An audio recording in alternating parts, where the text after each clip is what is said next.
Good morning, everyone.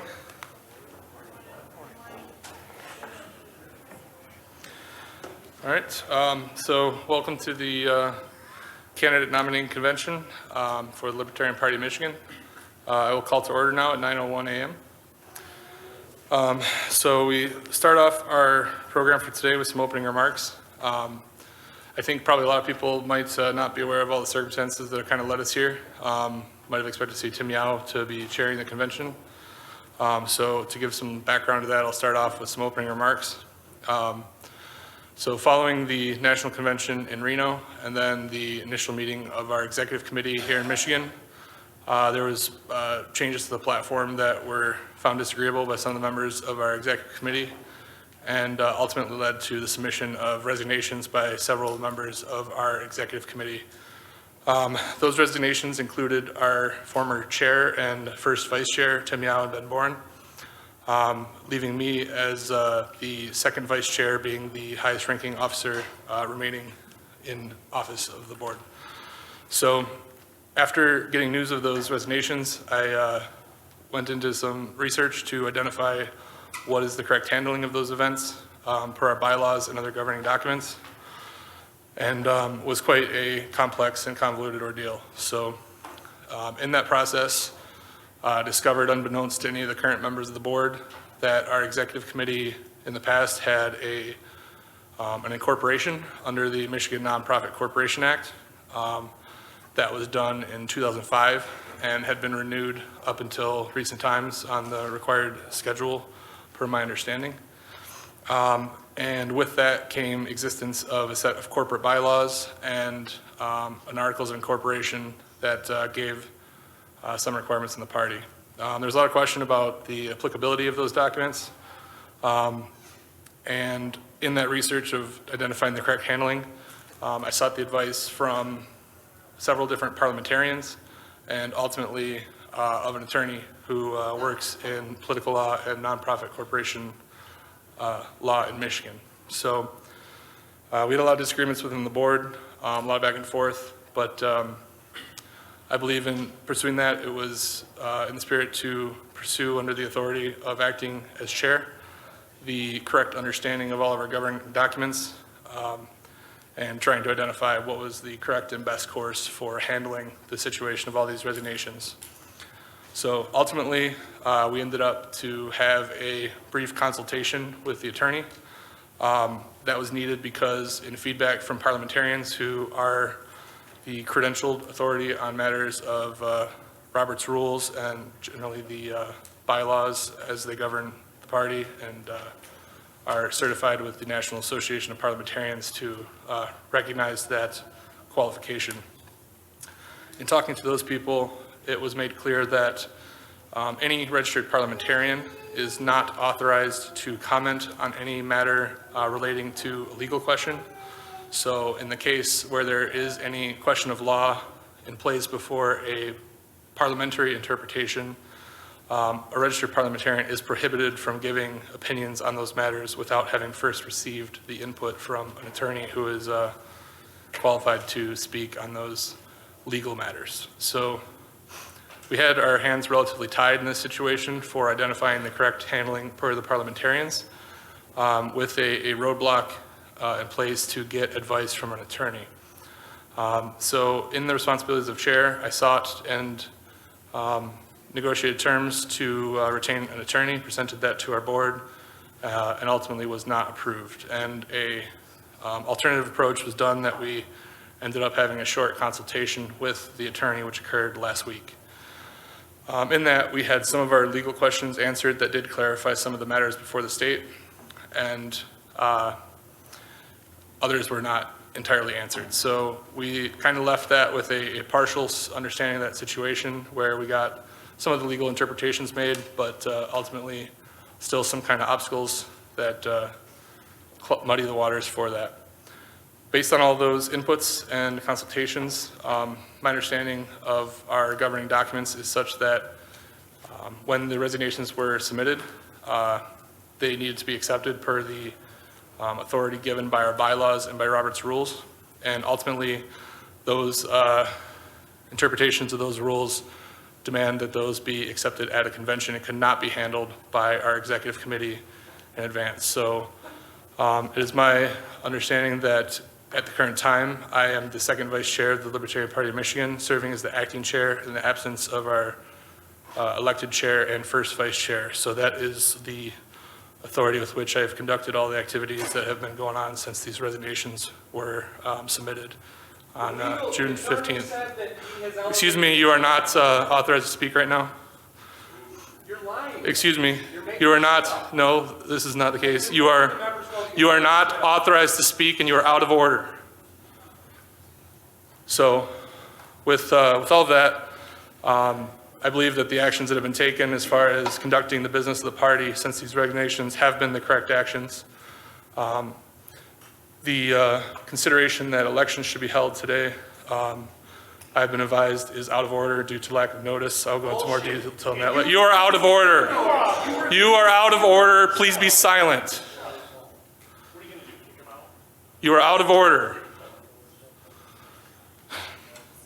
So, please, let's see. You're out of order. Be quiet. So, I'll conduct the business today with what I understand to be the correct understanding of the governing documents of our party. Obviously, we have a contentious question in front of the body today about how to handle these resignations and the correct course. And so I would ask the body to make sure that you have taken into account the full weight of all those decisions as they go forward. One of the things that has been commonly portrayed in this is that these objections to proceeding as desired by several members of the party is about political maneuvering or nitpicking of rules to try to hold on to authority as chair in the party, and that is simply not the case. Our governing documents with Robert's rules in particular hold notice requirements to be one of the highest priority and most important issues that can be put before the body. Excuse me, you are out of order. You are out of order. Please be quiet. Please be quiet. You are out of order. You have plenty of time. So the question at hand comes to whether or not we can hold these elections out of the rights for our members and their ability to choose whether they want to be here to participate in this convention.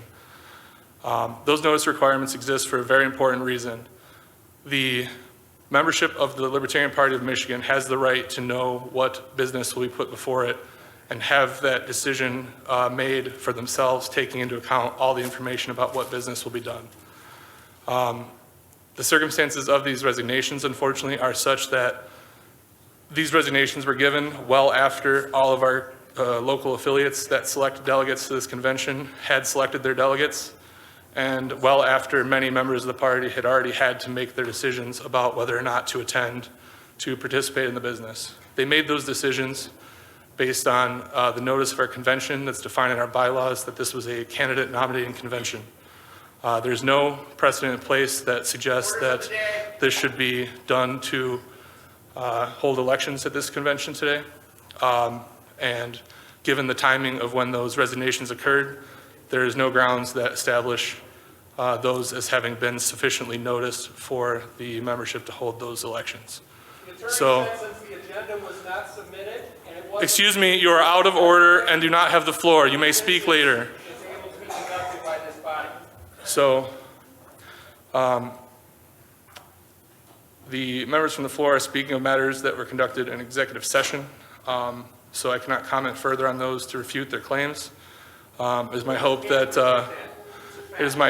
the body will vote today to open those records so that they can be disclosed to all members of the party and people can see the statements made by the attorney, because I believe that will prove my case and show that this is the correct course of action for the party based on consultation with legal experts and parliamentary experts. Furthermore, in the consideration of this handling of these resignations, it's been found that we have very significant problems in our bylaws that we very much need to address with the highest urgency. So that was again part of the consideration to consult these experts. while we have a great number of very intelligent and knowledgeable people on things like parliamentary procedure, we have had those people working on these implementation of these bylaws in the past, and we have these problems nonetheless. So it is my contention that for the future of the party, it will be of great value to retain professional and credentialed support to address those problems and update our bylaws at our next opportunity to do so. So with that, I will wrap up my opening remarks of the day.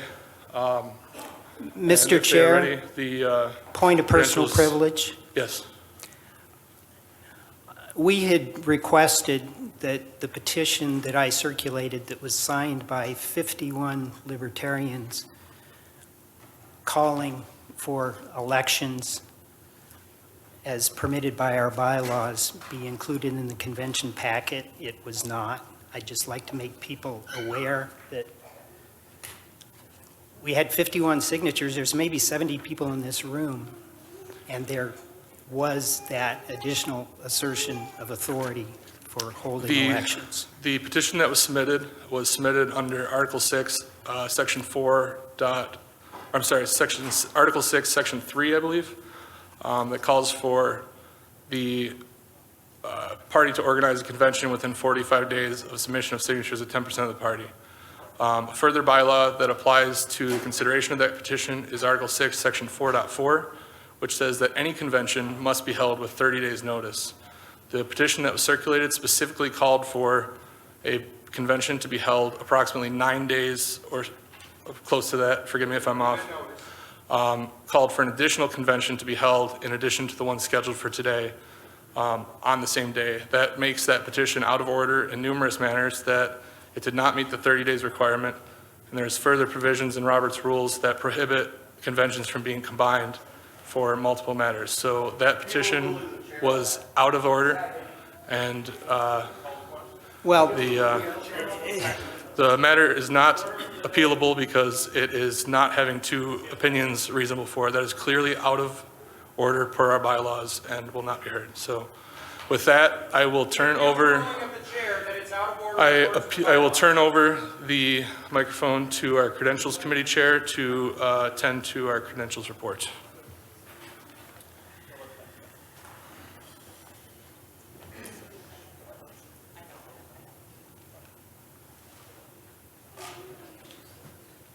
Good morning, everyone. Hope everybody had a wonderful night's sleep and was excited to see the day ahead of us. At this point, we have 60 delegates. 31's a majority, 40 is 2/3, and 7/8 is 53. That's my report.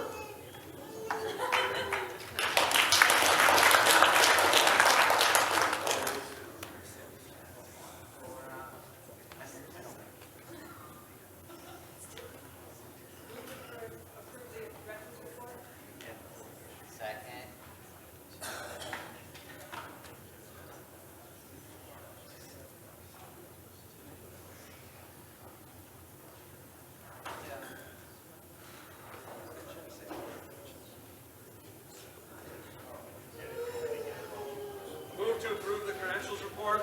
Second.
Okay, need a motion to accept the report as presented, Delegate?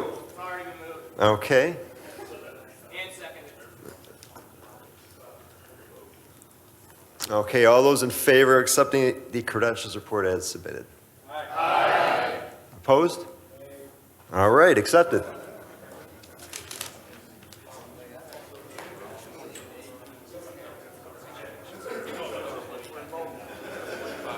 Yeah, I don't have that list, Larry. Needs to bring that up. Yeah.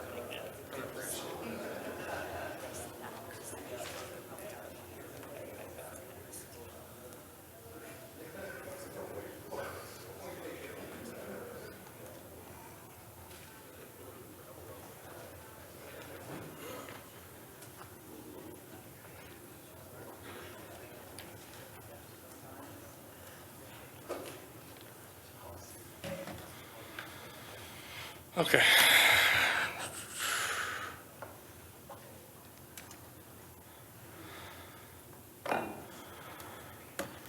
Okay, now that we have considered the credentials report, the next matter of business on our agenda today is the approval of the agenda. Mr. Chair, Yes.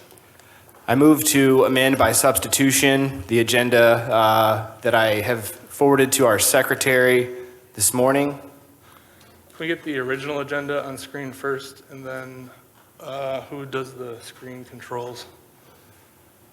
Second.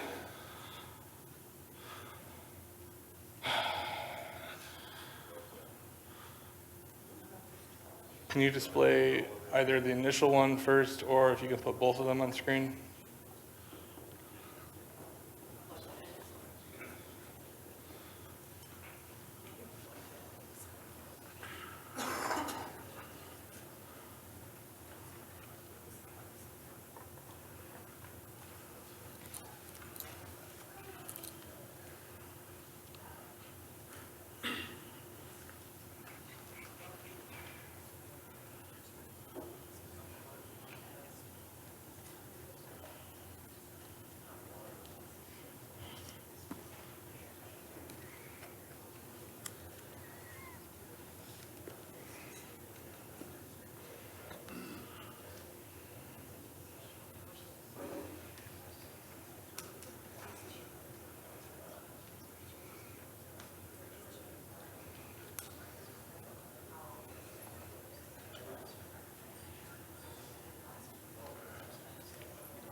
Can you display both?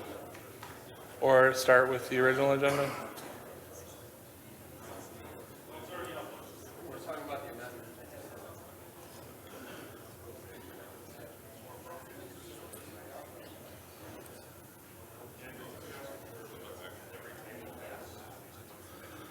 Does every table have a copy of the convention packet or available to the links from the website to view the original proposed agenda?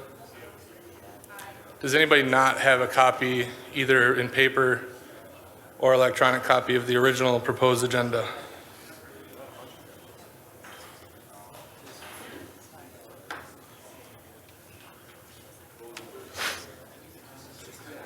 All right, if no one objects, I will assume that everyone has a copy of the original, and you can view the motion amendment copy on the screen.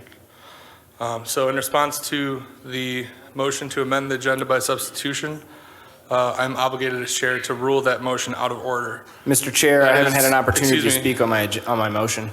You have submitted that in advance, and all right, go ahead, speak. Yeah, It was very clear to me after the last executive committee meeting that the attorney advised us the delegates have the power to do as we choose today. And this agenda that I've proposed has elections to fill all of the vacancies on the LEC right now. It has been proposed that we could do that during open floor as well, potentially. However, adopting this agenda will allow us to proceed with business today for those elections, get that out of the way, and then move on to nominating our candidates this afternoon and taking care of the real business that this party needs. Okay, having heard that, I will proceed as indicated. It is my obligation as chair to respect the governing documents and particularly Robert's rules of our party, and therefore I must rule this proposed amendment out of order. Appeal from the ruling of the chair. Excuse me, I'm not finished. The proposed agenda is ruled out of order on the basis that it is in violation of notice requirements, specifically Roberts 4758. Notice of filling any vacancy in an office, including a vacancy in an executive board or executive committee, must always be given to the members of the body that will elect the person. Notice was given by Dave Canny. Unless the Thank you, sir. bylaws or special rules of order clearly provide otherwise. This is further supported in Roberts with section 5632. The method of filling vacancies may also be provided. Unless the bylaws clearly provide otherwise, notice of filling a vacancy in office must always be given to the members of the body that will elect the person to fill it. If the bylaws are silent as to the method of filling a vacancy in the specific case of the presidency, the vice president, or first vice president automatically becomes the president for the remainder of the term, and the vacancies to be filled rise to the vice presidency at the lowest ranking. So that contradicts your opinion that you're not the Presidency actual is desired. chair. It must be Which prescribed. citation are you using? Excuse me, you are out of order. If another method of filling a vacancy is desired, it must be prescribed as specified in applying to the office of the president in particular. Our party bylaws do not specify any such matter. We have Article 3, Section 10 in our bylaws that speaks to superseding measures in case of removal. They are completely silent on the case of a resignation.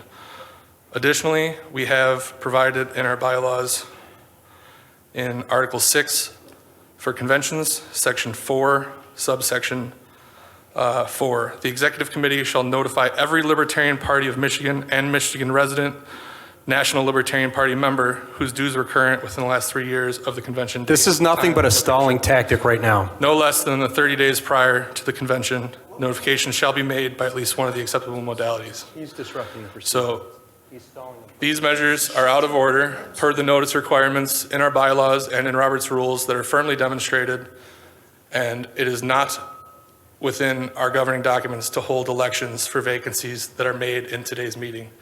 You must give notice to the body. Any election that is held in opposition to that is going to be found invalid.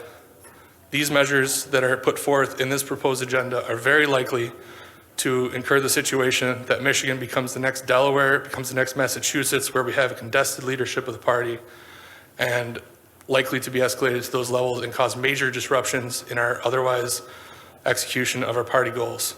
So in light of all of that, it is very clear that there's a large percentage of the body that wishes to proceed with these matters despite the guidance that it is against our bylaws to do so, and therefore not within the authority of our convention or any other party of this body to execute those maneuvers. So the contentions from our attorney that that was acceptable is ignoring the statements made by the attorney in the same meeting that any such measures would be in order, but that he specifically did not consider notice requirements. And he specifically further qualified those statements to say that this is all if this is not against the bylaws. So those measures apply to the matter that he mentioned, and therefore the logic used to say that this is in order is invalid. So yes. Mr. Chairman, have you finished with your ruling? That is the finish of the ruling, and I have some follow-up, but it's a separate matter, so you can Okay. Well, I think that, you know, in the interest of time and all of our desire to get on with business, I would like to make a motion to appeal the ruling of the chair. So, all right, that is by the provisions in Roberts that by the stated citations of that being in violation of our bylaws. Under Roberts 39.3, I just cited several of them. Under Roberts 39.3, a motion to appeal is dilatory if there cannot possibly be two reasonable opinions. So, Mr. Chairman, that, in light of that the consideration. body always has Excuse the me. right to decide. Excuse me. It's unreasonable because it is clearly demonstrated in our bylaws. And Well, as I've normally seen we- here, we- excuse we me, I'll appeal finish. that now. This will address your concern, I believe. We can appeal that now that you've I decided it's dilatory. recognize that, and I have a proposal that I think will address your concern amicably. Okay. So in light of the fact that as chair, my obligation is to not entertain such a motion that is in clear violation of our bylaws, and in light of the fact that likely a majority of the body wishes to pursue that motion regardless, my intention is to offer that I will step down upon the vote of the body to be replaced as convention chair, so you can select a new chair. So because I am giving my consent to that motion, it will not take a 2/3, it will only take a majority vote, which would be the same vote threshold to achieve that. So I would open the floor if you guys wish to make such a motion to replace me as the convention chair, and you may proceed with business as that person sees fit. But I will give the statement that if pursuing these actions, it will be done at the risk and the responsibility of the persons carrying out that business and the people making those motions, and I will not participate in elections that are not founded in our bylaws. So the floor is open to entertain such a motion. Motion to appeal the ruling of the chair. Your appeal is not well taken, but you may motion to elect a replacement convention secretary. And you're going to call that out of order because our bylaws specifically do not allow us to elect a chair, and you know that. Yes. And that's why you're doing this, which is extremely I'm ruling manipulative. the motion And I to think this adopt the body agenda. needs to understand Excuse me, what you're out of doing. order. Be seated. Does anyone wish to make a motion to elect a replacement convention chair? You should do so. This is a ploy, just so you guys know, this is a ploy. Appeal the ruling I of will the not chair. hear a motion. Your motion is dilatory because it is clearly against our bylaws, as I've cited.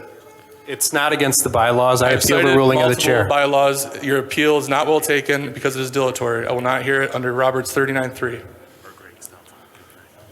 Motion to replace the convention chair. You have to specify a replacement, I believe. Or I believe the correct procedure would be motion to remove the convention chair and elect a replacement.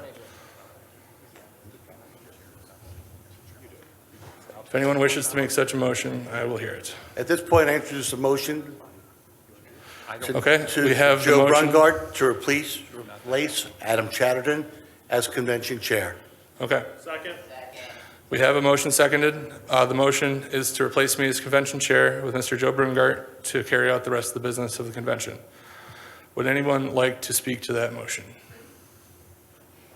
I would. I think it's clear based on how this has proceeded so far and the talking points that we've heard from the interim chair at this point, where up until this morning, he contended entirely that he was the chair in fact, not that he was acting as chair. It's only this morning when he started speaking after 9 o'clock that he changed his position in front of this body to suggest that he was not the actual chair. I submit to you that Mr. Chatterton is certainly not acting in good faith and has not been acting in good faith since Tim Yout, well, frankly, since probably he was elected as second vice chair. But the actions that he's conducted over the last several weeks warrant his replacement entirely, not just as the chair of the convention body. Call the Anyone question. else like to speak? All right, we have a motion to call the question. Is there any opposition? All right, hearing no opposition, I will take the question as called. So that will open the floor to a vote on the matter to replace me as convention chair by Mr. Joe Brungart. Given the nature, I would like to have a standing vote, and if that can be recorded on the video stream to capture that for record. So if you are in favor to replace the convention chair with Mr. Joe Brungart, please stand in support.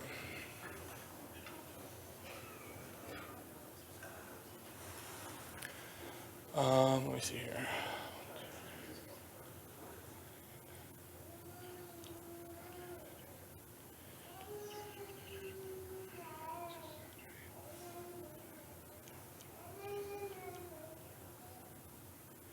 I'm not sure if some of the people around the borders are standing in support of the vote or just standing. I'm assuming you're in support of the vote. I believe I counted 36 votes in that. If anyone cares to check that, you are welcome to. So prior to going into too much detail, if we can have everyone in support, please sit. And we will count those in opposition. Well, if it's not close, the count doesn't matter. We'll go back if we need to.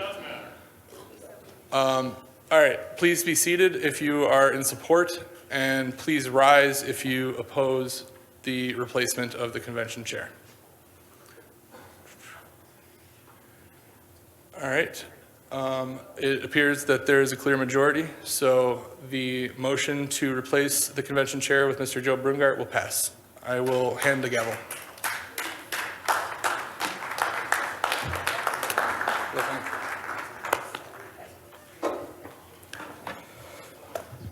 All right, the time is 9:32. We have 3 minutes left to approve an agenda. Would anyone like to make a motion related to that agenda? Mr. Chair, I move to adopt by substitution the proposed agenda that you yourself had submitted to the secretary this morning. Is there any debate on that question? I would just speak that the officers and so forth be moved to after the nomination so that we make sure that we get our nominations taken care of first. Is that a motion? Amendment. I would so move that, I don't have the agenda in front of me, but basically your morning block and the afternoon block, I think, be reversed.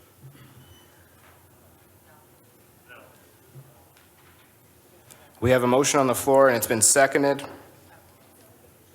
Mr. Secretary, do you have the ability to make that change offhand, or would you like to require it in writing?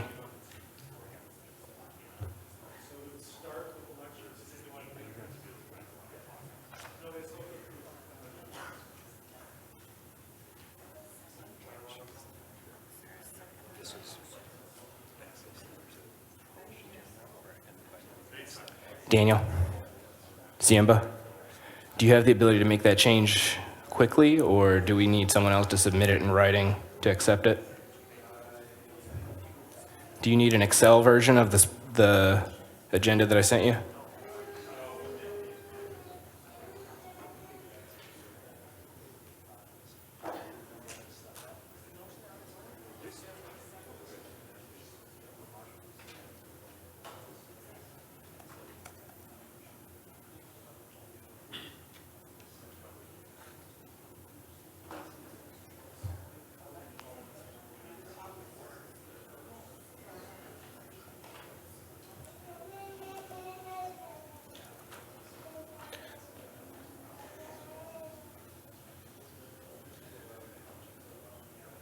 Mr. Chair, in the interest of time, can I go speak against the motion?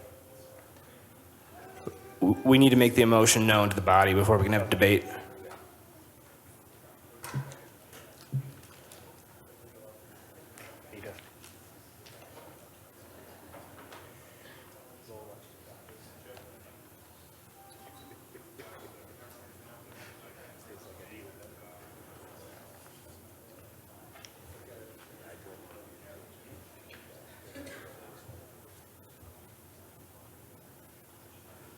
Okay, while the secretary is displaying on the screen what the amendment will be, sir, would you like to speak to your motion to amend? If so, please come to the mic. Thank you. I would just call the question. I didn't hear what he said. Okay, we need the amendment to be visible on the screen in order for the body to be able to know what they're voting on. No discussion. I also wanted to speak against the motion. The question has been called and seconded, so we won't have an opportunity to debate.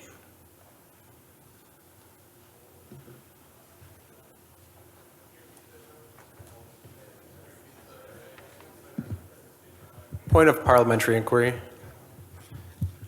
Is it in order for somebody to make a motion and then immediately call the question and move to a vote without discussion?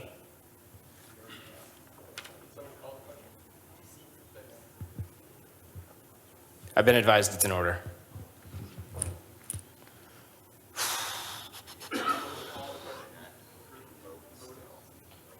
No. Yeah, I'm waiting for the.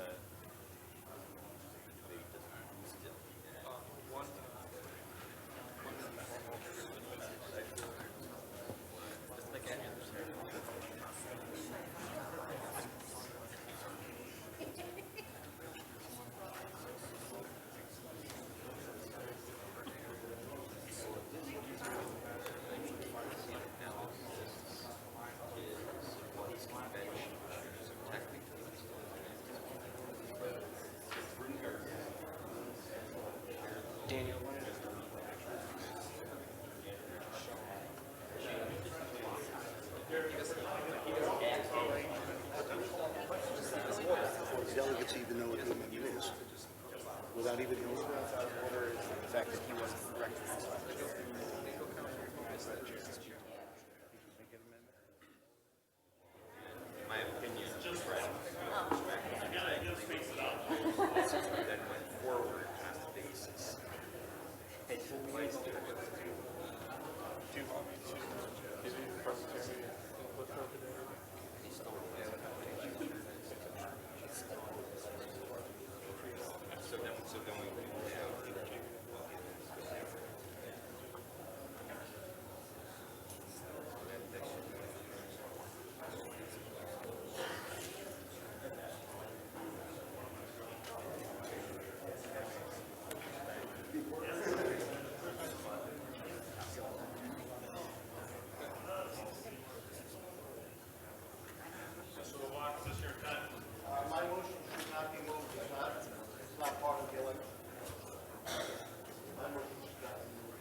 Nominations are the first thing that you wish to be first.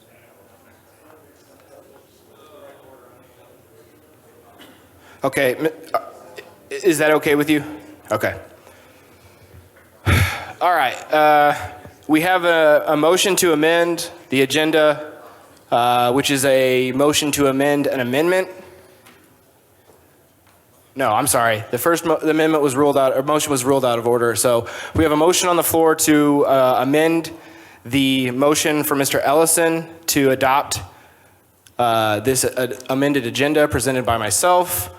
The version, if adopted as an amendment to the amendment, would be on the right of your screen in black, which means we will move forward with business to elect our candidates this morning, and this afternoon go into officer elections for the LEC.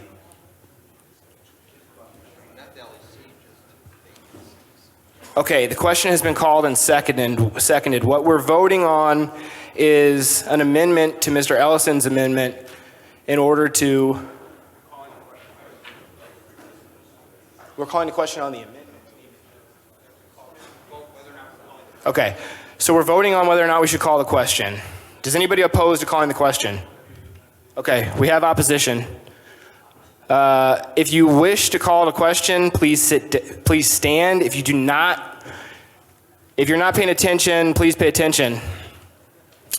If you wish to vote to call the question, please stand up. If you do not wish to call the question, please sit down.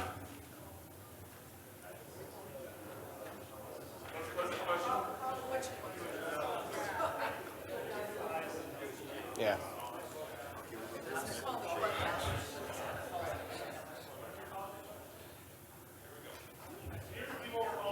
Okay, we obviously have an overwhelming majority, so we're going to call the question.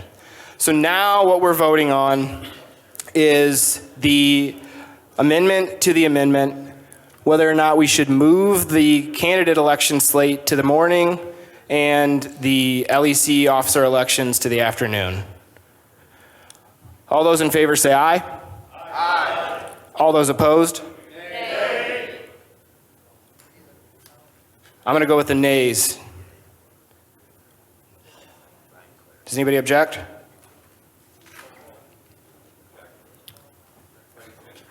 Okay, let's do a standing vote. Okay, all those that wish to approve this version of the agenda on the screen on your right in black, please stand.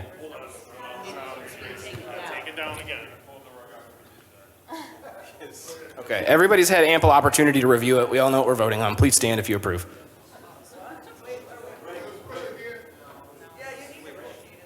The question is, should we amend the amendment to adopt the alternate agenda by moving the election of our candidate slate to the morning and doing LEC officer elections in the afternoon? If that's what you want to do, stand.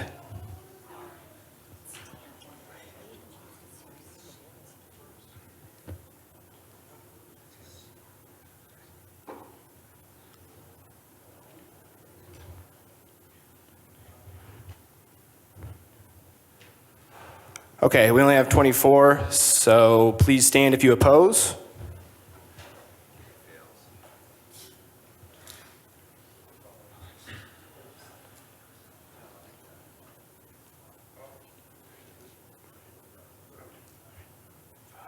$25.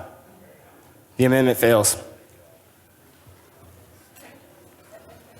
Okay, we're back to the amendment. We're back to the motion to amend the agenda by adopting, by substitution, the agenda that I submitted this morning. Do we have any? Okay.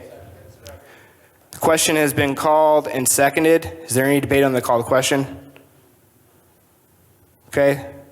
If you wish to call the question, please say aye. Aye. If you're opposed, say nay. Okay, that passes. Okay, now we are voting on the, do we have an amendment or a motion to move to adopt this agenda? I move to adopt the amended agenda, so I don't see that as an amendment. I see it's a main motion. It's amending the motion. Any second? Sorry, I was just clarifying that when I moved, I considered the approval of this substitute agenda as a main motion, not as an amendment, since there was not a current motion on the floor. Second. Okay, is there any debate? Okay, call the question has been called. If you wish to call the question, please say aye. Aye. If you oppose, say nay. Okay, we'll call the question. If you wish to adopt the agenda that is on the screen right now, please say aye. Aye. It's been, do you need to see it? Okay, well, it's been on the screen multiple times, so if you wish to adopt the agenda that has been shown 15 times this morning and sent to all the party members and handed out this morning by myself, please say aye. Aye. If you oppose, say nay. All right, that passes. We're moving on to approval of the adoption of the convention rules. Has everyone had an opportunity to review the convention rules that were sent in the packet yesterday afternoon? Has anyone not had an opportunity and wishes to do so? Okay, do we have a motion to adopt the convention rules that were supplied in the convention packet? Okay, any discussion? Andy Evans. Who made the motion? John Elgis? I got it. Yeah, thanks. John Elgis moved, Andy Evans seconded. Is that correct? You ready, Mr. Secretary? Okay. All in favor, say aye. All opposed? That passes.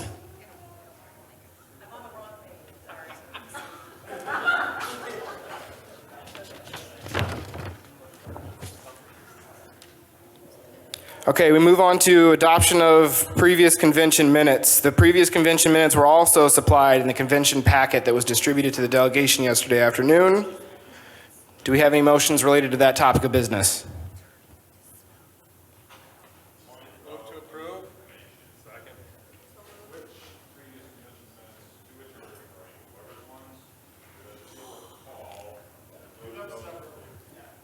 Okay, so someone still needs to move, which, Mr. Chair, I move to approve the June 2021 convention minutes as submitted. do we have any debate?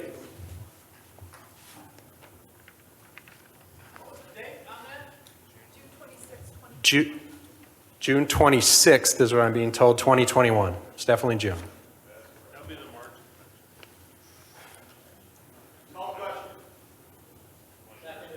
Okay, does anybody wish to, does anybody oppose calling the question? Okay, we are voting on Mr. Ellison's amendment to approve the meeting minutes from the June 2021 convention. I'm sorry, I'm misspeaking. We are voting on Mr. Ellison's motion to approve the convention minutes from the June 2021 convention. All those in favor say aye. Aye. All opposed?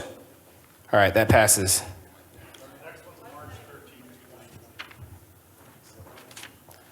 Mr. Chair, I move to approve the convention minutes from the convention dated March 13th, 2022.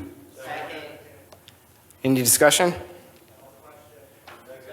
Okay, any opposed to calling the question? All those in favor? Aye. All opposed?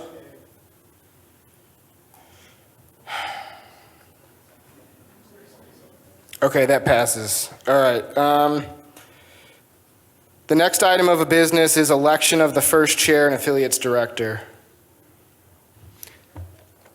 Mr. Ellison? Mr. Chair, I move to nominate Joe Brungart as the first vice chair and affiliates director of the Libertarian Party of Michigan. Okay, is there any additional nominations? I accept.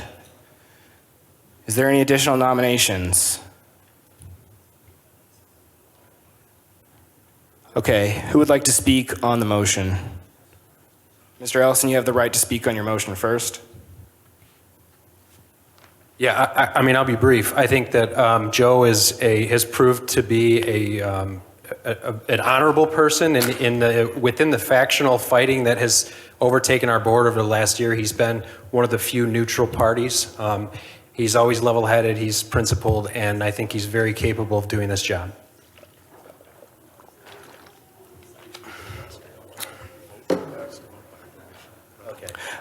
Just a quick order of business. If you wish to speak, please start by stating your name and where you're a delegate from.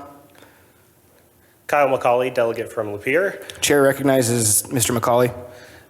So I just want to make sure for those who maybe don't necessarily quite understand the ramifications of this, by putting whether it is in fact ruled that Mr. Chatterton is second vice chair or he is in fact chair, putting Mr. Brumgart in first vice chair is very likely to put him eventually in the chair position should the vote of no confidence pass for Andrew Chatterton if he is in fact chair, or if he's still second vice chair, he's going to automatically go to chair essentially upon passing this. So just to be clear so everybody understands, and I'm in favor of that. So, can we get Jeff to bring us an updated delegates report, please?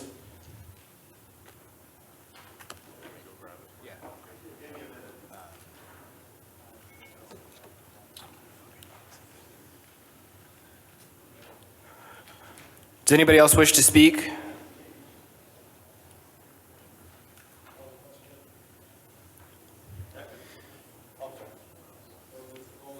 I move to close nominations. Does anybody oppose closing nominations? Okay, nominations are closed.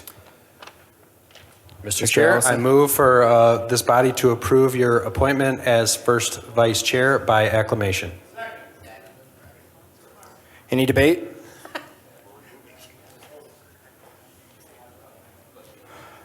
Okay. We'll vote on it. Jeff, I'm going to turn it over to Jeff to give us updated numbers so we can make sure that we do this appropriately. Greetings again. So we have an update. We have a few more folks that joined us. So we have 67 delegates. That means that we have 34 majority, 2/3 is 45, 7/8, 59. So a motion to accept this report?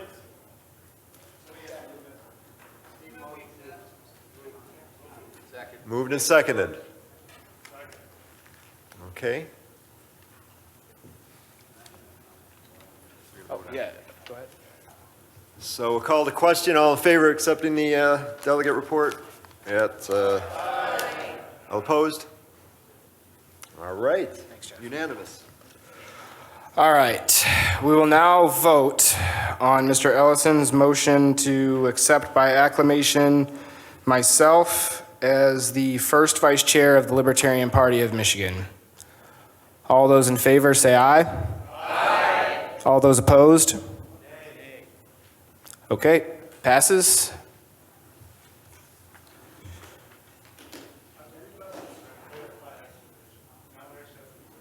Okay. Is that the case?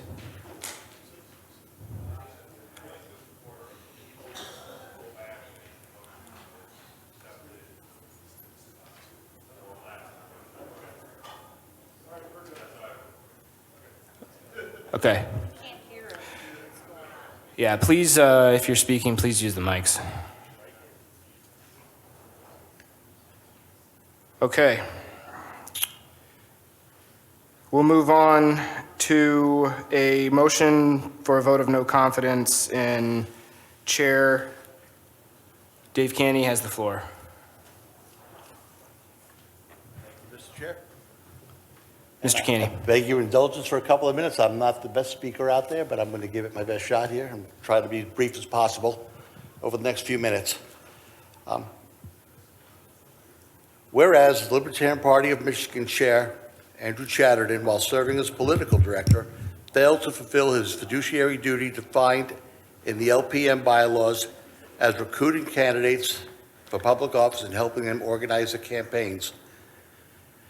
And as Mr. Chatterton delayed properly notifying the Secretary of State and the Bureau of Elections of the July 9th convention, which would have invalidated the slate of candidates, requiring former executive committee member to ensure that task was performed in lieu of his doing it.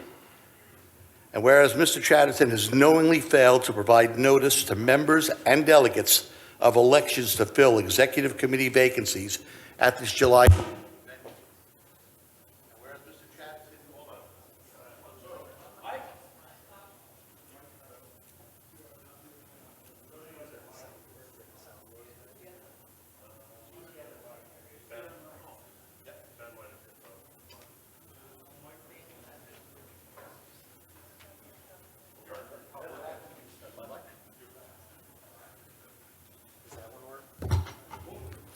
Dave. Got it? All right.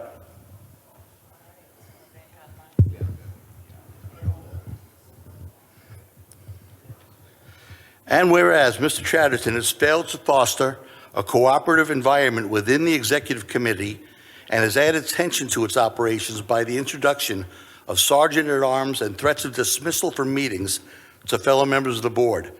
And whereas Mr. Chatterton has consistently used bylaws and Robert's rules as a weapon against those who oppose him, rather than using them as a tool to facilitate cooperation, and also to use those rules to stifle the vote of this body of delegates. And whereas Mr. Chatterton has sought to retain legal counsel on behalf of the party without consultation of the board, in a manner that would give him unilateral control of the arrangement despite his direct conflict of interest. And whereas according with our bylaws, Article 3, Section 10, a motion of no confidence is the appropriate and most effective option to put the choice of party leadership in the hands of its members. I submit this motion of no confidence to remove Andrew Chatterton from the Libertarian Party of Michigan Executive Committee and the office of chair for the LPM immediately upon passage of this motion requiring, as detailed in the bylaws, the elevation of the first vice chair to chair.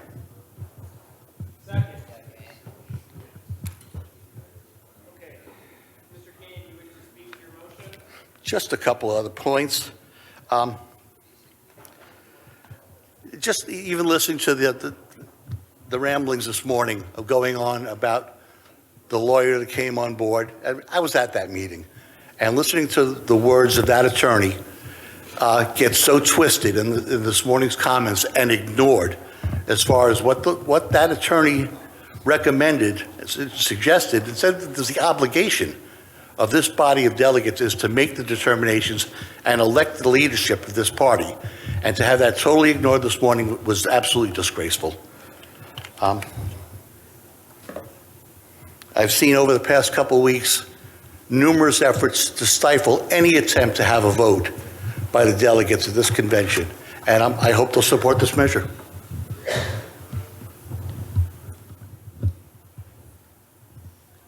Mr. Chair, Ryan Brennan, Wayne County Delegation. Chair recognizes Mr. Brennan. Point of information, were you appointed as the first vice chair? Yes. Would that make you the acting chair in this instance? If this motion passes, it would make me the permanent chair of the Libertarian Party until next year. So technically, Mr. Chatterton is the second vice chair. No. Okay. In that instance, I'd like to speak against this motion. We are currently treading unprecedented waters, and I do believe that Mr. Chatterton has done his best to tread it the best that he can.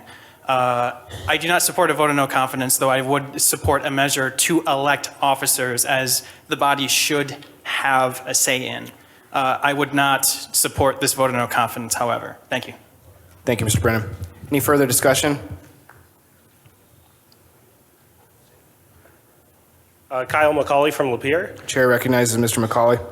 I think there's some misunderstanding about what fiduciary duty means, because you do a vote of no confidence when a breach of fiduciary duty.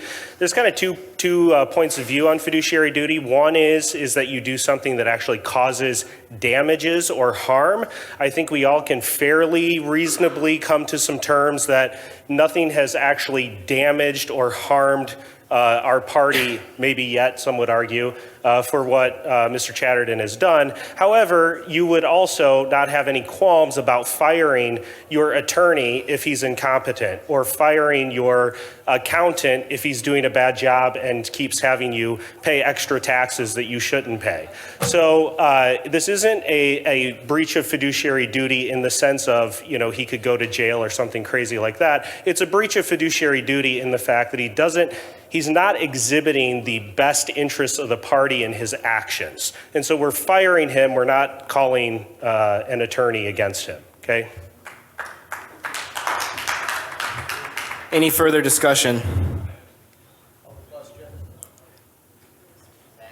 Call the question has been called and seconded. Does anyone oppose calling the question?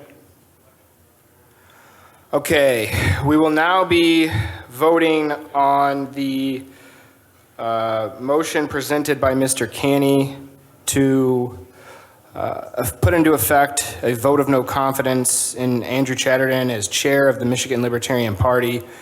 The effect of doing so would remove him from the board and put myself in as the chair of the Libertarian Party of Michigan. Okay. If you're voting yes for this, you're voting in favor of the no confidence motion. All those in favor say aye. Aye. All those opposed? Nay. Okay, we're going to go to a standing vote. If you voted yes, please stand.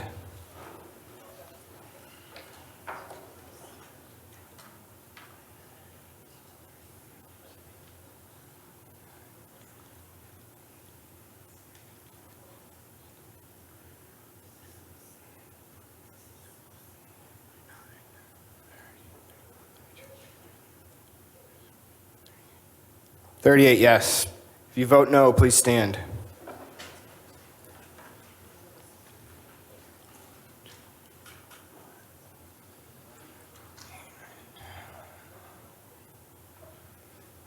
18 noes, that passes. All right, now we move on to an election of a new first vice chair. I'll open nominations for first vice chair.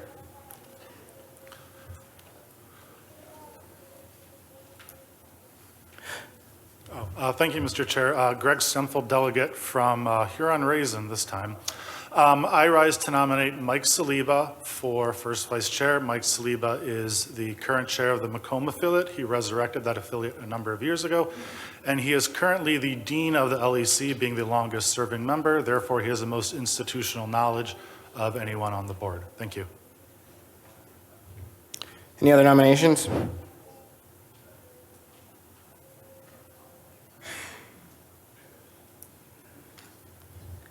I nominate Kyle Mccauley for first vice chair.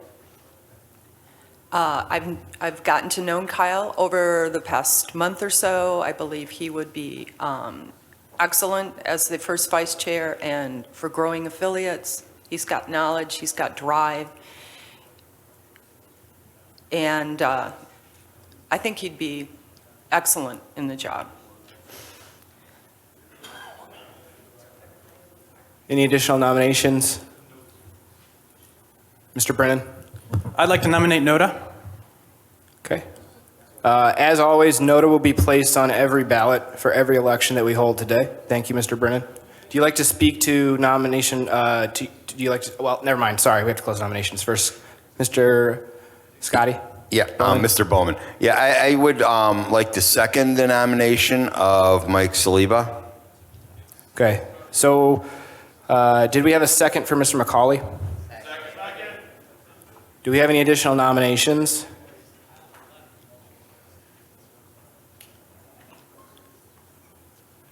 Okay, does anybody wish to close nominations? Mr. Gelano's raised his hand. Bill Gelano, delegate from West Michigan.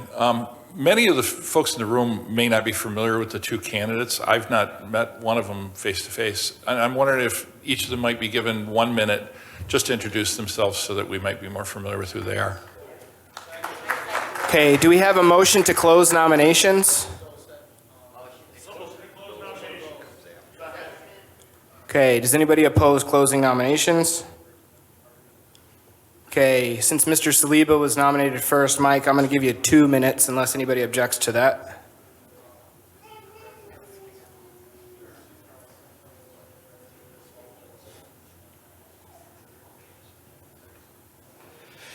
Hey everybody, I'm Mike Saliba.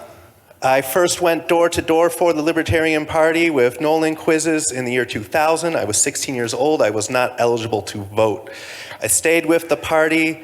I was aware of the 2006 National Convention that some of you might remember.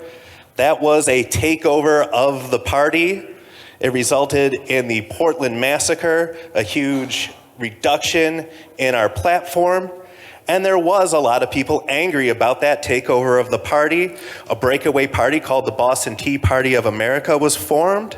When it was formed, we nominated in 2008 Charles Jay to run against the Libertarian candidate Bob Barr. And I joined that party. I became the state vice chair of that party.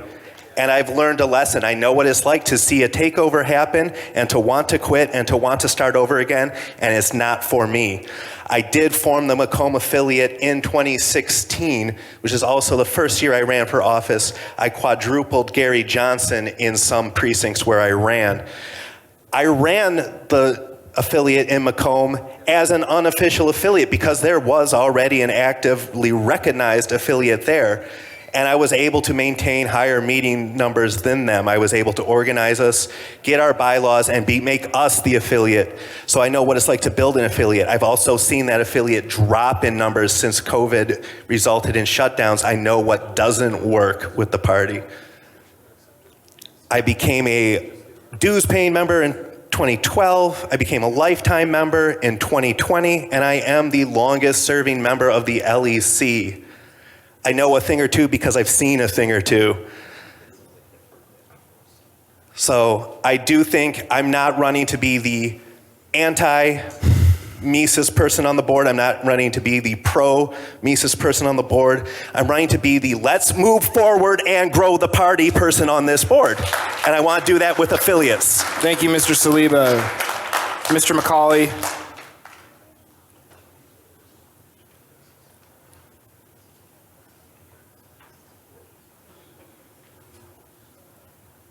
Hi, I'm probably the one that you've never met face-to-face before, one of the reasons, I guess there's really three reasons why I do think I would be a good fit for the first vice chair role. The first reason is because it dovetails a lot with what I do in my career. Part of the reason why I haven't been as active in the party, although I've been a member for many years in times past, is because I was busy growing a financial services company. I'm at a stage in my career where I have a lot of extra flexibility and time, and one of my job roles is actually consulting with other firms around the country to help them grow. I tell you that only to say that this sort of thing is in my wheelhouse. Growing affiliates is a lot like, in the same sense, you're trying to grow an organization, growing a business, very similar. So I think it's right in line with the work that I do. The second thing is that I have a pretty extensive knowledge of legal matters because of my business, and unfortunately, what Mr. Chatterton said earlier is absolutely correct. Our bylaws are in some difficulty, and I would like to be a part of the resolution to that and getting those bylaws in shape. Just for a little background, because of my personal business connections, I do know attorneys, unfortunately very well. Sorry, all of you attorneys, I love you all. In any case, I know some attorneys, did some private consulting, asked some favors, and yeah, we have some work to do just to true some things up. Okay, third one is that this is only a 9-month commitment. I do have a hobby farm. I have 3 kids. And I have a full-time business. So I can do anything for 9 months. I'm confident that you'll want to re-elect me in March of next year. I just don't know if I'll run by then. So I'll find out over the next 9 months. Okay. Okay, let's go, Mr. Simple. Yeah. Okay, so we're going to vote. We're going to do this by secret ballot. So do we have any volunteers to pass out ballots? Claire, Steve, okay, thank you. Just take a third of the room each, please, since there's about 6 sections of tables.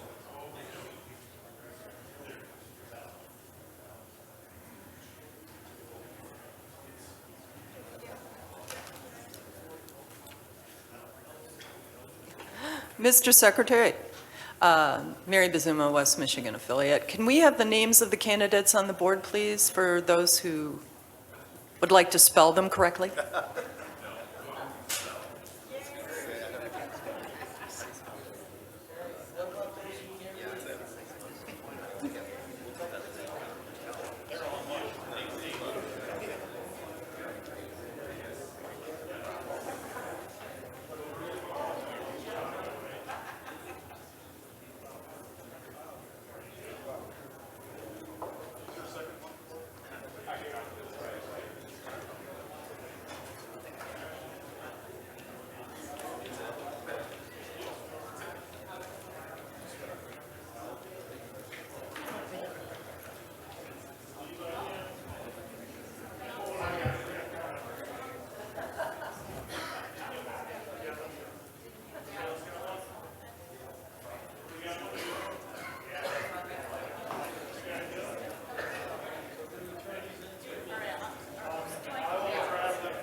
Please bring the ballots up to me. Those volunteers that were distributing ballots can collect them as well.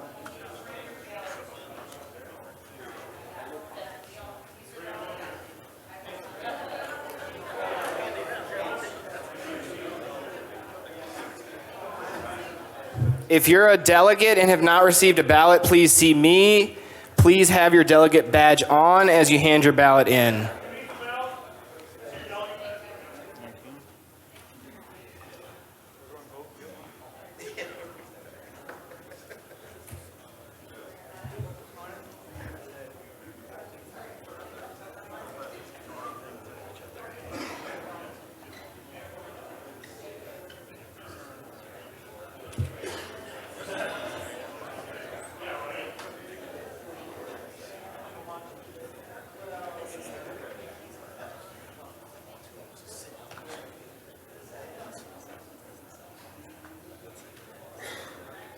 I was down here for a long time.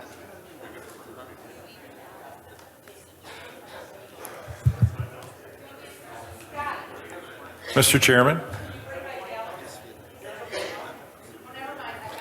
I just had a question. In our effort to grow and improve our party, it's always been my view that some of these elections, if in our wisdom we manage to get an exact tie, could we ask Kyle and Mike to serve together and he'd give them half a vote? Okay, that's a joke.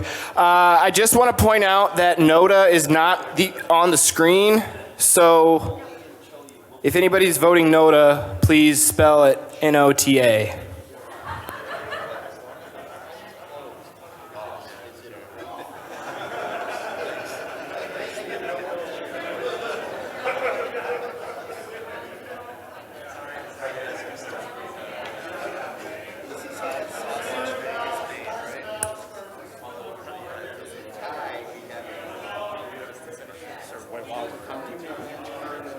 To approve an amendment to the agenda first, which somebody can move to add a delegate. I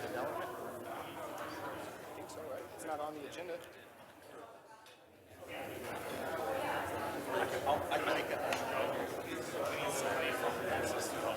Okay, I want to.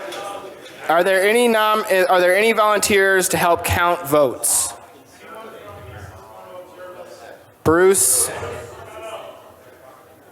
and Claire, can you guys please work with Larry? Okay.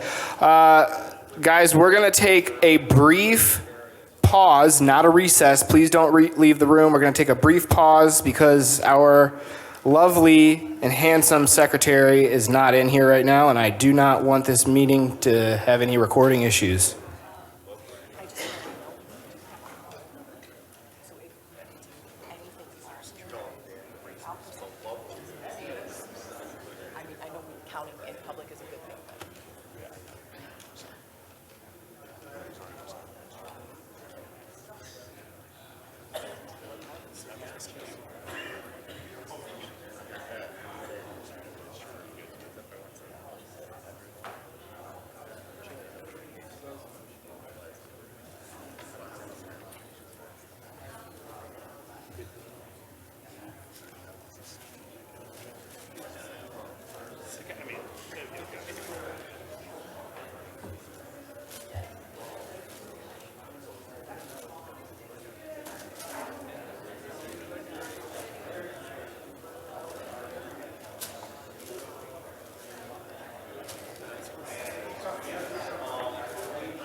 While we're counting the votes, does anyone have any reports or announcements that they wish to make from an affiliate? We don't have committee reports on the agenda, so if anyone would like to speak to any committee reports, it's going to have to happen on a casual basis.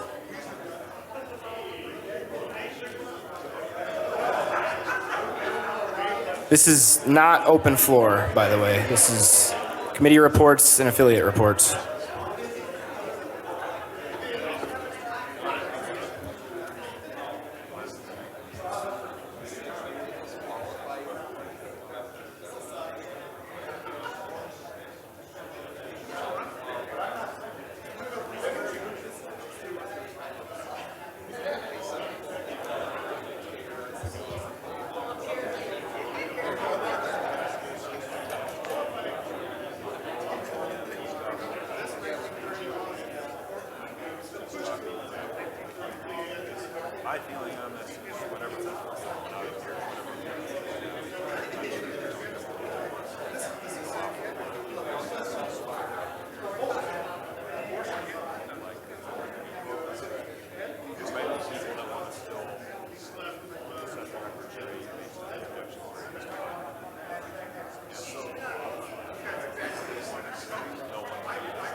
Mr. Chair, point of information.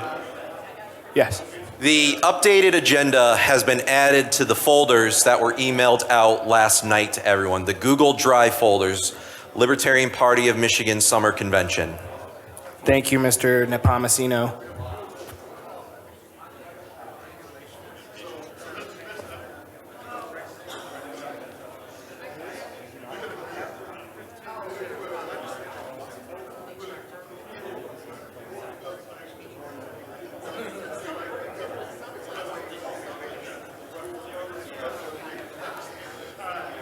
Okay, everybody please take your seats. Everyone please take your seats. If you want to have discussions, please go out in the hall.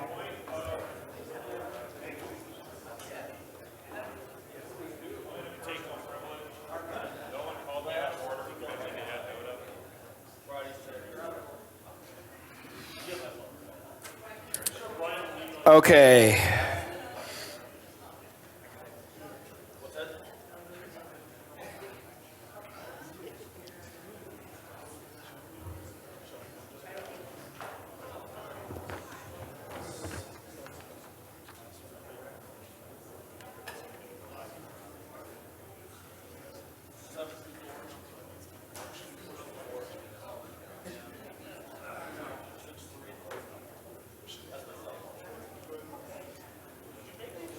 Okay, we're going to proceed with business if the secretary is ready.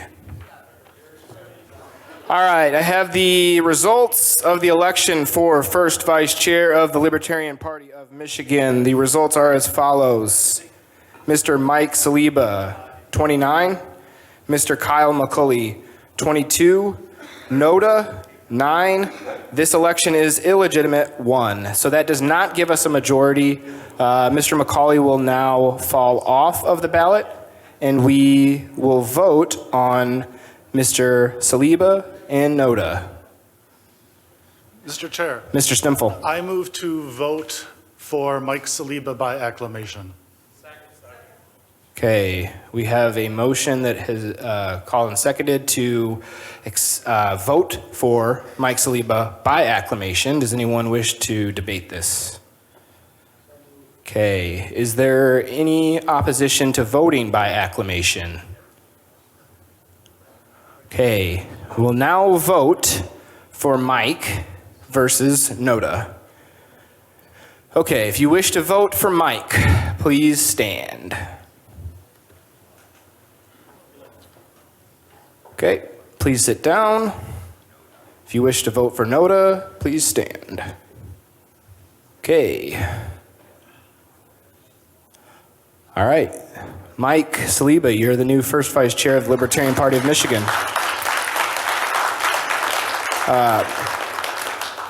I'd like to point out that except for the case of myself, since it was in the motion presented by Mr. Canny, the results of the rest of these elections will take effect upon adjournment of today's meeting.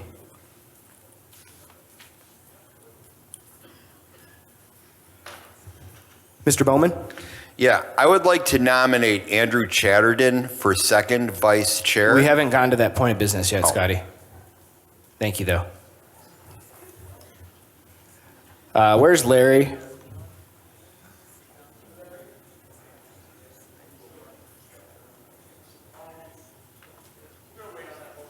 Okay. We will move forward with our next item of business. Scotty, stand back up. All right, that order of business is election of a second vice chair and political director. I will now open nominations for second vice chair. Mr. Bowman has the floor. Yeah, I wish to nominate Andrew Chatterton for second vice chair, and can I speak to my nomination? After we close nominations. Okay. No, actually, it has to be seconded first, though. Okay, go ahead, Scotty. Okay, first of all, he's been a very competent person and very helpful to this party up until this situation arose with the resignations followed by the convention. I think he just got in over his head, quite frankly. I believe that he could be a very competent second vice chair. He did try to organize candidate events. A lot of that did not get as much support as it should have.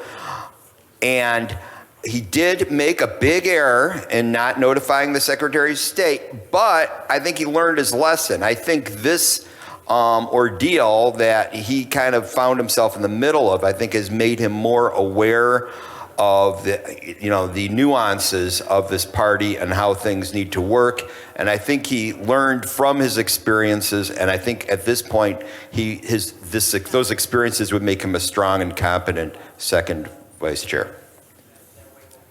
Mr. Chatterton, do you accept?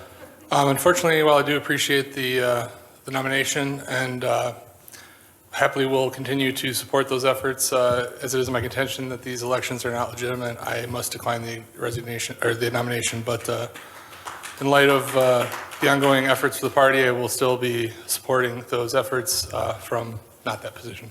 Thank you, Mr. Chatterton. Nominations are still open for second vice chair. I would like to nominate Mary Bazuma, please. Do we have a second? Okay, Mr. Mccauley, do you wish to speak to your nomination? I would. Yeah, Mary obviously has run for office many times, and so she has a very good amount of knowledge and background in what it takes to get that job done as political director. Obviously, she can use that knowledge to benefit other candidates. I think that having someone who has run for office, certainly especially in a more high-profile position like the governorship, brings a spotlight, and so she can also help share and give a lot of good feedback and advice to those who would seek to also run for office. Ms. Bazuma, do you accept the nomination? I do. Okay. Nominations are still open. Claire Jeleno, Wayne County. Chair recognizes Ms. Jeleno from Wayne County. I would like to nominate Kyle Mccauley for second vice chair, Libertarian Party of Michigan. Okay. Would you like to speak to the nomination? I really don't know the young man, but I make all the conventions, and if he was willing to take first vice chair, I would like to nominate him for second because I think he's a upstanding, poised, and well-spoken individual, and I think he'd make a great representative for our party. Thank you. Thank you, Ms. Jeleno. Mr. Mccauley, do you accept? I don't accept, but I thank you. I appreciate that. It's just, this is a little outside my wheelhouse. In forming the Lapeer affiliate, I read some political law. It's a nightmare, so I just don't have the experience for it yet. Thank you. Okay, nominations are still open for second vice chair. Does anybody like to move to close nominations? Okay. Anyone opposed to closing nominations? Okay. We will now vote for second vice chair. Our candidates are Mary Bazuma and Noda.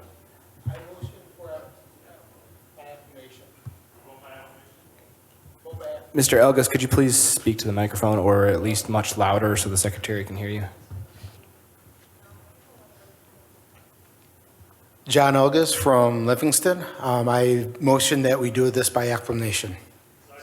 Okay, we have a motion to vote by acclamation. Does anyone oppose? Okay, that motion passes. We will now vote by acclamation for Mary Bazuma versus Noda for second vice chair of the Libertarian Party of Michigan. If you wish to vote for Mary Bazuma, please stand now.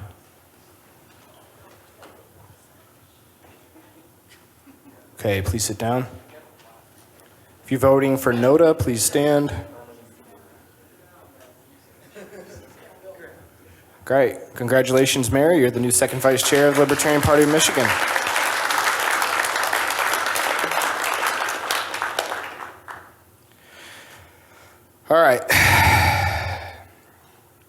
almost done with this, guys. Next item of business is going to be this is going to be difficult, so everybody please bear with us. Caucus by your outgoing U.S. congressional district congressional representative district.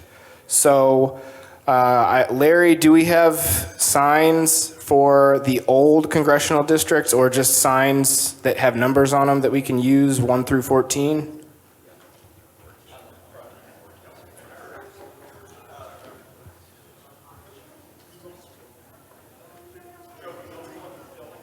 Point of parliamentary inquiry. Yeah, actually, it might have been the same questions that was just asked. Are we caucusing by all districts or simply the select districts that currently have a vacancy in the district rep position? We are only caucusing for the districts that are required to fill an open LEC seat. Okay, please give us 1 minute to figure this out.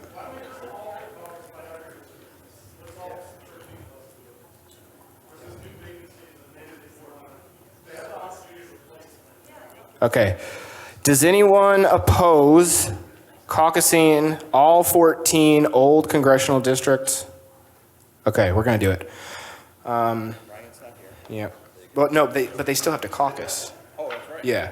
Okay. So can I get some volunteers, please? Steve? John, can you volunteer? Yeah, that's fine. Connor? Okay. We need to spread these out. Okay, if you're from one of the congressional districts and you can grab a sign, that would be great. We need volunteers from each district. Point of information, Mr. Chairman. Mr. Bowman? Yeah. Since we will also be nominating members to represent us in Congress by district, by congressional district, does that mean we will have 2 separate district caucuses? It does, because the campaign or the elections for U.S. Congress in November will be for the new congressional district. I just realized, yes, it's not the same. Do we have anyone here from District 1 UP? Andrew? All right, everybody, please, all of the delegates, please find your district and caucus. At this time, I'm going to allow up to 20 minutes. So at 10:50, I'll need the results of the caucus turned in to me. Does anybody here lie in Old District 6? Old District 6. Anyone from District 6?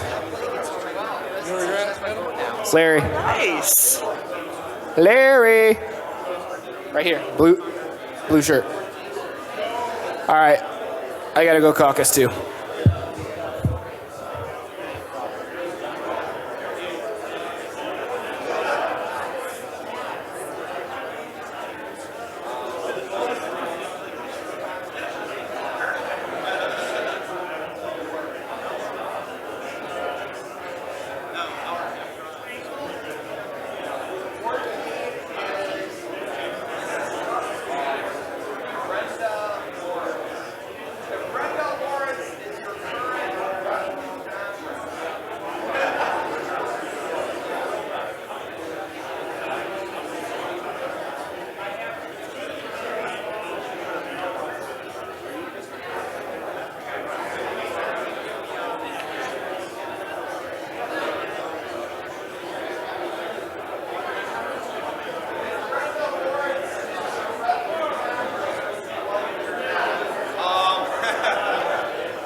All right, if we get done before 10:50, sit down when you're done so we can figure out if we can move forward before 10:50.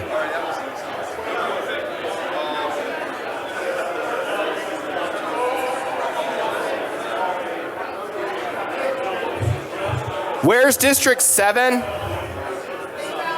It's only until the next convention and then the office goes away.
Again, if you guys are done caucusing, I do not want to discourage you from continuing your caucus, but if you are finished caucusing, please sit down so we can move forward with business.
And get done with our statewide officials before lunch, that would be awesome.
We have 6 more minutes to caucus.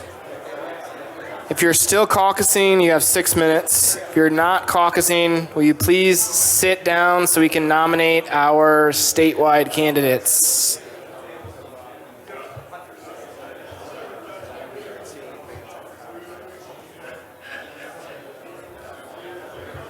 All right.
Oh, shit.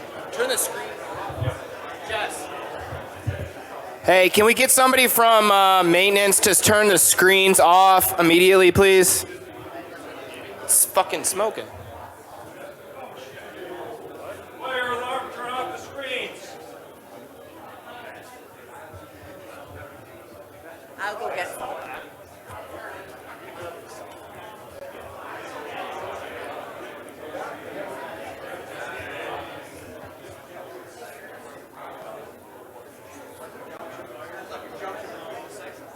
It's all right. Daniel killed it. It's left over. I didn't kill it. No, I mean you stopped it from smoking.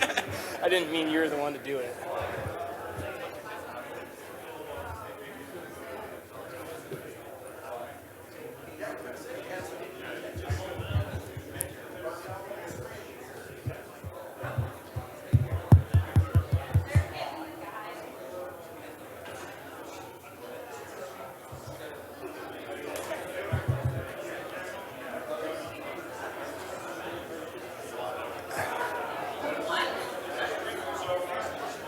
All right.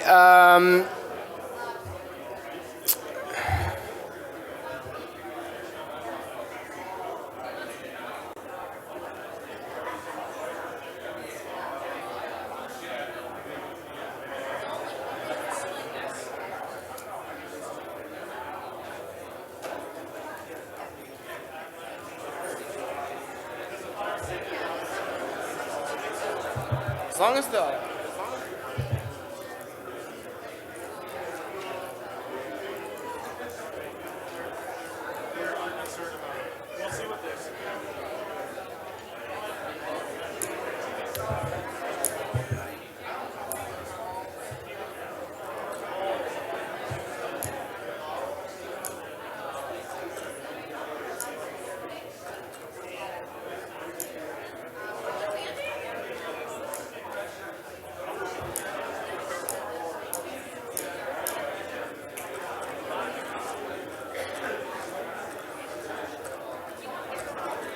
All right, it's 10:50. Please make your way back to your seats.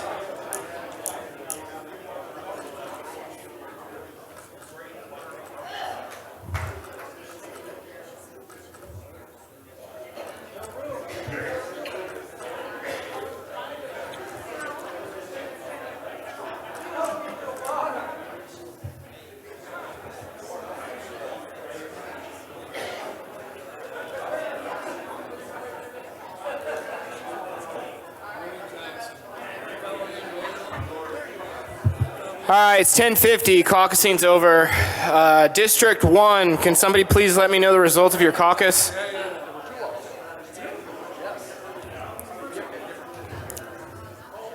Call to order. Everyone, please sit down.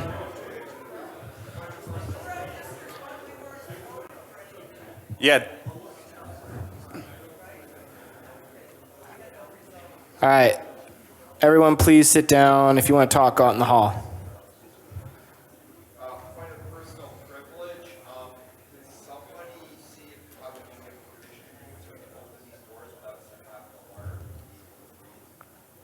Jess? Miss Fox? Mrs. Fox? Can we open the doors to outside so that the smell goes away? We're working on it, Scotty. Okay. Okay, so here's how this is going to work, guys. So even if you didn't need to fill a seat, just tell me the result that you didn't change anything and your representative is still your representative. District 1? Hi, Andrew Anta, District 1. We didn't change anything. Ryan Roberts is still our chair. Or, you know what I'm talking about. Thanks, Andrew. District 2?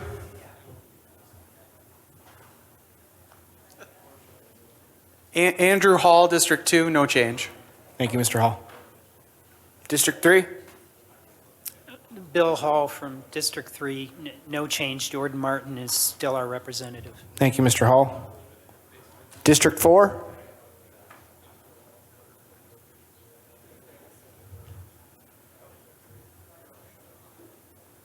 District 4? Okay. No changes to District 4. District 5? District 6? Jason Brandenburg, District 6. We've nominated Raphael Wolf to be our representative, elected him. Okay. Thank you. Congratulations, Mr. Wolf.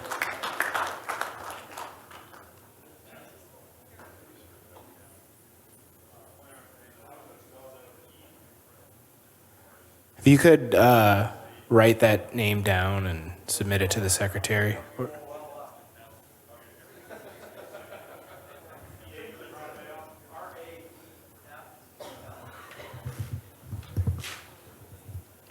District 5? Oh, sorry. Thank you, Dave. District 6?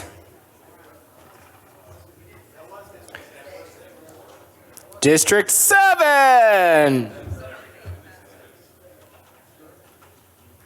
District 7?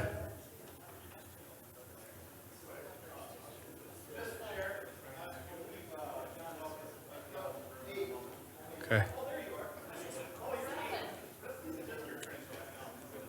Who had 7? Who's the rep? Who is caucusing from 7? Okay. Go ahead, Jim. Okay. 8. Well done.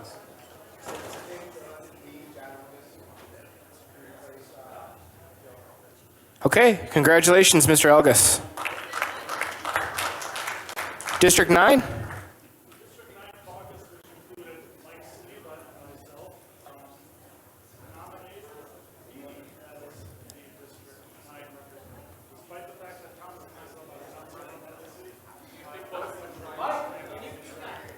I believe Mr. Stimfel pointed out that anyone is welcome to break the nap if he did that, so just pointing that out. Greg Stimfel will be representing District 9. District 10? We nominated and elected Calvin Kyle. All right. Thank you, Mr. Keltz. District 11. No changes. Bruce Jacobs is still the member. Thank you, Mr. Jagways. District 12. For District 12, there's no change. All right. Thank you, Mr. Mule Miller. 13.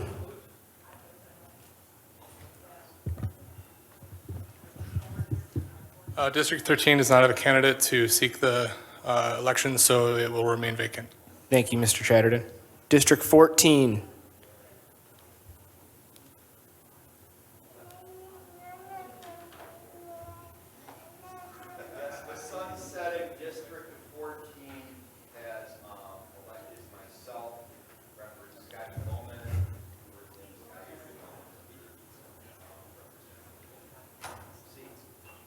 Thank you and congratulations, Mr. Bowman.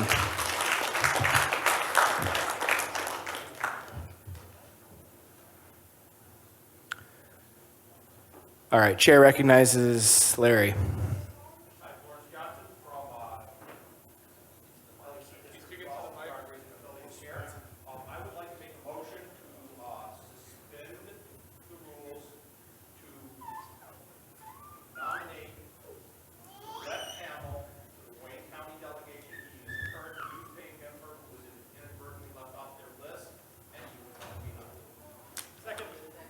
Okay.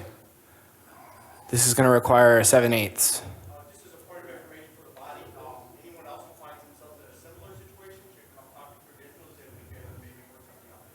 Okay.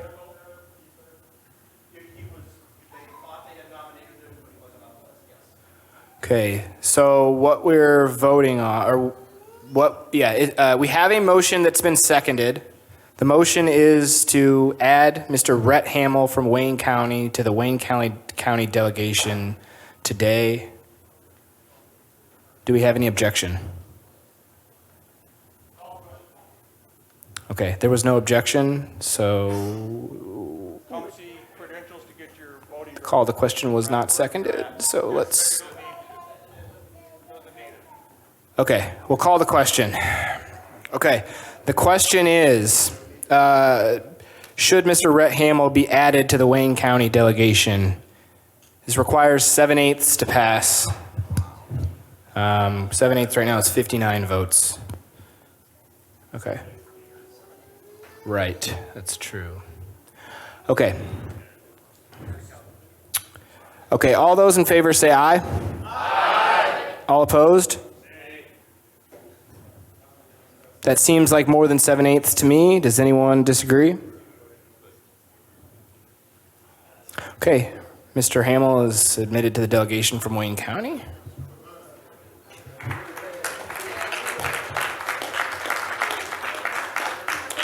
Okay, so here's what we're going to do.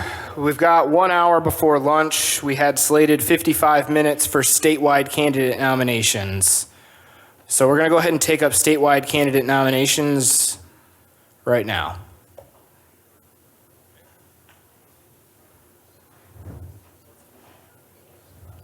Okay, so we will start with the top of the ballot. Does anyone wish to move for opening nominations of governor? So moved. Okay. Second? Okay, I open nominations for the Libertarian Party of Michigan nomination for governor. I nominate myself, Bruce Jakeways, for governor. Okay, thank you, Mr. Jakeways. Do you wish to speak to your nomination? Just a quick procedural thing. We'll give folks a chance to speak to their nomination upon seconding of the nomination. Is there a second? Okay, Mr. Jakeways, you have the floor. How much time do I have? We have in our convention rules a 2-minute limit Okay. per topic. Good.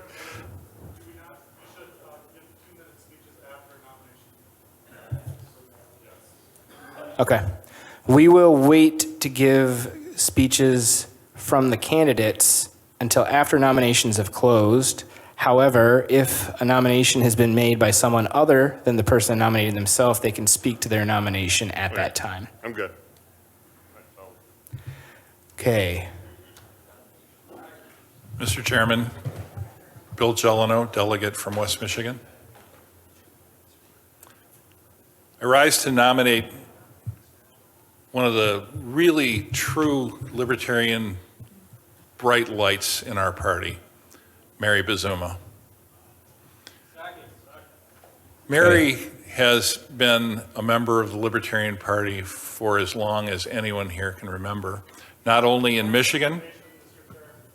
I believe that all candidates get 2 minutes regardless if they want to use that themselves or if they're nominated. I believe no speeches are in order at this time for the nomination. Okay, the ruling of the chair is that Mr. Gelano's speech is out of order at this time. Okay. Thank you, Mr. Gelano. Okay. Nominations are still open for governor. Yeah, it was seconded. Daniel, are you all right? You need anything clarified? Are you good?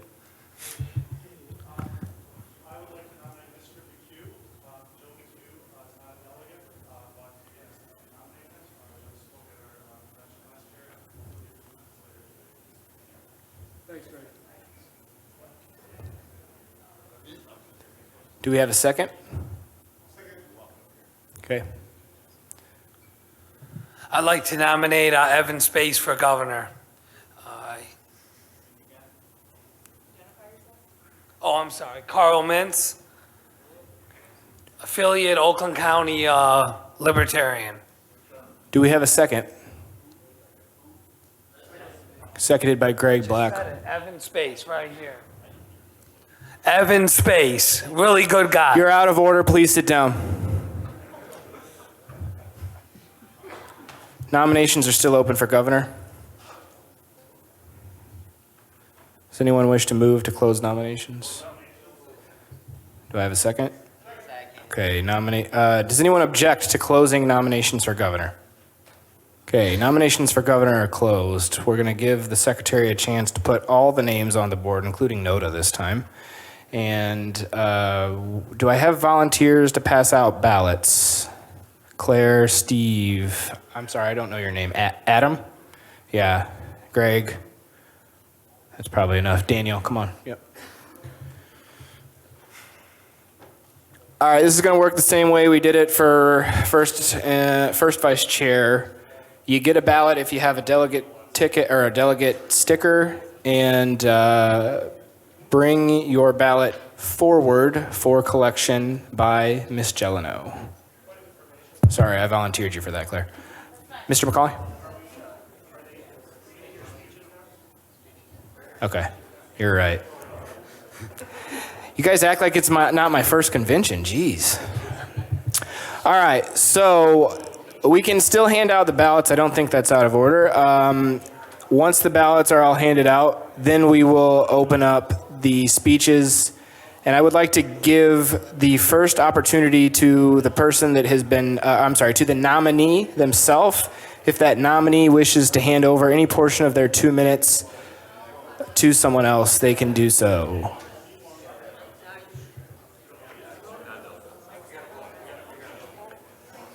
The order of nomination was going to be mine.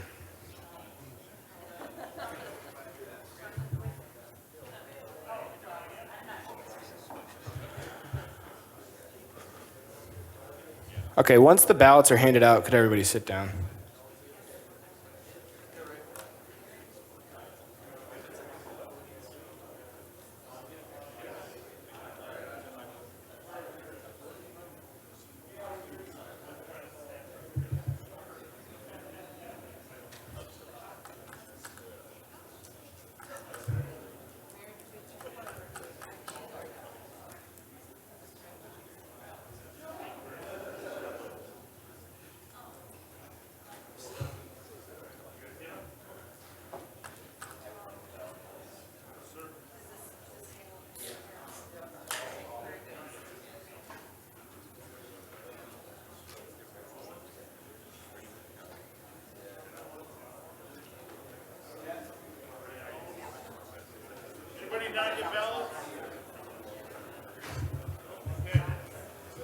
Okay, just a procedural thing, guys. There's no mic in this stand over here, so please use this one. Can we actually put that in the center of the room since it's the only one, please?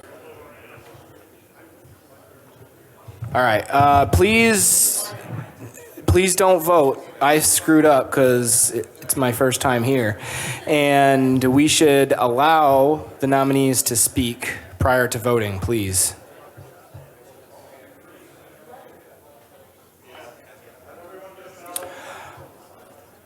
All right, does anybody need a ballot?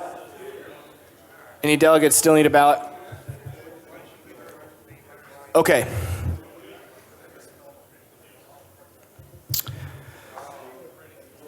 All right, what I will do is I will go in the order that nominations were made. So the order will be Mr. Jaquays, Mrs. Bazuma, Mr. McHugh, Mr. Space, and then Noda.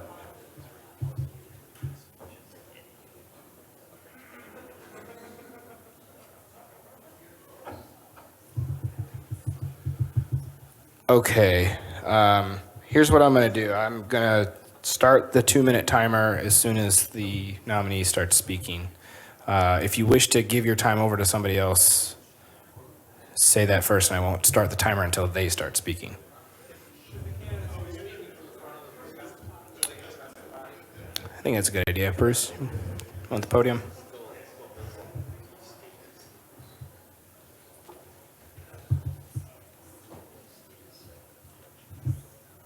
We got like 30 seconds to kind of do the wrap up. Who's the official counter of time? Right, we get about 15 just to kind of. Okay. Hello, my name is Bruce Jakeways. Everyone should have a little business card on their table. On the back of it is a QR code that goes to my website. I will be updating the website one way or the other after this vote. So if you want some information what I stand for is there, with some information, background information about me is there also. I've been a party member since 1996.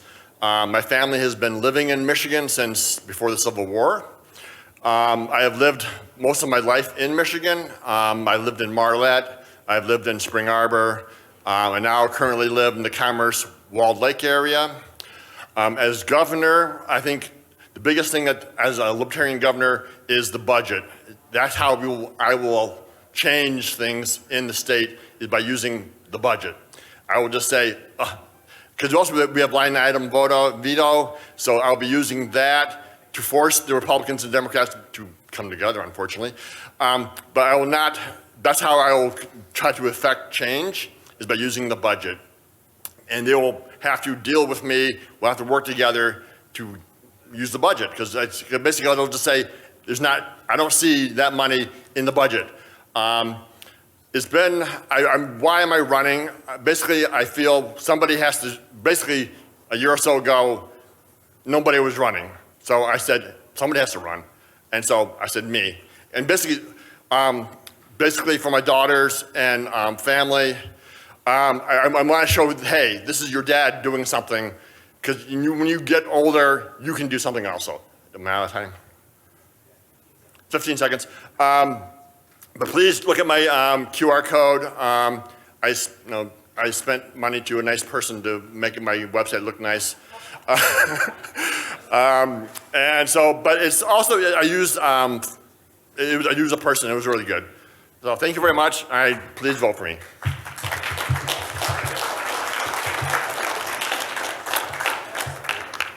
Ms. Bazuma, would you like to speak, or do you like to have somebody else speak for you?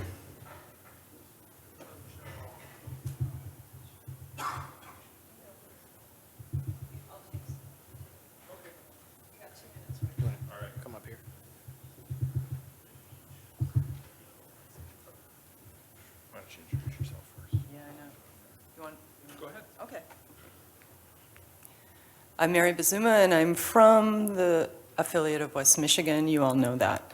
I did run for governor before, and I would be extremely honored to be able to run as governor for the Libertarian Party once more. It's time. I know this morning has been difficult, but it's time for us to come together and to bring liberty to Michigan. Finally. That is what I want to do. I have a team in place. I want to poll high enough to get into the debate, if possible.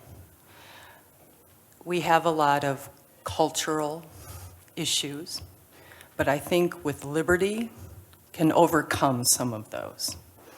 And that is what I want to do. Also, this is my last hurrah. I've run so many times, but it's hard, it's hard to be rejected all the time, but I'm willing to do this one more time.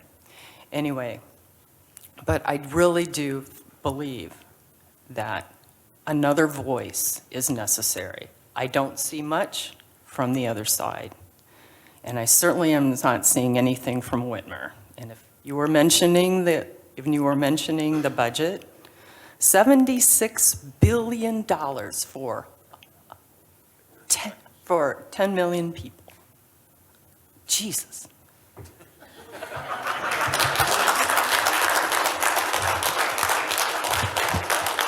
I only have a few seconds, so I'm going to bring it right to the cut to the chase. Few people in our party have brought everyone together like Mary Bazuma. Her leadership skills are unmatched. As a 26-year veteran command officer in the United States Navy, she's assembled the skills and the savvy to make this work. I put my endorsement behind her, and I hope we all will. All right, Mr. McHugh, you'll go next.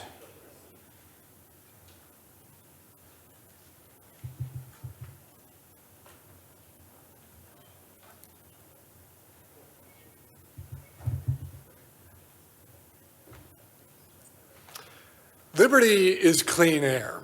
Liberty is fresh water. Liberty is healthy organic food.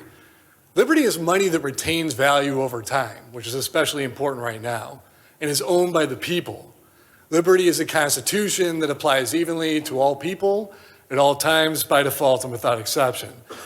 And instead of liberty right now, today, we have the opposite of that. We have an unaccountable central bank that has printed so much money in the last 2 years that the price of gas has gone from $2 to $5. That's not 2% inflation, that's nearly 200% inflation. In fact, we're all feeling it. 7 out of 10 Americans have said that we are struggling to keep up with the cost of living. Gas is higher, housing is higher, groceries are higher. We're struggling it, the people are feeling it. And neither party has anything to say about it. They don't have a solution. But we as libertarians, we do. We know that it's a banking issue. So let's end the Fed and go green instead at a state level by replacing the bank with a credit union that is clean, green, citizen-owned, and fully transparent so that we can get off of oil, out of oil wars, invest in renewables and organics, and split the profits with the people instead of with the banks. And you know what? While we're at it, let's pass a void for vagueness amendment to ensure that all laws are clear, objective, and easily understood by the average Michigander. Let's ensure that laws are general, equal, and certain so that we can eliminate favoritism in the law. And let's legalize cannabis, well, let's legalize guns, drugs, and sex between consenting adults. Because if it's not against the law, if you're not hurting anybody, it shouldn't be against the law. My name is Joe McHugh, candidate for governor. Appreciate your support. Thank you very much.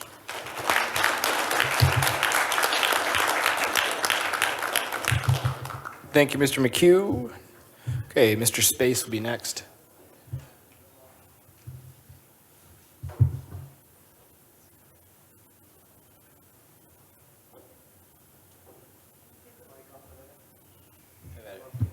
I'll give you 3 when you got 30 seconds. Okay, great. Thank you. Good morning, Libertarians. How are we all doing today? Excellent, excellent, excellent. My name is Evan Space, and I'm not your typical candidate you run into every day. I'm a newborn porcupine myself. I rolled in this morning with my Libertarian Porcupine bus, planning for a campaign tour across the state of Michigan. You know what Michigan needs? It needs all you guys making these decisions here for the state of Michigan now. Time for us to go yellow. Time for us to make a change for Michigan once and for all. That's why I, Evan Space, a U.S. military veteran who has served in the Michigan Army National Guard for 8 years, did a deployment in Afghanistan, look forward to making a better tomorrow for the United States military in the state of Michigan, improving it. I also look to be able to eliminate the Michigan business tax. I want to get that to be gone. By getting that rid of, we can improve our economy and be able to make it stronger. I will put a 100-day audit forward with the transparency so we know where all of our funding is actually going once and for all. Don't you agree that our funding's not being spent the way it should be here in Michigan? I think so. That's why I want to be able to make this movement. I want to be able to make sure that the FOC and the DOC, two of the biggest programs, are actually restructured and they're actually taken care of. I want to make sure that our youngsters that we all have in the state of Michigan have a brighter tomorrow and a brighter future for everyone. That's why I'm not giving up. I ran up against some of the biggest names right now in the state of Michigan. I've run up against Kelly, who is right now leading, and right now we'll be able to take on him and be able to make sure that his campaign doesn't succeed. I make sure that we make sure that Whitmer doesn't stay in office one more term. That is why I want to make sure that we have a better tomorrow with everything we got. I am pro-gun, I am pro-life, I am pro-marijuana, and I stand for everything that the principal values that the Libertarian Party has to offer today. That's why I want you to look at my website, spaceforgovernor.com, and rock it out with me and join my campaign team. Thank you so much. Take care. Okay, thank you, Mr. Space. Does anyone wish to speak for NOTA? Okay. All right, now we're going to vote. All right, everybody already has their ballots except for me. So fill out your ballots and bring them up to Claire.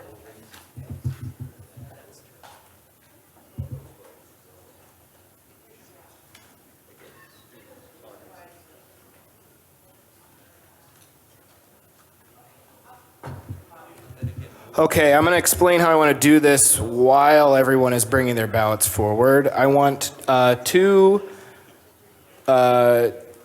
delegates to count the votes together, and I would like to have one person nominated by each nominee to observe the counting.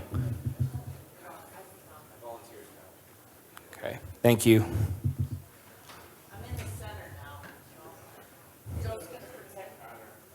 I got you, Claire.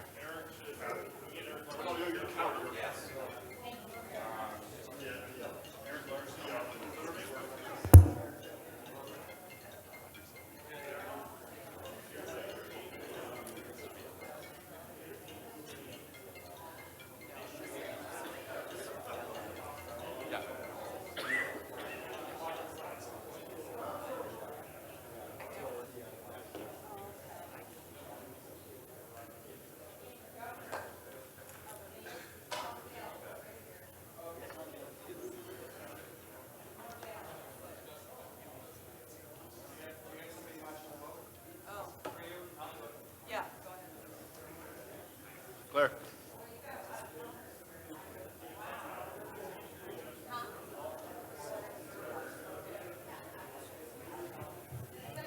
Test, test.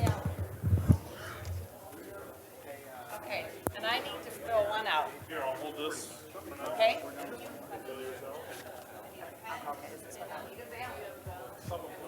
Okay, I will repeat what I said. Connor and who was the other volunteer? Okay. Andrew and Connor are going to count, and I have one person from each campaign watching the counting. Is that accurate? Who's observing from Ms. Bazuma? Okay. Who's observing from Mr. Space?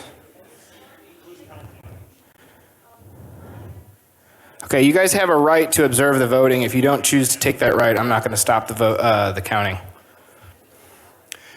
Any votes? Any other votes? Last call. Any delegates not getting a chance to vote? Okay, one more time. Connor and Andrew are going to count. One person from each campaign can observe the counting. Go ahead. Okay, we have an observer for NOTA.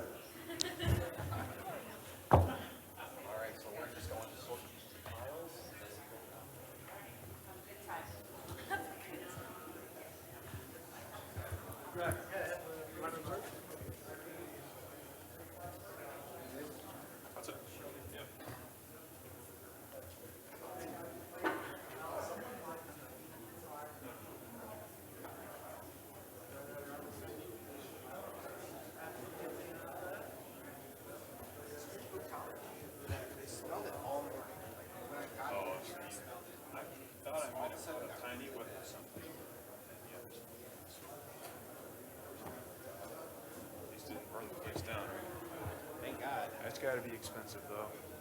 I mean, none of us touched anything. I was over there looking for the master kill power button.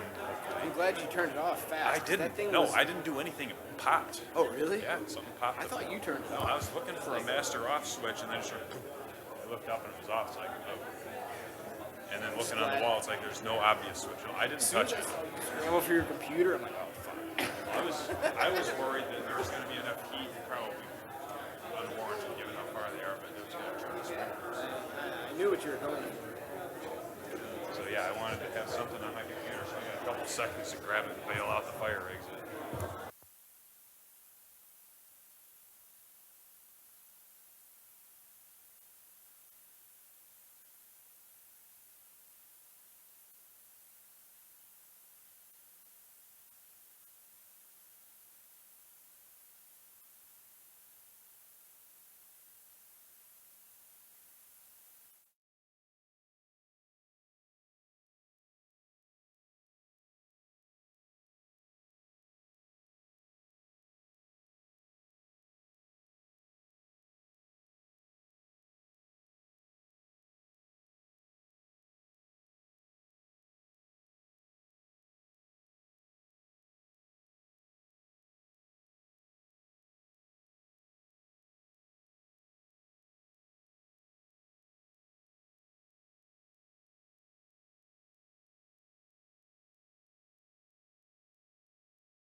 Have Our nominee for the Libertarian Party of Michigan's candidate for governor of the state of Michigan.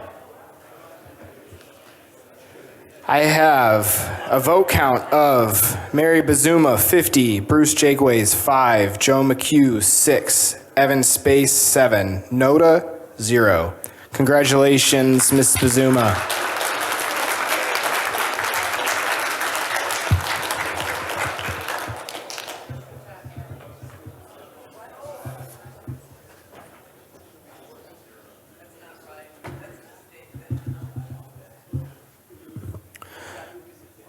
Okay, please excuse Daniel. He's been on his game the entire day. These are in a different order.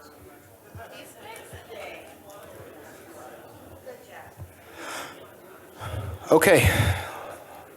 Lieutenant Governor?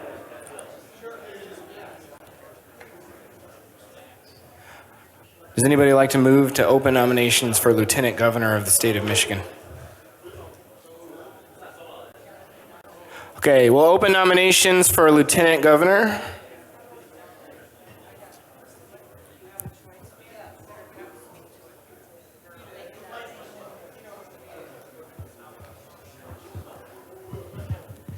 Mary Bazuma, your candidate for governor in 2022.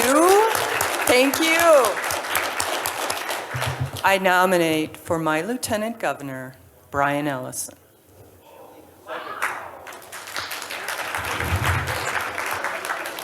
Mr. Ellison, do you accept? I do.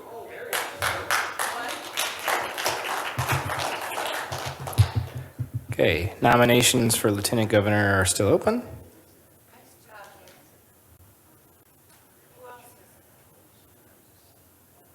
Does anyone like to move to close nominations? Okay, motion to close nominations has been moved and seconded. Anybody oppose closing nominations for Lieutenant Governor? Okay, nominations are closed. I'd like to move to vote by acclamation, if we could, please. Okay, we have a motion to vote by acclamation that has been seconded. Does anybody oppose voting by acclamation? Andrew Hall. Who seconded? Okay. I oppose voting for acclamation. Noda should be given a chance to speak. Okay.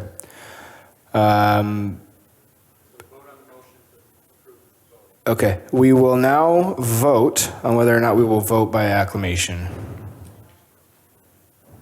If you wish to vote for Lieutenant Governor by acclamation, please say aye. Aye. If you oppose, say nay.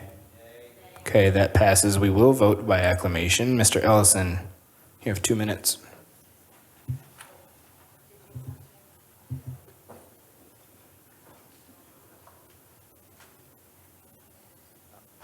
I want you to speak first. Oh, okay. Oh.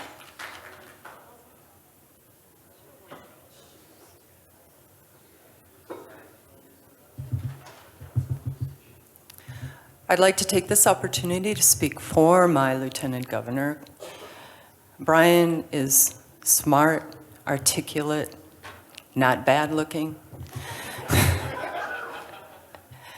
But I think he would make an excellent Lieutenant Governor because on top of everything, we agree on things, and I trust him. And I know he would have my back. If I occasionally had a bad carton of potato salad, he would be able to fill in for me excellently. So I appreciate your support for my Lieutenant Governor candidate, Brian Ellison.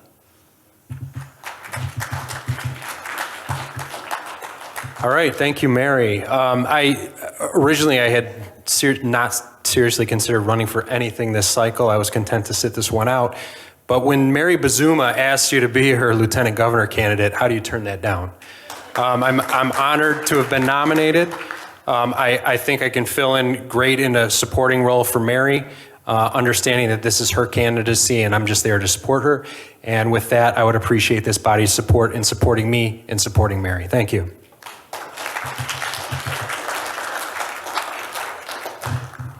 Would anyone like to speak on behalf of NODA?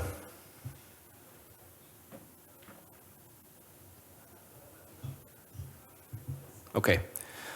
We're going to go to a vote then. The vote will be for our nomination for Lieutenant Governor. Candidates are Brian Ellison and NODA. I move to have vote by acclamation. We already did that. Oh. Thank you, Scotty. Yeah, okay. All right, so the question on the floor is, should Mr. Ellison be accepted as the Libertarian Party of Michigan's nominee for Lieutenant Governor? All those in favor say aye. Aye. All those opposed? Okay, that passes. Congratulations, Mr. Ellison.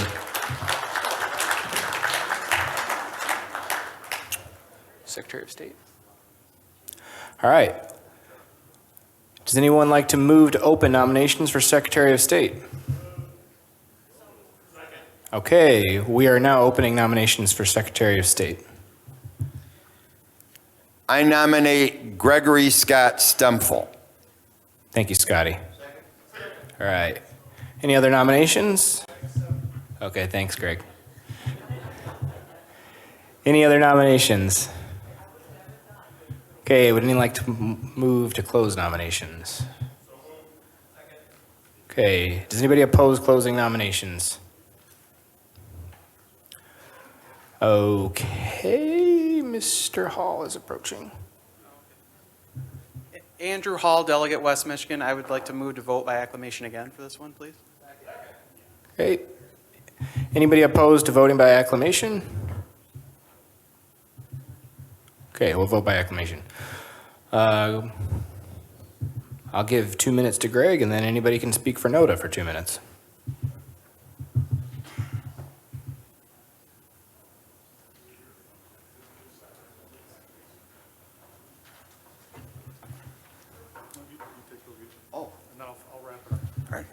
Hi, it was my pleasure to nominate Gregory Stempfel to this office.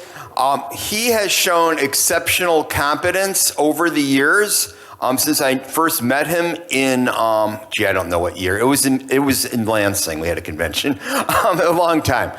And oh yes, we also went to Wayne State together, and we worked together. And to get on the student council, I got on that time. But what I'd really like to emphasize is that Greg knows the election law, and he knows it well. He knows it. In fact, I thought I knew it, and I had researched a lot, and then I forgot things, and I'll still call Greg up on the phone to check on things. He has gotten it right when the Secretary of State, who's in there right now, got it wrong, and he's been really one who can school the Secretary of State on how to do things right, but it'd be better if he just was the Secretary of State, and then we'd get things done right. Thank you, everyone. I'm excited for this race. I plan to run an active campaign. This race is important because of the ballot order for political parties on moving forward were based on this race. So I want to come in a solid third place. First or second would be better, because I want our presidential candidate and our next governor to be listed third, the first person after the Democrats and Republicans. So anyone that doesn't want to vote for them will be their first choice. Again, I plan. One reason I like Secretary of State is it gets us the opportunity to talk about election reform. And I feel changing our elections is just as important as pushing libertarianism, because clearly we have a biased two-party system. So if you'd like to be involved in my campaign, I could certainly use help with social media, building a website, and some content. And if someone wants to be a treasurer, this would be a great opportunity to learn that aspect of Michigan election law. So I thank you for your support, and I'm excited about campaigning.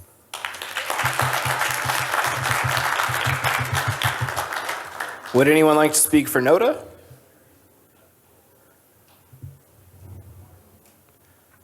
Okay, since we're voting by acclamation, we've already approved. All in favor of accepting Greg Stimfel as the Libertarian Party of Michigan's nominee for Secretary of State, say aye. Aye. All opposed? Okay, that passes. Congratulations, Greg.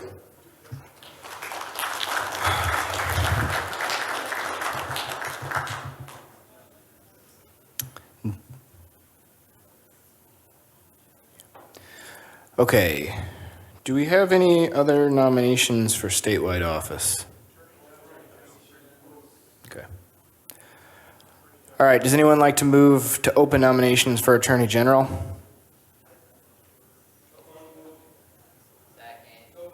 Okay, nominations for Attorney General now are open.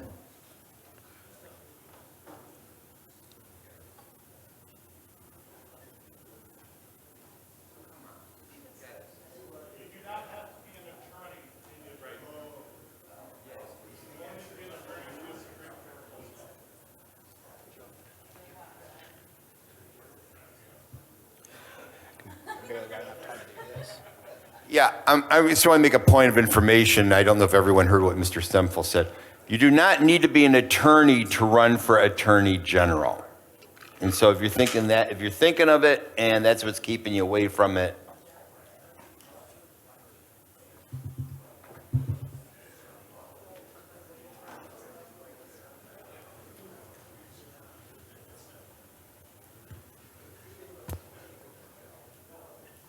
Mr. Chairman, Bill Jeleno, delegate from West Michigan. Just a point of privilege. I wonder if I might just address this for about 30 seconds. This position is incredibly important for our party. You know, you think of so many rights issues.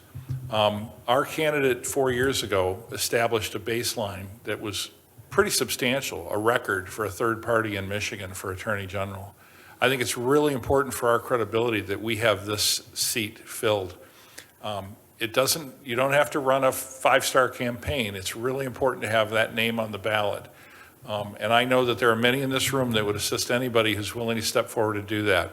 You don't have to be an attorney. You just need to be able to work with your team to get the party the recognition that it needs, that we care about this office.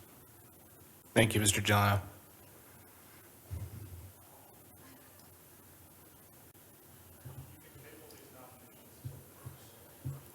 Mr. Allison.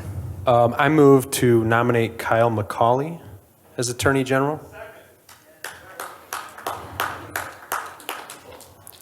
Mr. Mccauley.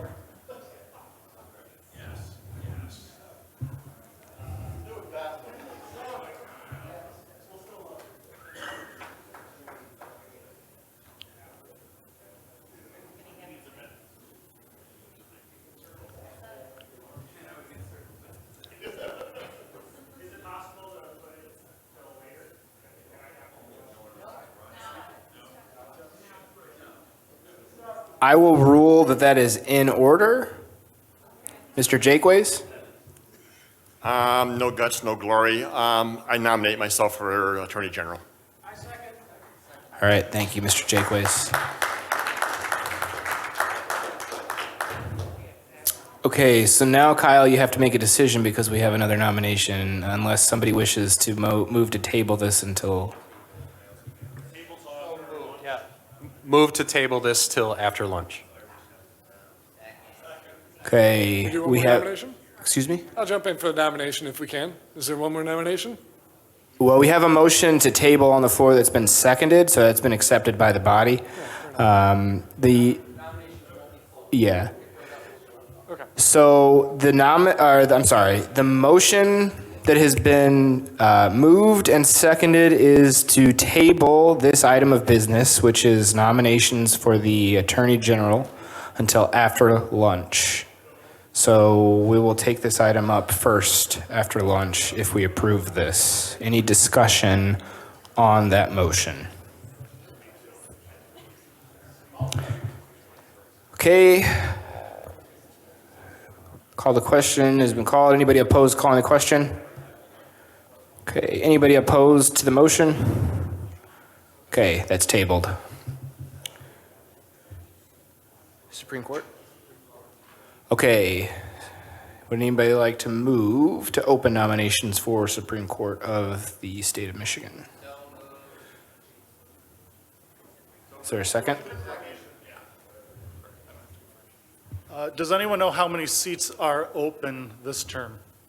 Mr. Morgan, do you know? 1? 2? All right, there are 2 nominations.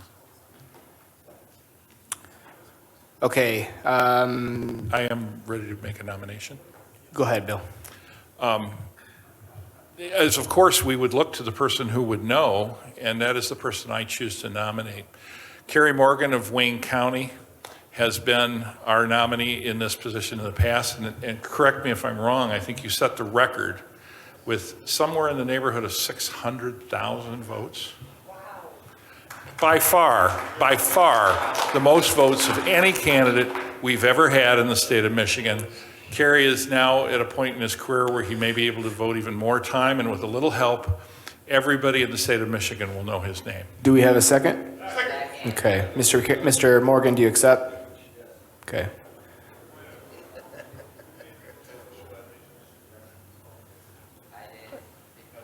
Yeah.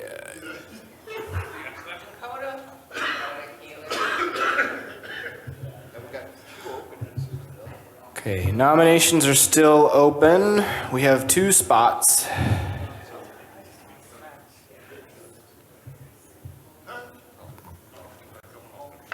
Scotty?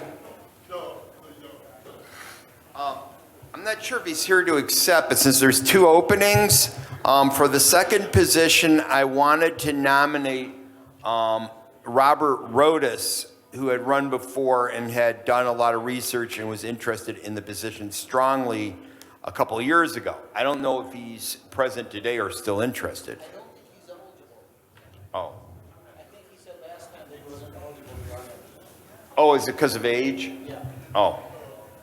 Okay, well, if he's not eligible, obviously it's a moot point. Okay, I've been informed that nomination is or we can't accept it because he's ineligible.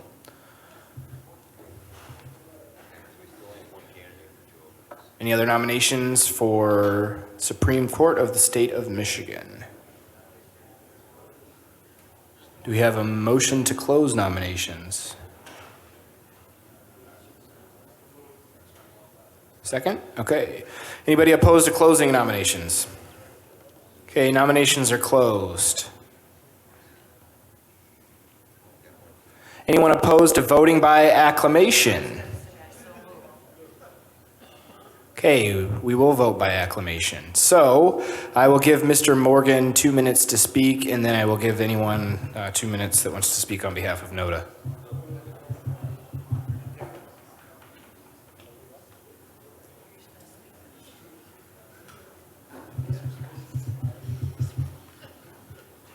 Thank you. My name is Kerry Morgan. I'm an attorney. I'm seeking your nomination to the position of Justice of the Michigan Supreme Court. The court is pretty badly divided, 4-3, 3-4. As you know, the judicial branch ought to be limiting the power of the other 2 branches, which it has essentially failed to do. The other 2 branches have run roughshod over the rights of everyone in this city, this state. Particularly our governor has exceeded her power, and the court finally did find she exceeded it with all of her lockdown orders. But that is something that is probably been challenged, and we need to make sure that we have candidates that respect the rule of law, can actually read the Constitution, and will respect the rights. Judges have to protect the rights of the people, particularly those stated in our Constitution, and not yield them to the power of the executive branch or the crushing of those rights by the legislative branch, or in this case, the funding of the suppression of rights by the legislative branch. I look forward to your nomination, and thank you very much.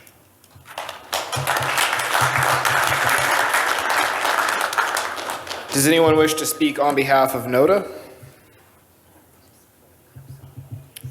Okay, we'll now vote by acclamation. All those in favor of accepting Carrie Morgan as our nominee for the State of Michigan Supreme Court, say aye. Aye. All opposed? Congratulations, Mr. Morgan.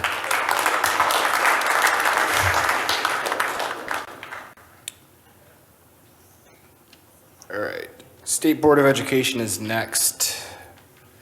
Would anyone like to move to open nominations? Second. Okay, nominations for State Board of Education are open. Mr. Hall? Mr. Elgus. Bill Hall from West Michigan. I nominate myself for State Board of Education. Thank you, Mr. Hall. Okay, we do have two positions for nominees for this. Any other nominations? Anyone opposed? Please take the mic.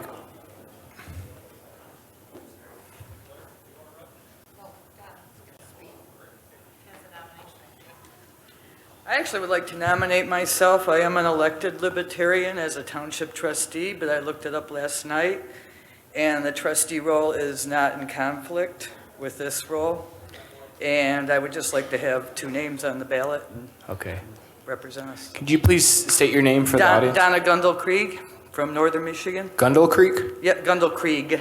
Krieg. Yep. Got that, Daniel?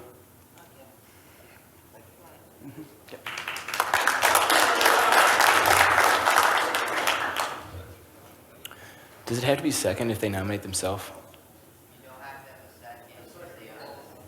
Okay. Any other nominations?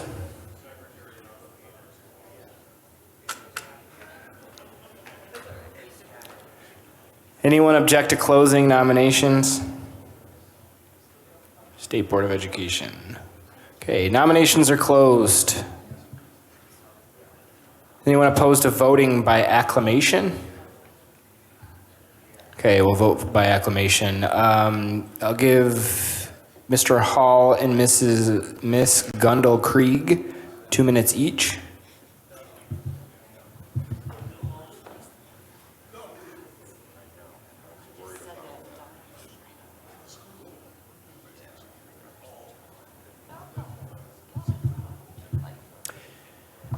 My name is Bill Hall. I've run several times for this particular office, so I've got the background in order to do it again. I think this is a very important office for us to run a candidate in statewide, and I would urge others to consider running for these statewide educational boards because these are our ballot access races. This is what maintains our ballot access.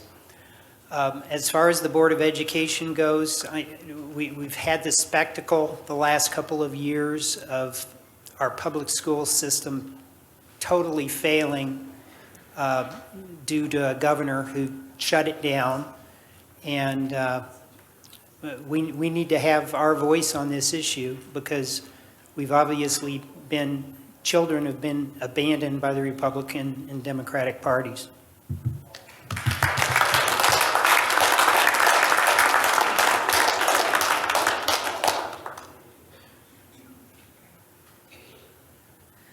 I just wanted to speak from here. My name is Donna Gundel Krieg again, and last year I beat a Democrat in a partisan race in northern Michigan, and I have really, really loved,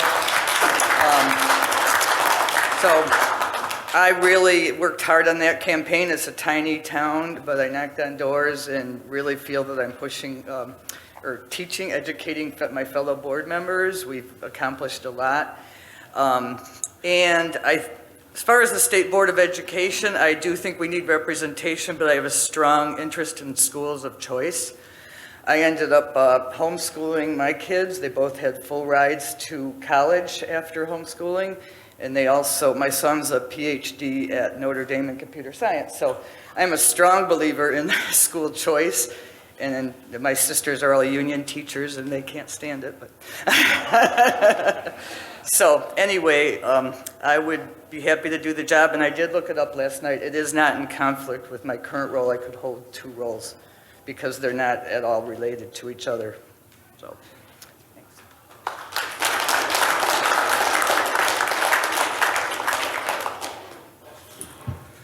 Does anyone wish to speak for NODA? Okay, we already agreed to voting by acclamation. So if you wish to accept the two nominees, please say aye. Aye. If you're opposed, say nay. All right, congratulations, Mr. Hall and Mrs. Gundel Krieg.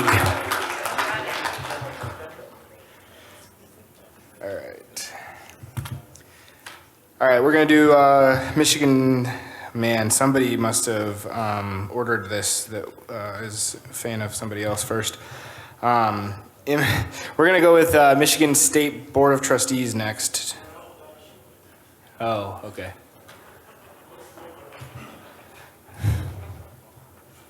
Whoever got the license plate approved didn't follow that same policy. All right. Do I have a motion to open nominations for MSU Board of Trustees?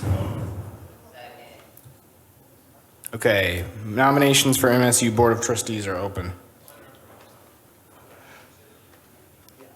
We have two. Who moved that? Okay, thank you, Daniel. Okay, nominations are open.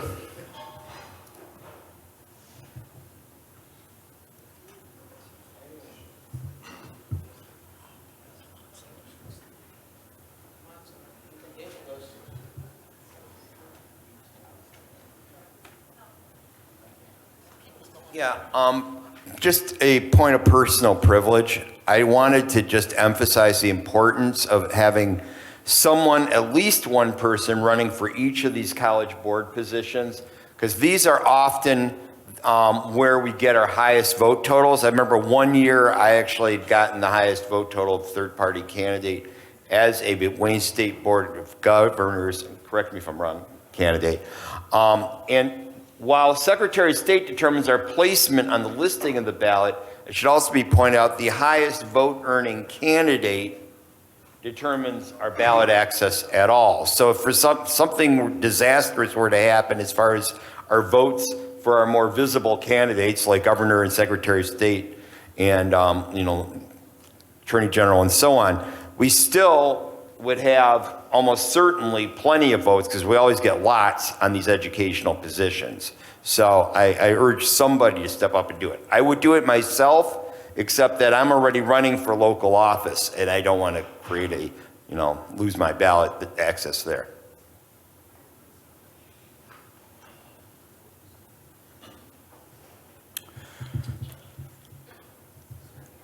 Would anyone like to move to table him?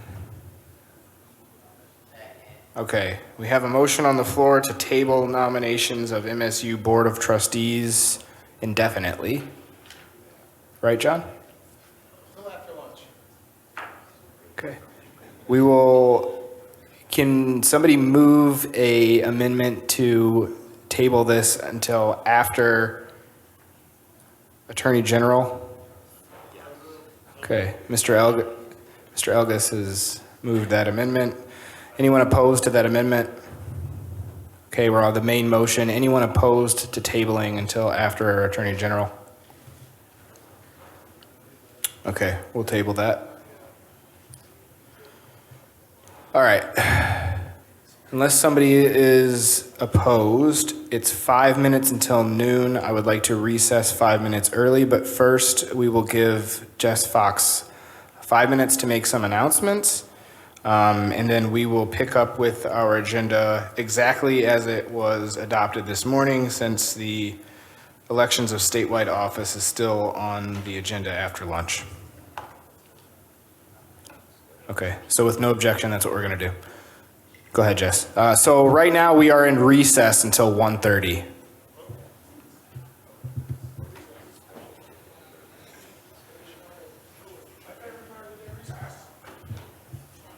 Hello, everyone. A couple of quick announcements just to make you aware. Those of you that have lunch today, make sure you have your wristband either on or with you. Any color wristband will get you into lunch, and we will have people at the door checking that, so please make sure you have them with you or on you. That will start at noon, so please make your way down there if you are having lunch today. At 12:45, my phone's ringing in my ear. At 12:45 today, we do have a panel discussion taking place back here in the ballroom, so everyone is welcome to join us for that. If you do not have a wristband, if you did not get a lunch ticket, there are tons of great places right downtown Holland to eat. New Holland Brewing is right across the street. If you just want something quick and cheap, there's a Jimmy John's. Crest 54 has pizza by the slice, and there are plenty of other options right downtown within a block or two as well. If you have any questions about that, just come see me. I'll tell you some good places. A couple final things. We are doing candidate photos. If you are a candidate, if you are an affiliate board member, if you're an LEC board member, we will be doing professional headshots for you today. That is going to be during the lunch hour. Ben is going to be doing those, although he does need to eat, so bear with him on that. So he will go ahead, Ben, go eat. They're ready for you. So around 12:15, 12:20, we will get everybody started on photos, and quickening up here. Do I have a minute? Two more things. We have a silent auction going on. That is for seats tonight at the banquet with our special guests. So those forms are out on the table. They're right outside the door. Feel free to fill those out at any given time, and we will announce that at the end of business today. We are doing a 50-50 raffle as well. That's $2 each ticket, $5 for 3 or 10 for 8. And Larry has those tickets. He'll be walking around at lunch and the rest of the day today. So please buy some tickets. And that is all I have. Enjoy your lunch, enjoy your recess today, and we'll see you back here later on. Okay, we also have, did you mention the panel? Did you mention the panel? You did? Okay. Okay, yeah. The panel starts at 12:45. Mike Saliba will lead that. And then announcements from the convention committee will be at 1:25. I will call to order promptly at 1:30. Please be back at 1:30.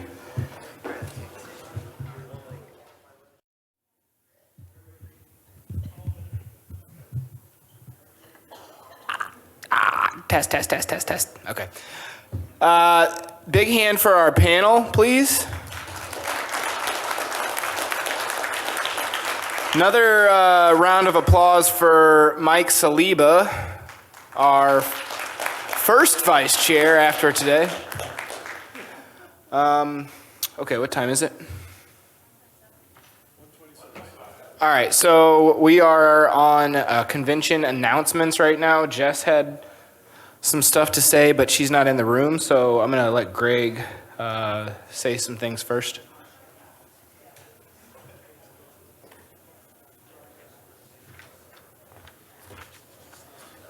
All right, as your Secretary of State candidate, let me talk to you about the candidate paperwork. If you received a nomination today for a state office or federal office, you will need to fill out 2 forms today. One is the affidavit of identity. This is the form that needs to be notarized. I am a notary, Mary Bazuma is a notary, and Mr. Gelano is a notary. So fill these out and bring them to one of us. Don't sign it because we have to observe you signing it. Some common questions are the election date is November 8th, 2022. No, I don't have any more. It's the other form I have questions on. Pardon? Oh, yes. On here are a list, one of these items talks about these, how you met our qualification, and you will say that you are filling out a certificate of party nomination, or certificate of acceptance, which is this other form. It's 1 page, and it just says that you basically accept our nomination. When you have your paperwork done, please deliver it to the desk where Mary is at. That paperwork will be delivered to the appropriate election officials. The third thing you need to fill out is something called a statement of organization. If you are a county or local candidate, we have a paper form for you.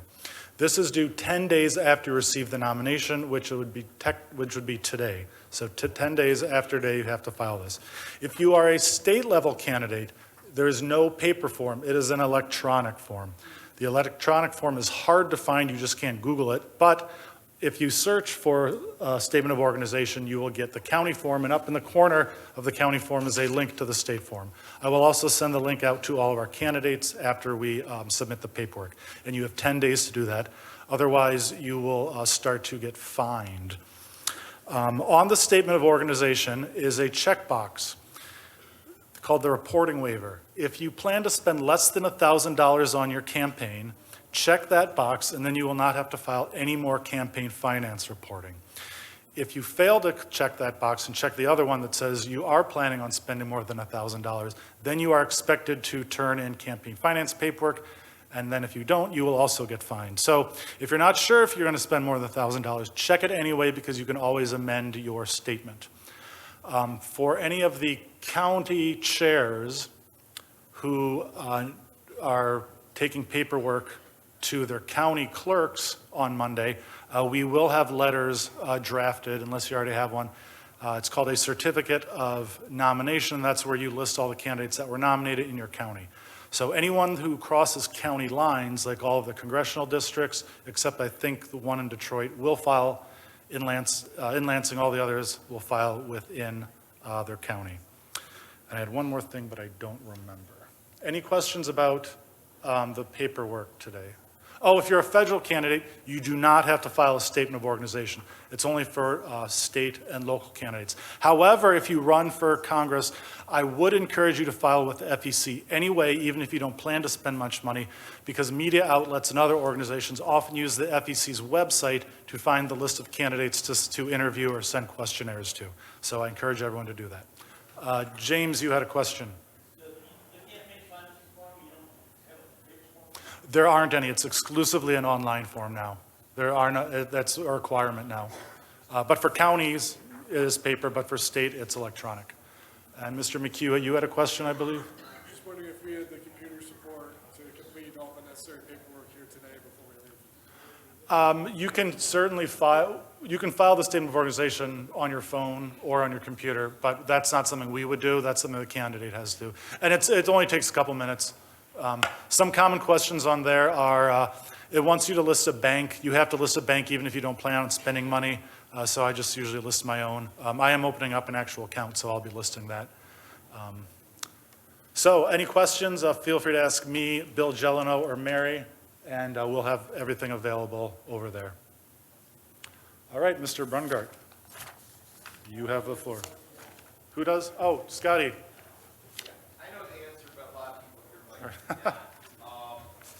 What constitutes a state candidate running for state rep or state senate in a district that is bounded by single county? If you're running for state rep or state senate, and it is within an entire county, which is more the populated counties tend to have that, that paperwork will get filed with your county clerk. Only districts that cross county lines will go to Lansing. And Bill stood up.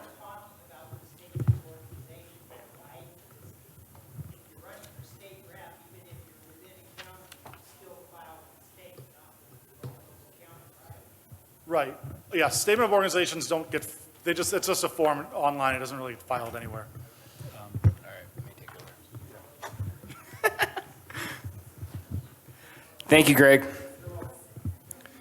All right. It's 1:33. I'm 3 minutes late. So I call to order the business meeting again, and I'm going to yield the next 2 minutes to our convention committee chair.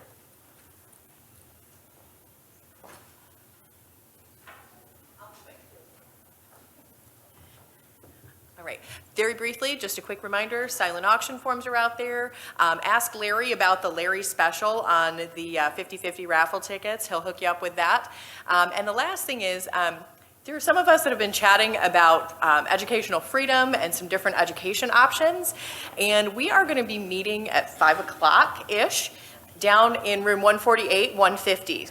So that's going to be down this hall, the opposite side from where lunch and everything was, down to the left. So if you're interested in that, please join us. We're just going to kind of have a chat about that and talk about some different options for education. So that's it. All right, thank you, Jess. Okay, really quickly, before we forget to do this, will everybody that's in the convention committee please stand, and if they're not in the hall, please, or in the ballroom, please have them come in real quick. Daniel, stand up. Craig, Jess, Larry. Who else was on the committee? Steve. Andrew, Ben. Okay. I wasn't on the committee, but I did join a few of the meetings towards the end, and these guys are freaking amazing. I mean, look at this thing we have put together here.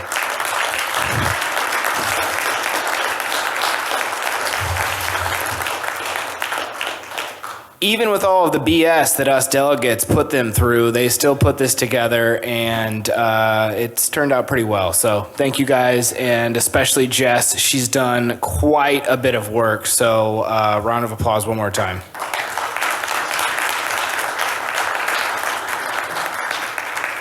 Okay, Mr. Patel, can we get a credentials report, please?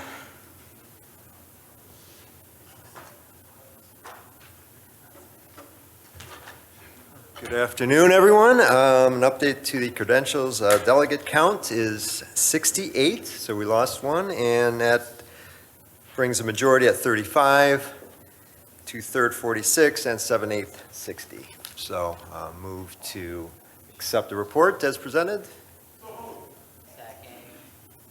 All in favor? Opposed? Okay, passed.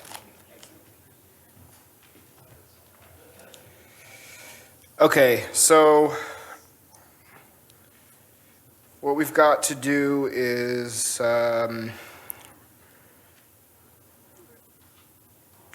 we have tabled the nomination for Attorney General. Then we will pick up from MSU Board of Trustees and go down to U of M Board of Regents, and then Wayne State Board of Governors.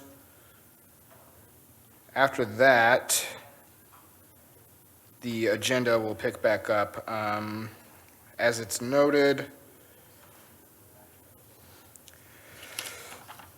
so we'll caucus by your new U.S. congressional district, so that's pretty obvious. You guys can select somebody to run for U.S. Congress, U.S. House of Representatives. And then we caucus by affiliate, so that'll be all of the houses that we would nominate via affiliate, or all of the, offices, and then state offices for the legislature. So if anybody is on the edge of nominating yourself or accepting a nomination, maybe think about those things beforehand. And if you have questions, you guys have seen who are all the people that have run before and know and have the advice, so just ask one of them. Go ahead, Larry. I just have a point of information for all the folks that may be considering running for office.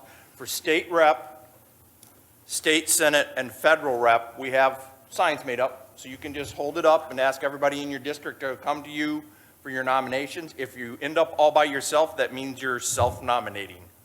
So I'll have the signs available, so if you want to run for one of those three, just come get your sign. And when we get ready to do the caucuses, like I said, you just hold it up. The people who live in your district are the ones who get to vote on that. I also would like to make a motion to remove AG nominations from the table. I'm sorry? Oh. Attorney General, yes, to bring it from the table into being an active motion again. Okay, so moved and seconded, or it moved and seconded. So we have a motion to end nominations for, or I'm sorry, to pick up from the table nominations for Attorney General. Any opposition to that? Any, I'm sorry. You got it. After lunch, I'm stalling out here, guys. Any objection to taking that business back up off the table? Okay, thank you. Mr. Chatter? I move to nominate Mr. Greg Black for Attorney General. Okay. Do you accept, Greg?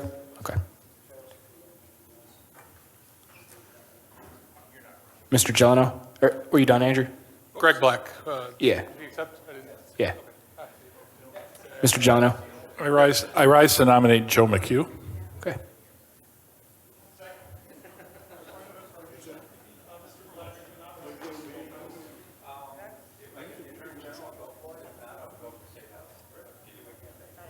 Okay, thanks. For everybody that just didn't hear that, Greg's, if he's nominated for Attorney General, he'll withdraw his wish to be nominated for State House. Bruce? I withdraw my nomination for Attorney General because I'll probably just run for a U of M Regent then. Okay, I think it's already with the body, so is there any objection to allowing Mr. Jakeways to withdraw his acceptance of nomination? Okay, thank you, Bruce. Hi, I'm Lainey Nix. I'm from Genesee County in Flint, and I'm seconding the nomination for Joe McHugh. And can I say a word about him? So the way we've been doing things so far, Joe gets 2 minutes, and if he wants to yield that to you, he can. Okay. All right? Fair so enough. we'll get around to it in a few minutes, Lainey. Fair enough. Any further nominations for Attorney General? All right.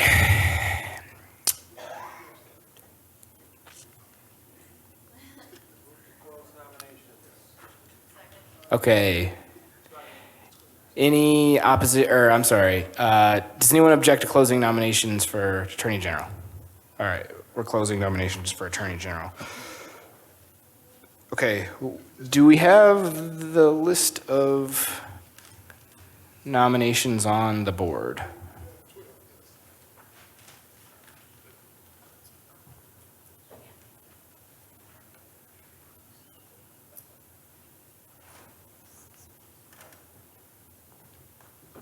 The board's not on fire, at least.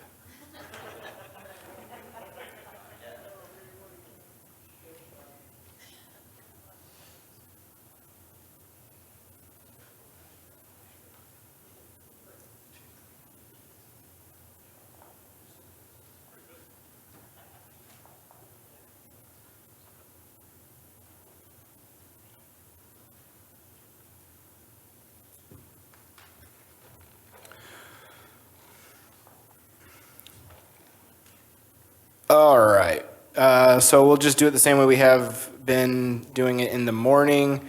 Each candidate will get 2 minutes to speak to their nomination. If they wish to yield any of that 2 minutes to someone else, they may. It will go in order of the nominations from first to last. I think Mr. Black is first. I'm Greg Black. I've lived in central Michigan most of my life, and I think it's time to bring transparency to government. We've seen what's happened the last 4 years, and it's been a disaster. So I think I want to throw my name in the hat and try to make the state a better place. Does anybody wish to speak for the rest of the minute and 45 seconds for Greg? All right, thanks. Thanks, Greg. Okay, Joe?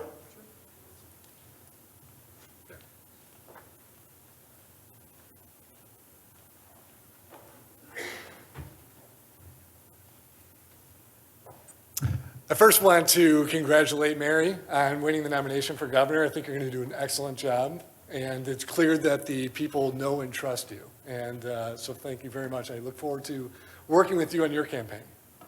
Okay. Thank you for the nomination also from Bill and for Lainey. Some of you don't know me, so let me introduce myself. Joe McHugh, I'm a Marine Corps officer, and I have pledged my life to support and defend the Constitution of the United States of America. I'm not an attorney, but I'm willing to die for the rights of the individual. And because of that oath that we take as a Marine Corps officer and in the armed forces, I took it upon myself to actually read the Constitution, which most of us in this room have done, but I don't know that we can say the same for most elected officials, right? So my interpretation of the Constitution is this. The First Amendment is free thought, speech, action, and association. Right? The Second Amendment is the right to defend yourself in the manner that you see fit, which is especially important when we're being forced to have vaccines and masks and everything else. It's our choice. We get to choose. The Third Amendment is not yet recognized by the Supreme Court, and it's the right to privacy. We didn't quarter people and quarter soldiers in the house because for no random reason. We did it because they were used to spy on the American people at the time. So the Third Amendment is about privacy. Fourth Amendment is about self-sovereignty. Fifth Amendment is due process, which means we understand the right, we understand the law and the penalty for breaking it. And the Sixth Amendment right is this right to a speedy trial. These are important, and I don't think that they're being recognized right now. So this is the best impromptu speech I got for you. If you'd like to have somebody go to bat and knock down every single law that violates the rights of the individual and cause as much hell as possible, vote for me. I'm your guy.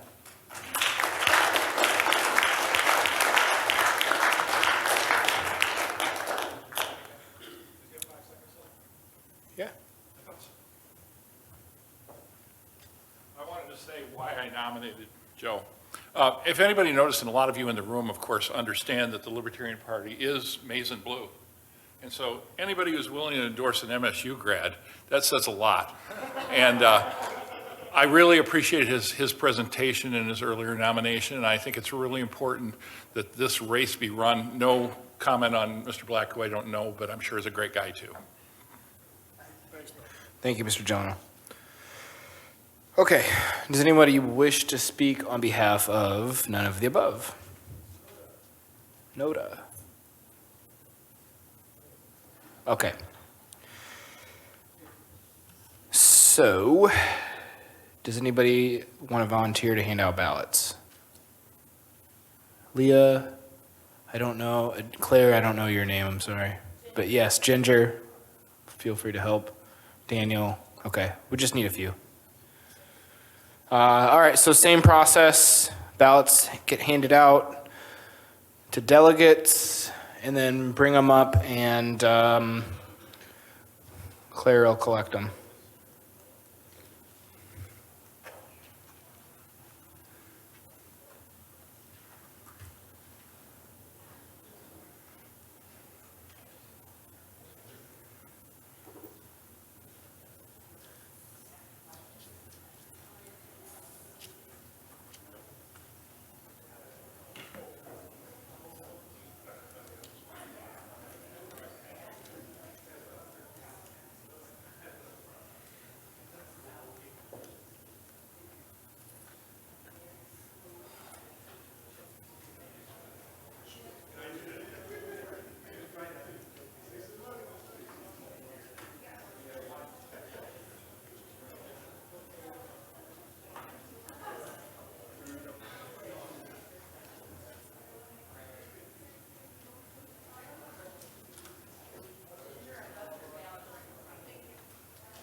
Okay, can I get 2 volunteers to count ballots? Andrew?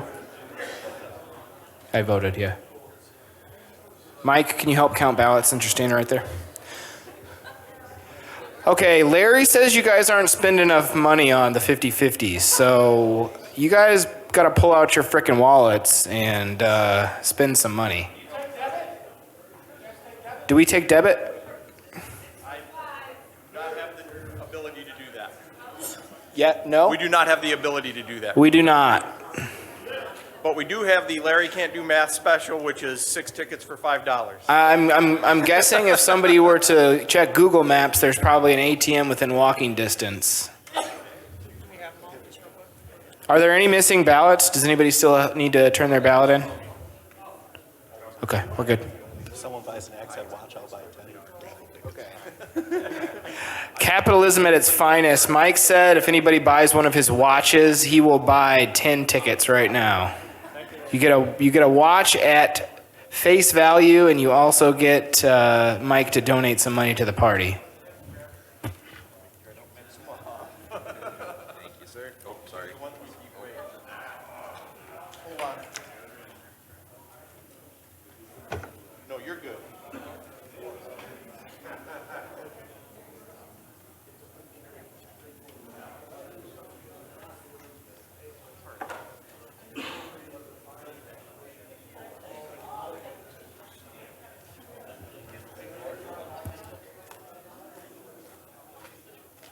So, if you,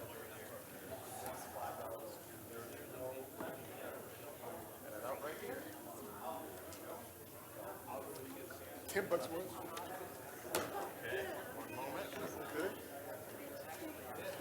Larry, I'll take 10 if you have change for After me, you will.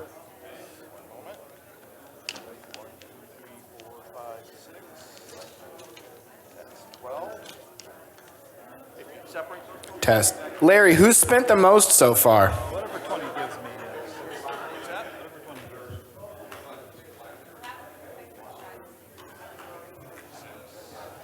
congratulations, Chair. Oh, what's that?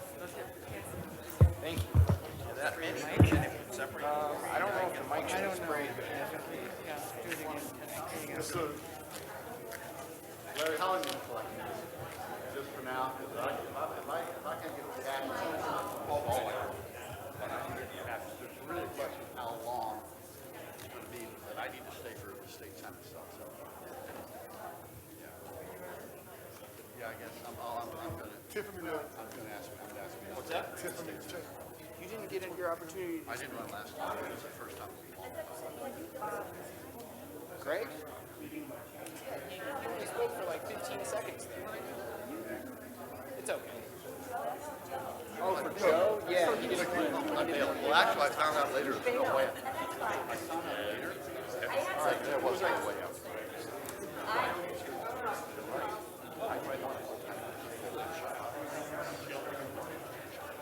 When I realized what I want to be on the board. Yes. Yes.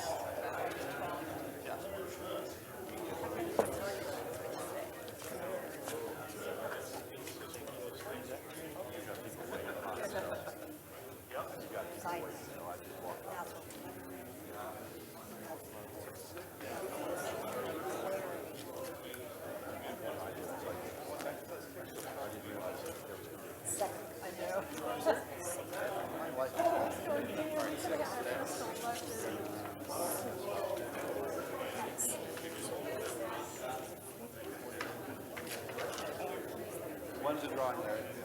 He speaks to the white collar, he speaks to the blue collar, and he speaks to the hippie collar. At the end of business. That is awesome. Everybody stay there. Hello. What's on?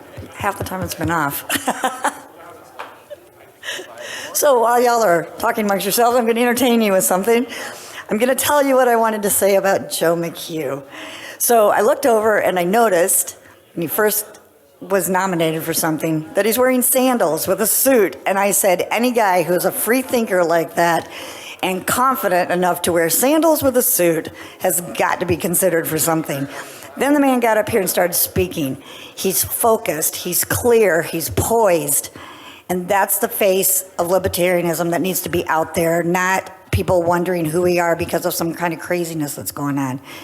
And I just think he's like a good package. I think he speaks to the white collars, I think he speaks to the blue collars, and I think he speaks to the hippie collars. Yay.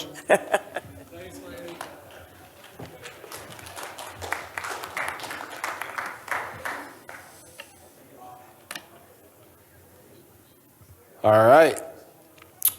In the The, face of all people wearing sandals, I mean, it is summertime, right? yeah. Come on.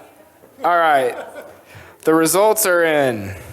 We have for Mr. Greg Black, 21 votes. For Mr. Joe McHugh, 37 votes. For Noda, 1 and 4 distinct write-ins. Congratulations, Mr. Joe McHugh, on being our nominee for Attorney General. Thank you guys for stepping up and running. Okay.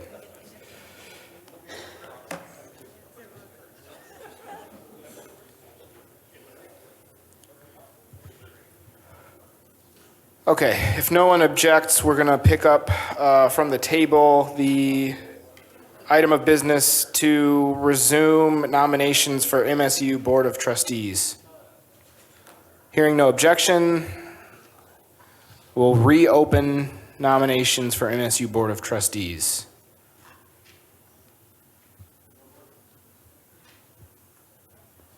Any nominations?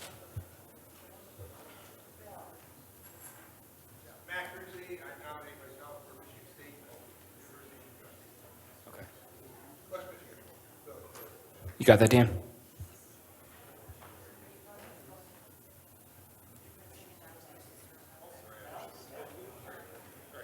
Did you say MSU? I'm sorry. Yeah. I'm a little hard of hearing. I'm kidding.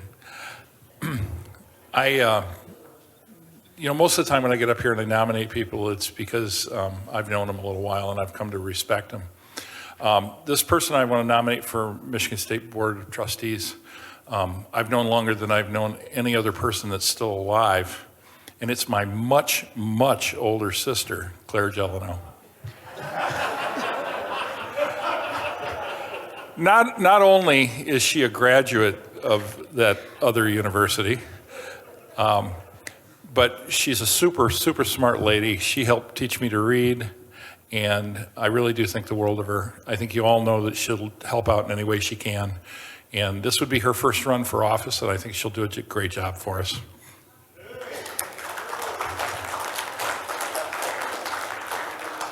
Can we get a second? Okay. Any further nominations?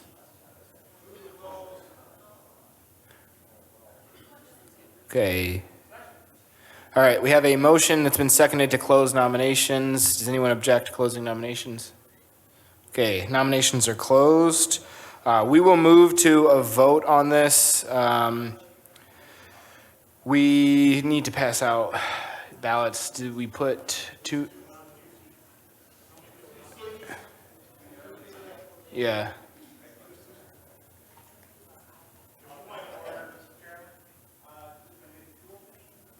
Yeah, there are 2 openings. Okay. Okay. All in favor of voting by acclamation, say aye. Aye. All opposed? Okay, we'll vote by acclamation. Okay, so would either nominee like to speak to their nomination? Max gets to go first. Claire, if he wants to. Yeah.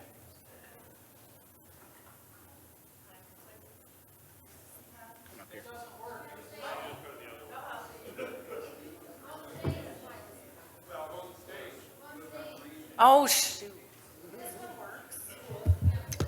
Hello? I know, I should go up front.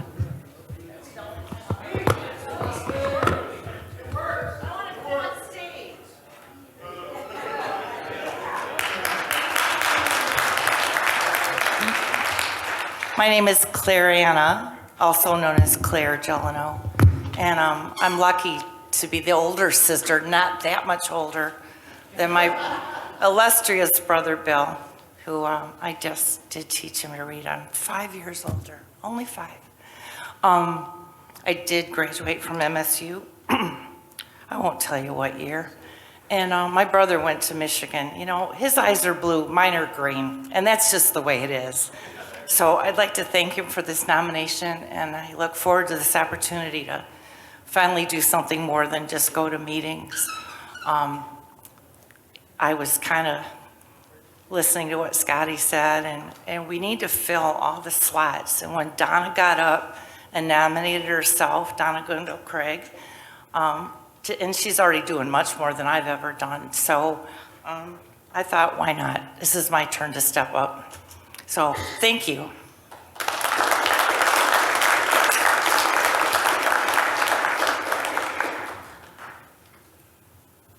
Okay, my main, I have two reasons running for Michigan State University trustee or region. Haven't figured that out yet.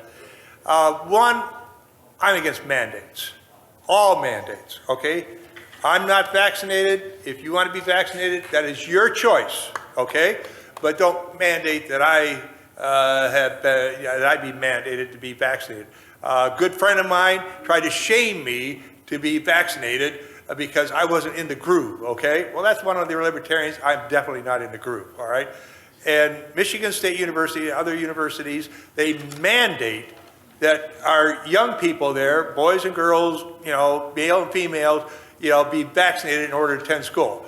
If you get into Michigan State, that's a biggie, all right? I mean, that's huge.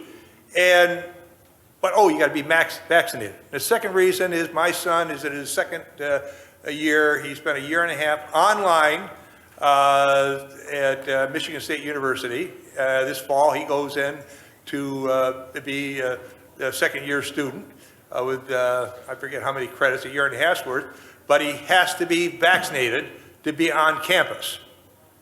And I worked hard, he worked hard to be on campus, accepted to Michigan State University.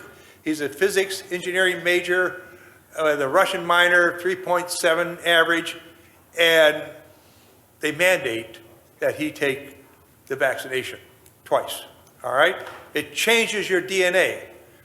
Again, if you want to be vaccinated, great. If you want to be everything else, great. Okay, I'm cut off, but, don't come to me. Anyway, I'm sorry, okay? But, I guess some things I'm too much a libertarian. Also, stop the freaking wars.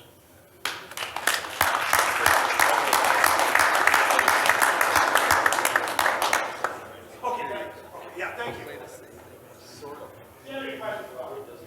Okay. Yeah, say whatever you guys want up here. I don't care, but just limit it to 2 minutes. All right. Okay, so we're voting by acclamation. So, we don't need to speak to NOTA, do we? Does anybody wish to speak to NOTA?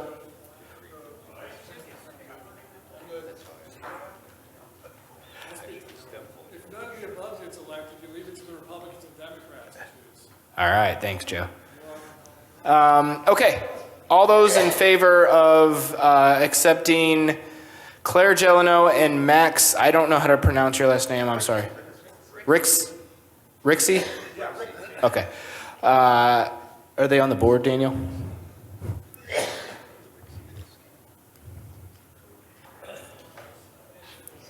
Be nice if there was a screen facing my way.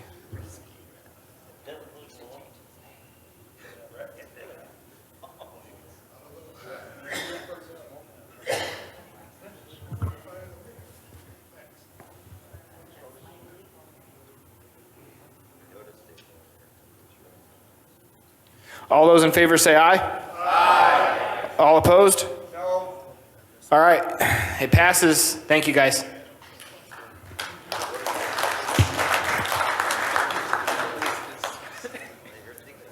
All right, U of M Board of Regents. It's MSU Board of Trustees, by the way, in case you wanted that for filling out your paperwork. And so next, we're going to. Any objection to opening nominations for U of M Board of Regents? Okay, nominations are open.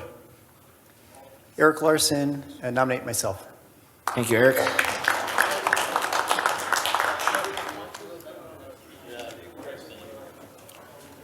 Greg Cresswell of Wayne County. I would like to nominate James Hutler for U of M Board of Regents.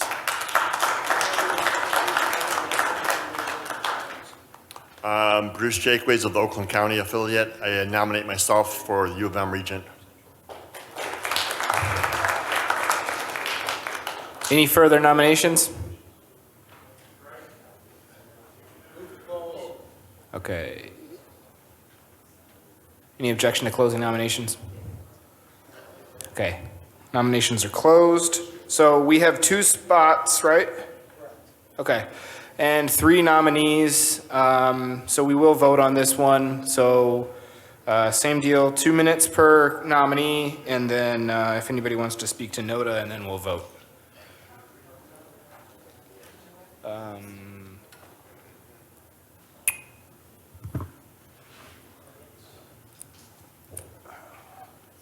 Who was first? Oh, yeah, Eric.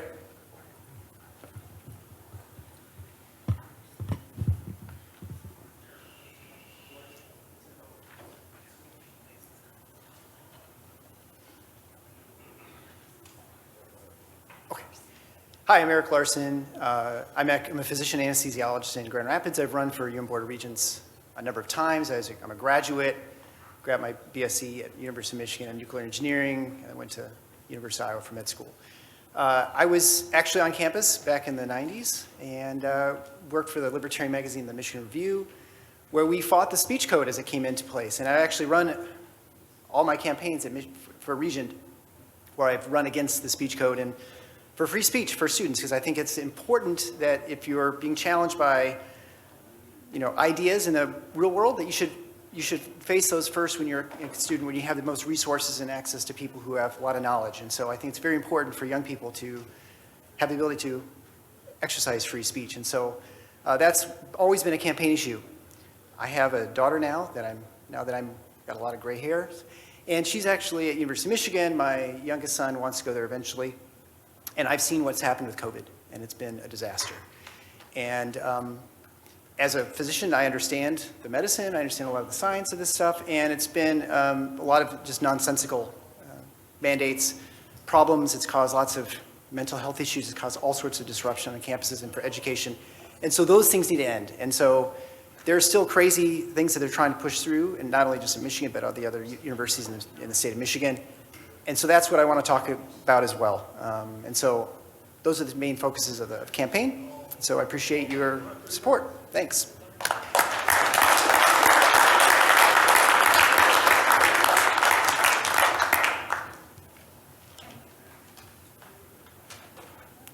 James, do you want to speak?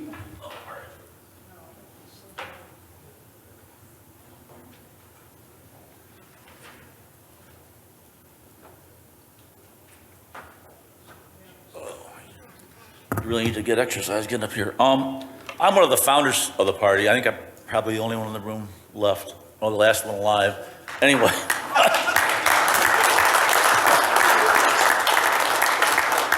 And I want to congratulate, it was less acrimony today than I thought there was going to be.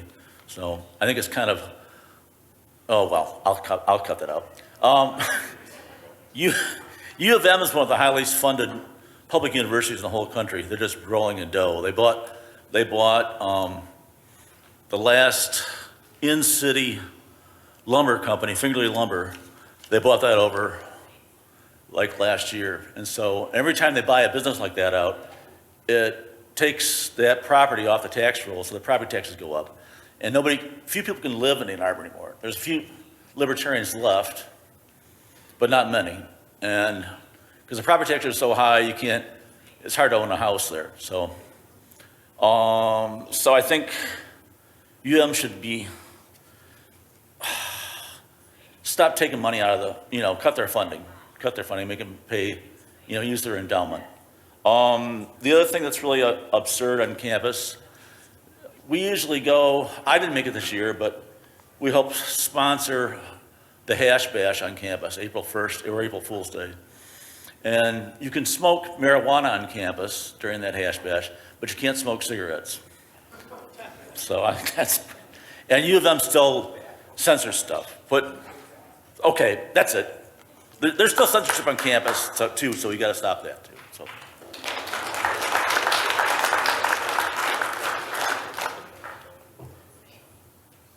Bruce, do you want to say anything?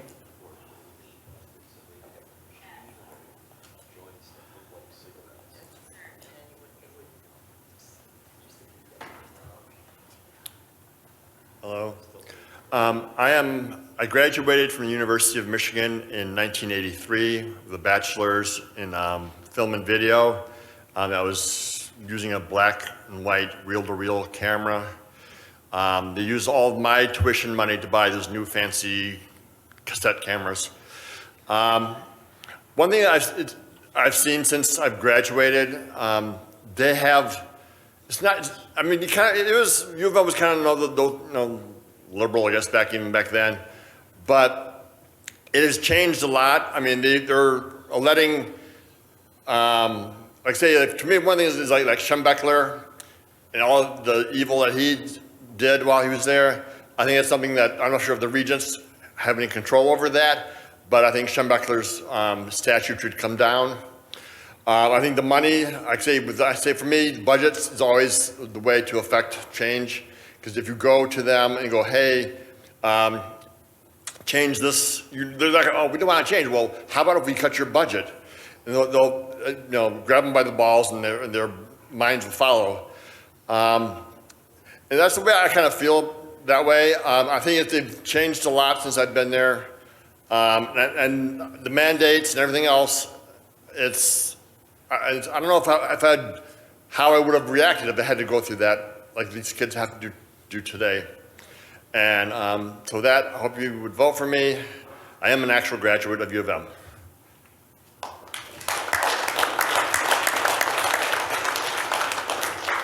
Does anybody wish to speak for NOTA?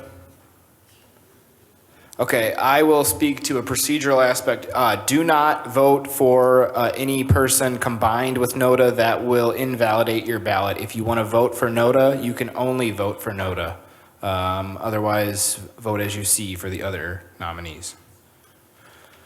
Okay, some volunteers to pass it. Point of parliamentary inquiry, are we voting for two, or is this approval voting where we can vote for all three? No, we only have 2 people that we can put on the.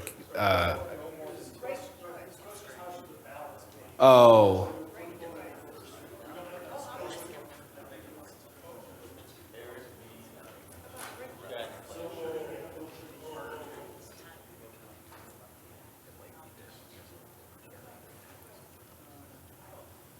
Brian Ellison, delegate from Huron-Raisin. I make a motion to do approval voting, where we would be allowed to vote for as many of the candidates as we approve of, and the top 2 vote getters who have the majority would be on the ballot. Okay. Any discussion on that? Yeah, I'd like to amend that slightly, just that you can vote for 1 or 2, and that as soon as 2 get a majority, they would pass.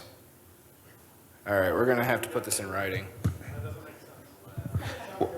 Because you can vote for up to 2. I mean, that's pretty much how it works in the regular. This is approval voting, so my motion was that you can vote for as many as you want. So in this case, we have 3 on the ballot, so you can vote for all 3 of you. I'm amending that. That's why I was suggesting it. Are you withdrawing your? No, I'm actually not. I'm wondering if there's a second for my amendment. Okay. Well. I think those are inconsistent with each other.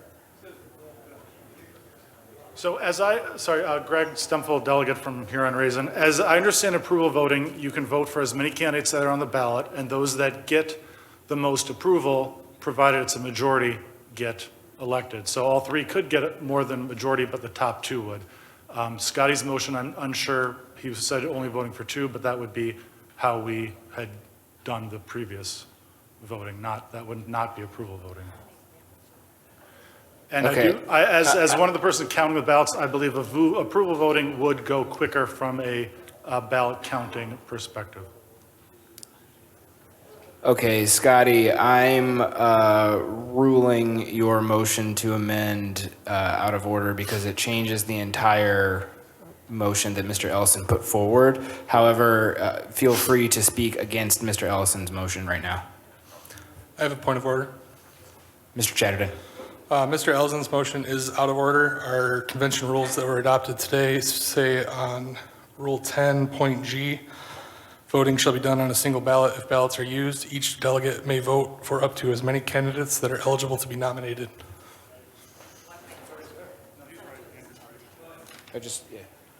Thanks, Andrew.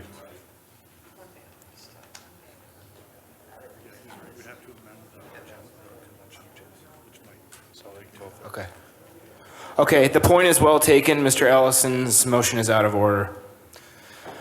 Okay, so that brings us back to procedure. So we're going to hand out one ballot. You can vote for as many up to 2 candidates on that one ballot. But still don't vote for Noda and any other nominee. Just vote for Noda or as many, up to 2 nominees.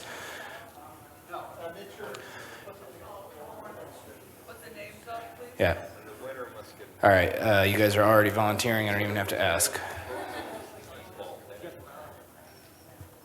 My amendment was basically speaking against the private motion. So my amendment really was.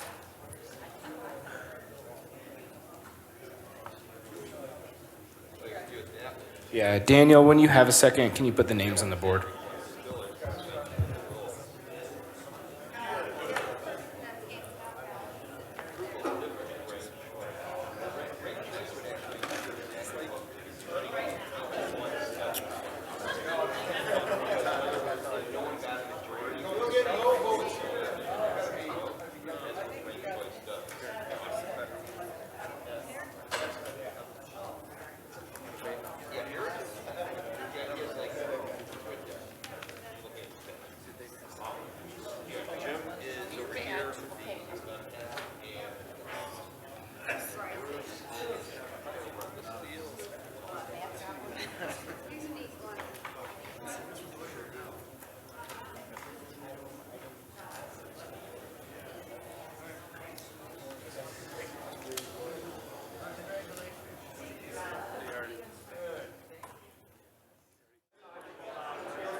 Okay, I have the results and we have 2 winners. The results are, we had 65 ballots total.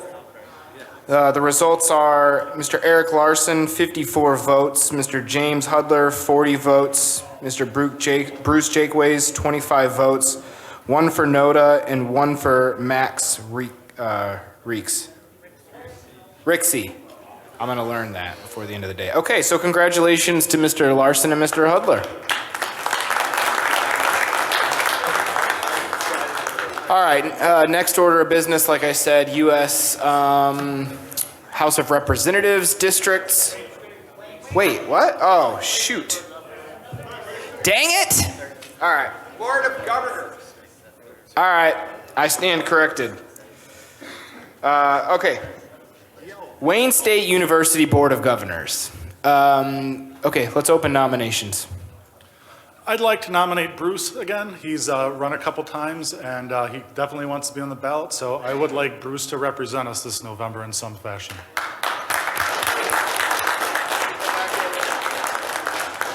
Any other nominations? Bruce, where are you at?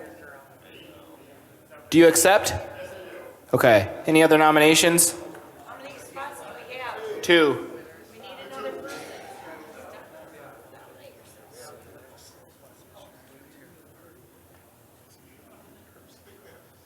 Does anyone object to closing nominations? Okay, nominations are closed. Does anyone object to voting by acclamation? Okay. Bruce, would you like to speak?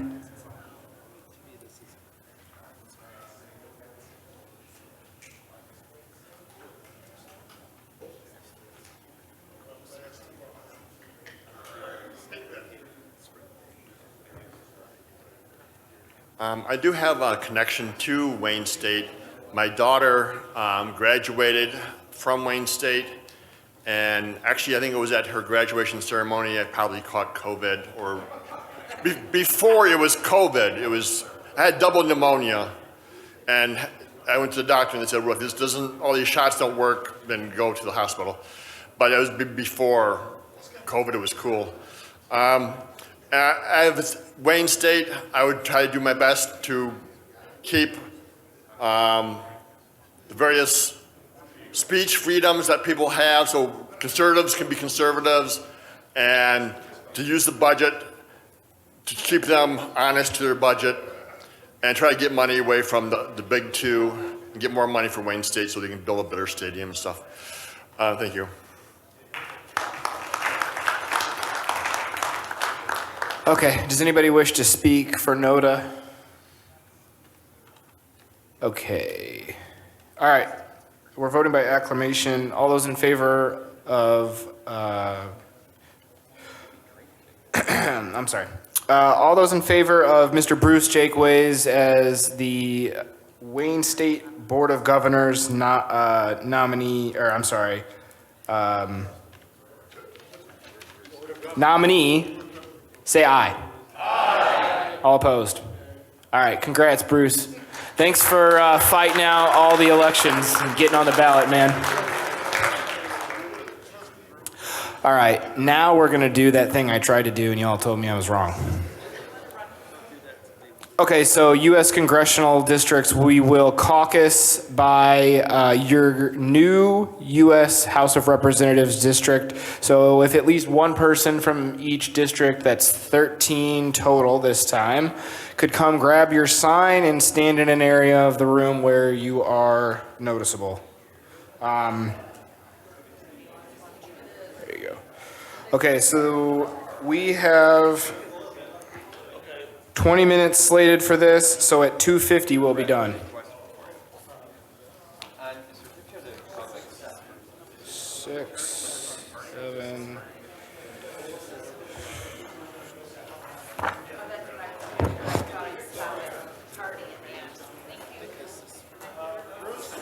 Yeah. What do you mean criteria? 3, 5, 9, 12. It's your U.S. rep, Daniel. I need somebody from 5, 9, 12, and 13. I'm lucky 13. 5, 12, 5 and 12, please.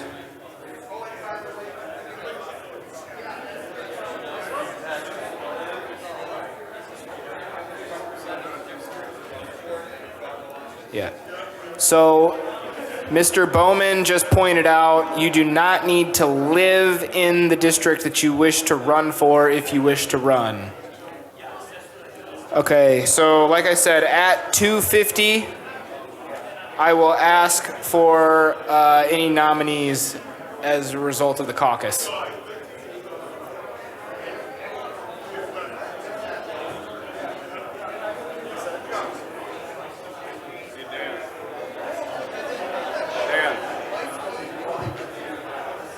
I need somebody from 12 still.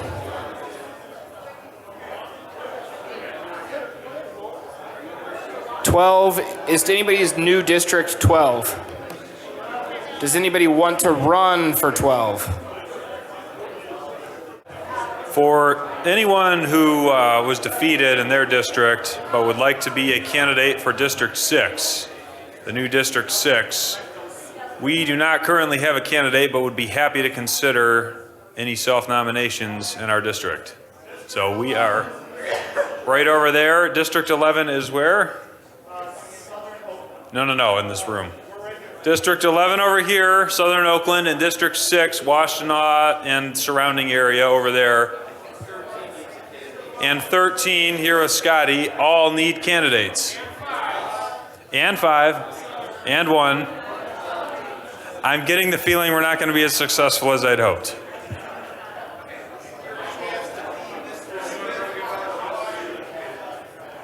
Oh, you too? Oh, okay, so District 12 also needs one. You can run in District 12 against Rashida Tlaib. Who in this room wishes to run against Rashida Tlaib? Come on. You can possibly get on the debate stage with a member of the squad.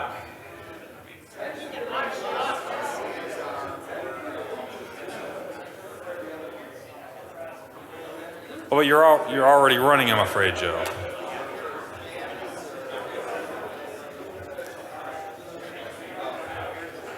And I believe in 6, we deter that it's Debbie Dingle, we said.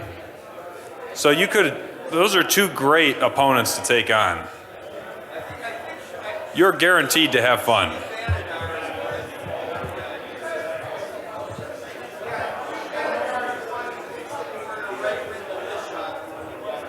Oh, and 13 can run against Sri Thanadar, who says protesting mandates constitutes right-wing militia activity. So that's 13.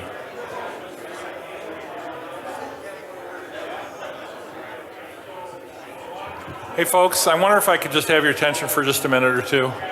You know, we're all, we've managed to put together a pretty good convention here. Attention, everybody? So, one of the things that for a lot of the newer folks I want to just bring up that's important, I've been the political director a couple times for the party, and I can tell you that it's a lot of work, but it's also very rewarding when you're able to look at that ballot.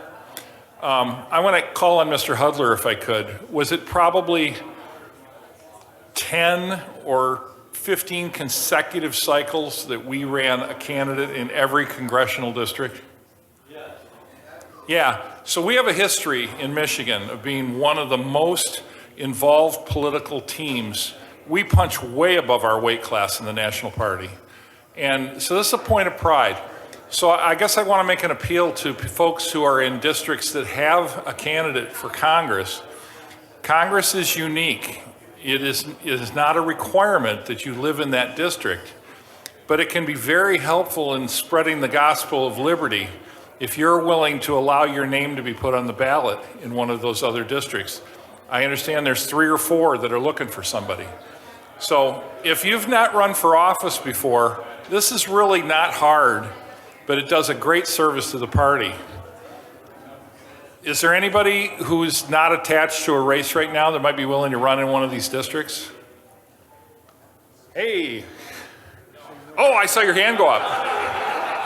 I saw your hand go up. All right, you get to rev them up, Mr. Chairman. Yeah, has anybody seen Evan's Space? He had such a passionate speech for running for governor today. I was wondering if he'd like to run for Congress now.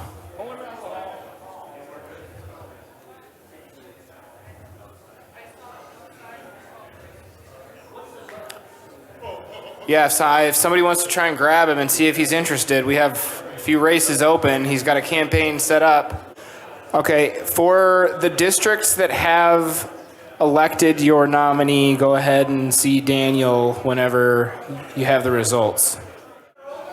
All right, what districts are still open again? One more time. 12? 6? 1? No, we got somebody for 1, right?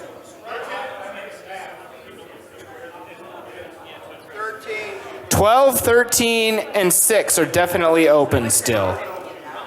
No. 11 is still open, apparently.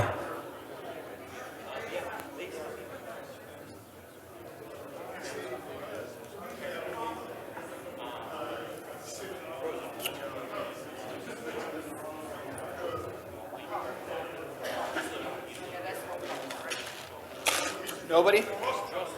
Okay, if nobody volunteers, then that's... We will gladly collect these so we can use them next year.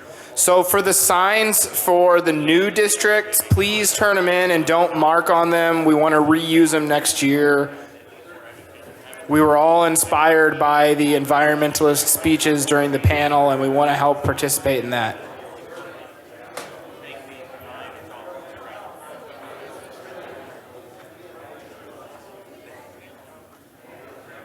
Door knocking?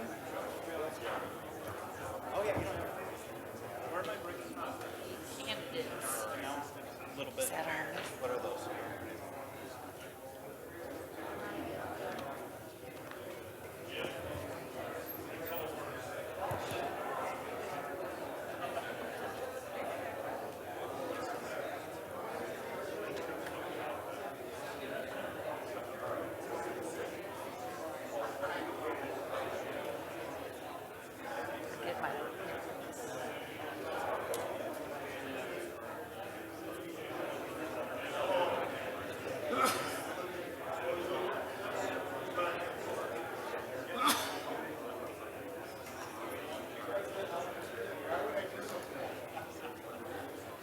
Test, test. Where's District 11?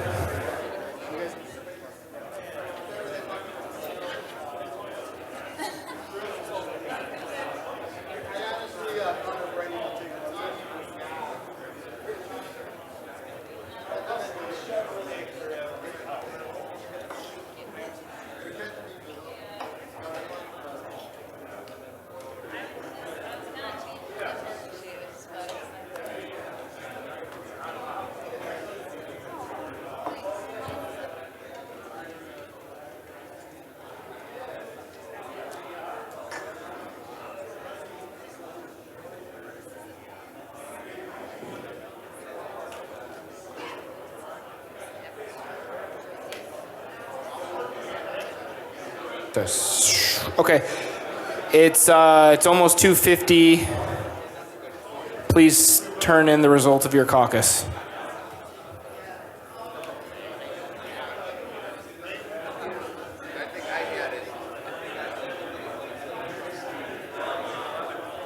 Got it?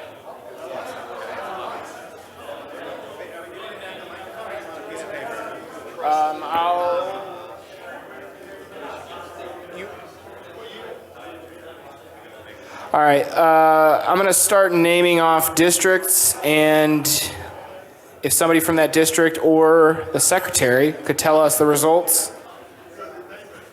District 1?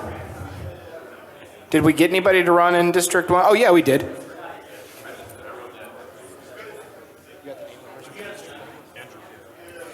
For District 1, they nominated Andrew Gale.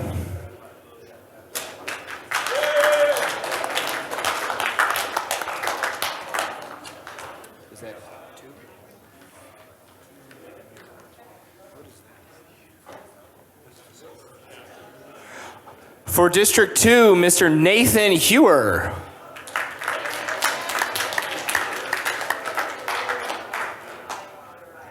District 3? I got it. Go ahead, Andrew. Jamie Lewis for District 3. All right. Thanks, Jamie. All right. Do we have anybody from District 4? Lawrence Winkie. Lawrence Winkie.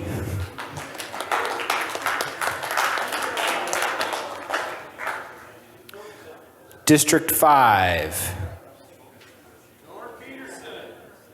Really? Okay, Norm Peterson.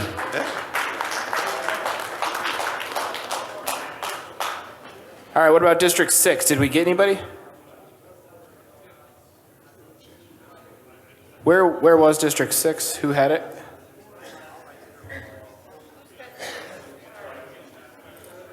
Okay.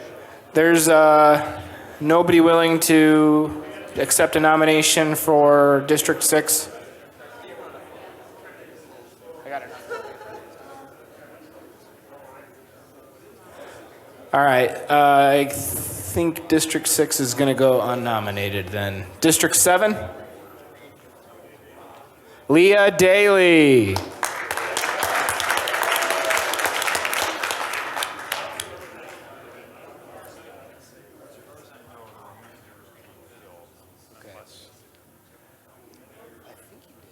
District 8, did we nominate anybody? Dave Canny. I know Mike's running too. District 9? District 9 nominates Jake Keltz. Jake Keltz, all right. Way to step up, Jake.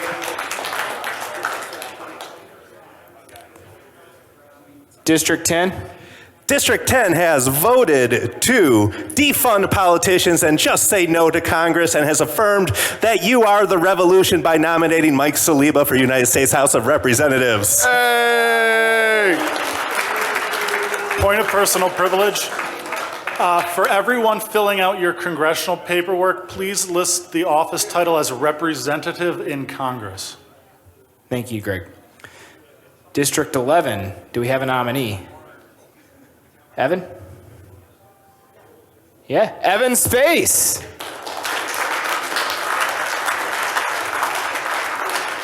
All right. District 12?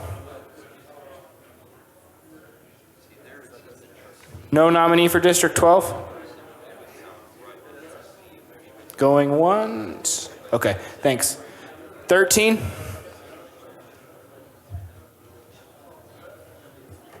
Scotty, are you speaking for 13?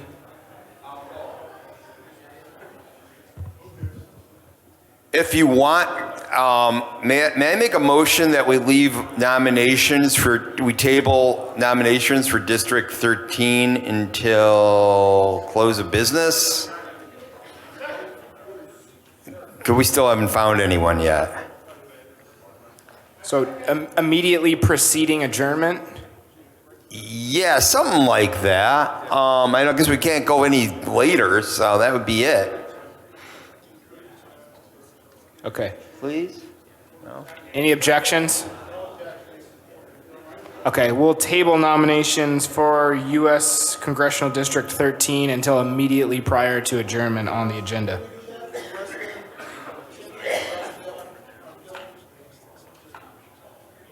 All right, well, we already passed it, but yeah, somebody can move to do it for the rest of the open districts, I guess. Okay. Any objections to tabling nomination for the as of yet unfilled U.S. congressional districts? All right, we'll do that.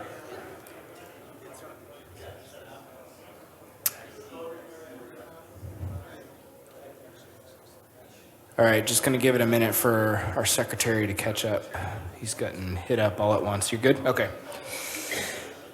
All right, now we will, do we have signs for affiliates?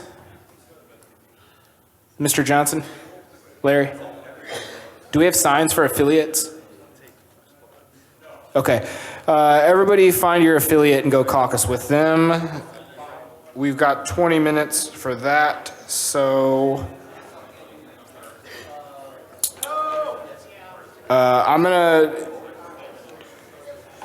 we're 5 minutes behind schedule, so if we can be done with that at, oh, we're way behind schedule actually. All right, I'll give you guys 20 minutes.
All right, let me clarify what we're supposed to do.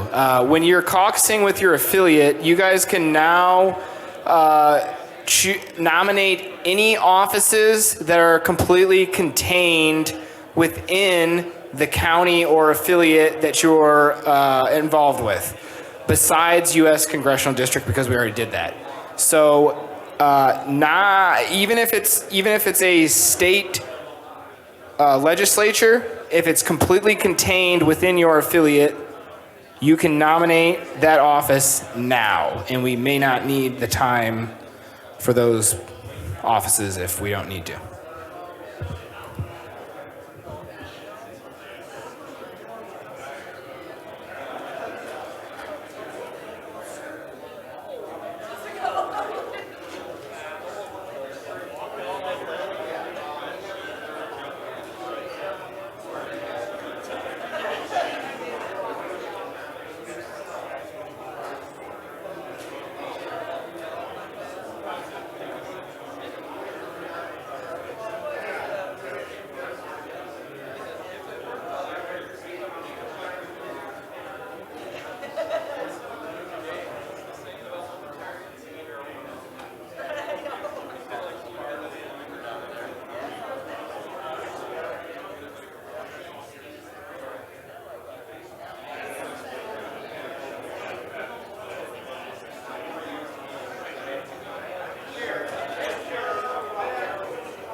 Test.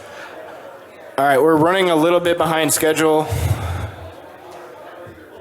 Try to encourage your fellow affiliate members to run for something and sit down when you guys are done caucusing, please.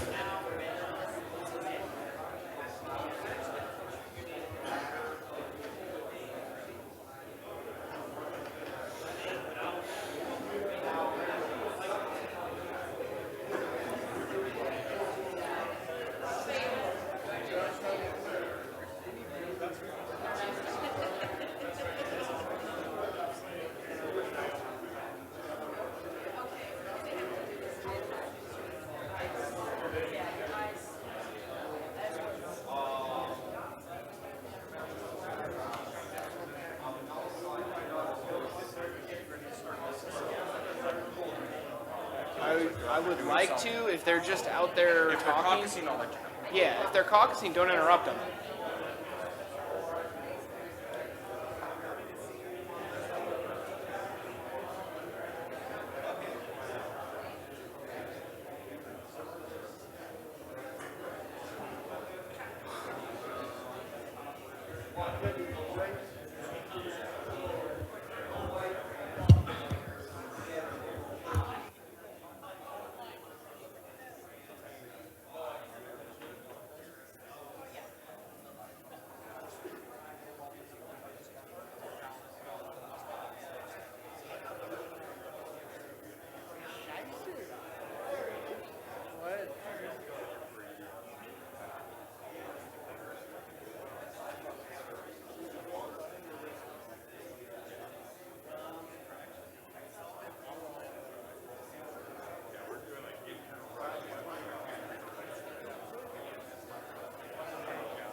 Are we live streaming?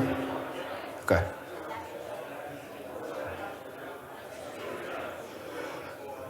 Okay, anybody that's done caucusing, make sure you see our fundraising folks. Larry is still selling 50-50 tickets. We're gonna cut that off right around a time of adjournment. We're gonna announce the winner for that right after we adjourn.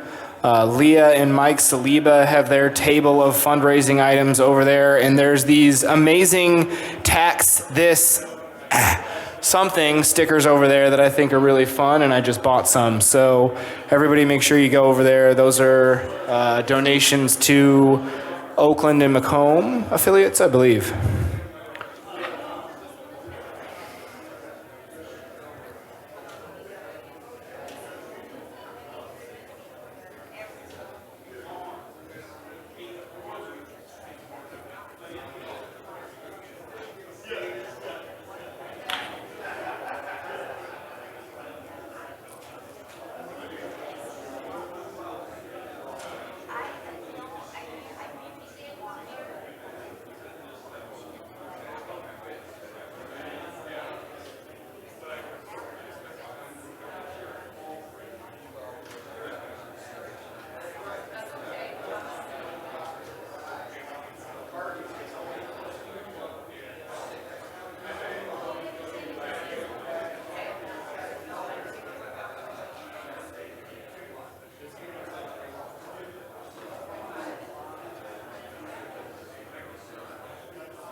All right, it's a 5-minute warning.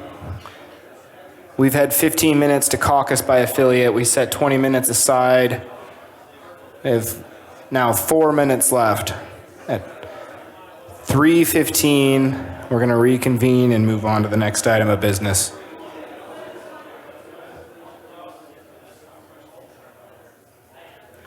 If you're done caucusing, please write down on a piece of paper any nominations you're making from your affiliate and be prepared to turn that in to the secretary.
So nothing really.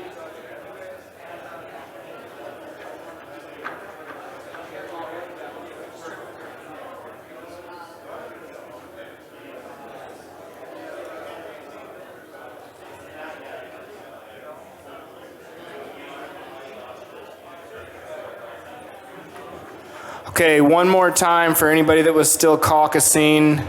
At 3:15, please close the caucus from your affiliate. Write down any nominations that are being made from your affiliate and turn those into the secretary, and we'll make the announcements as we get them.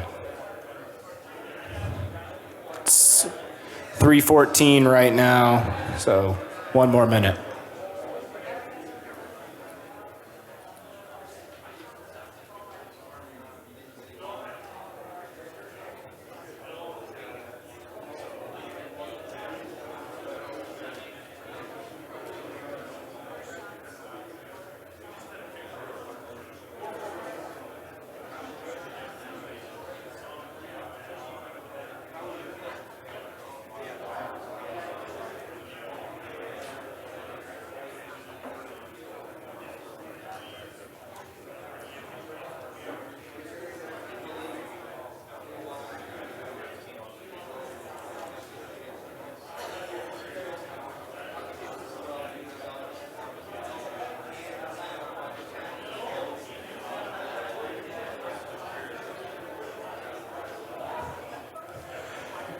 Okay, we're done caucusing by affiliate, so like I said, please write down the nominations and turn them into the secretary if you haven't already done so.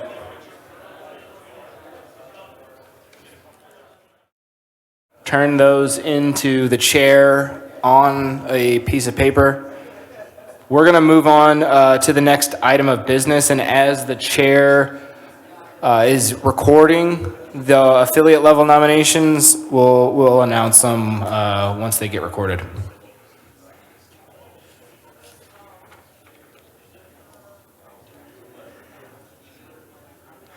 Okay, do we have any need to nominate anyone seeking office within the Michigan House of Representatives?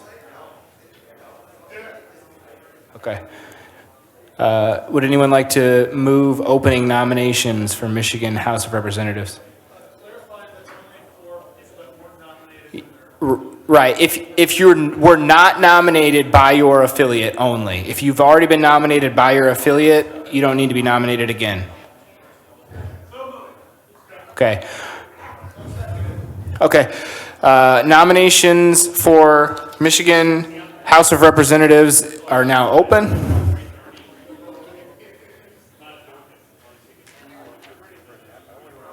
We only have one mic now.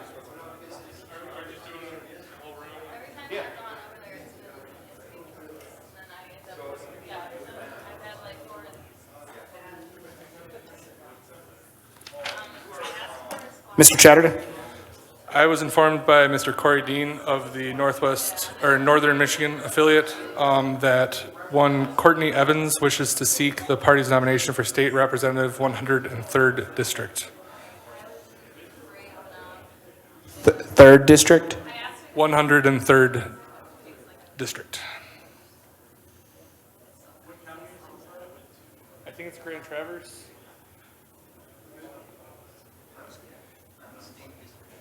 Okay. Got it.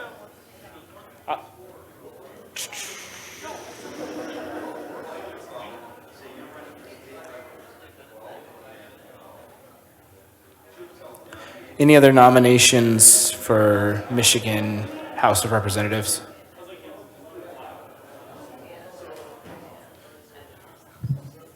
Southwest Michigan nominates Raphael Wolf for District 41 State House.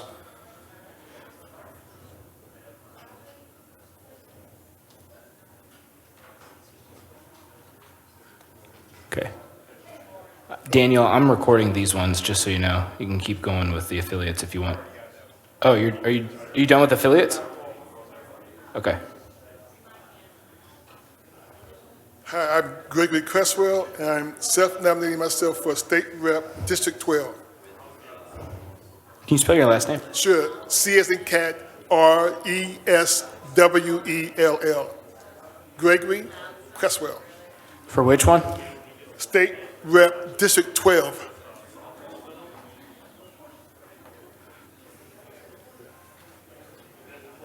Any other nominations for State House?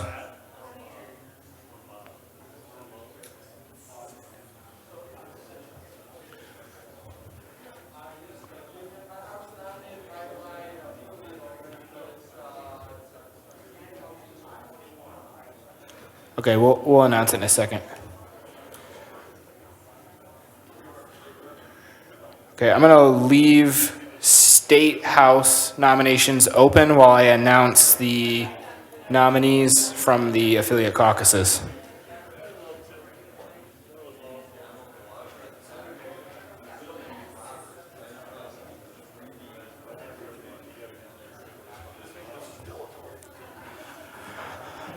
Okay, the Southwest Michigan affiliate has nominated Raphael Wolf for State House Rep 41 District.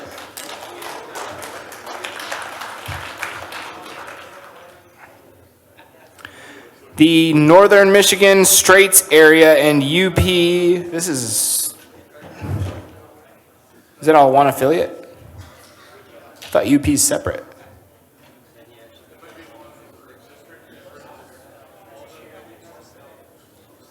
Wouldn't we need to do that here? Northern Michigan Straits and UP, you guys, can you come to the podium for clarification, please?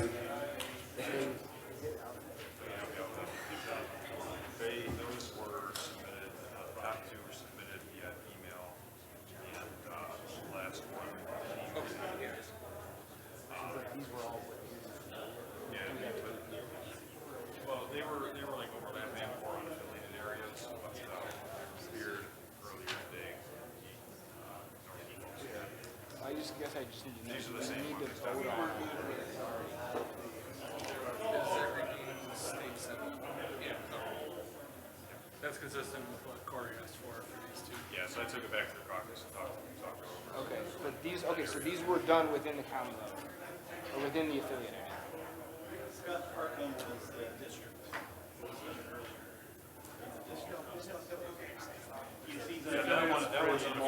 Scott is unaffiliated, but the first two, I think, were Northwest.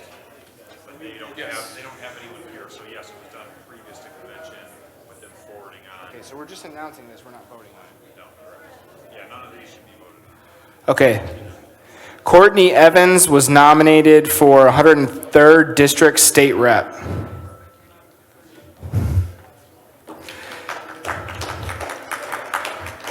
Zachary Dean was nominated for 37th District State Senate.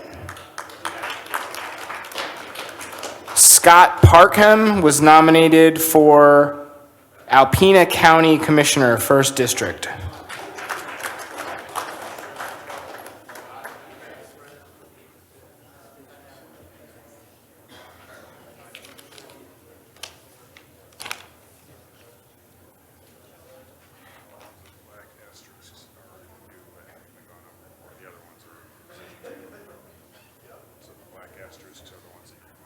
We need, but we don't need to vote on them yet? No, these are Western Michigan, West Michigan affiliates. Got it.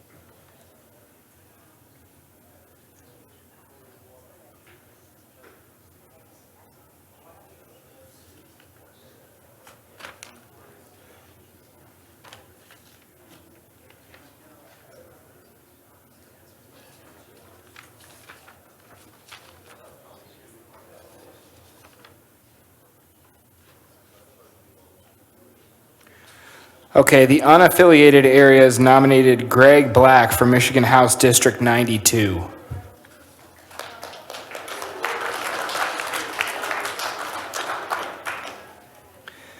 And the Wayne County affiliate has nominated Joseph LeBlanc for sheriff and Daniel Wokey for Commissioner of District 9.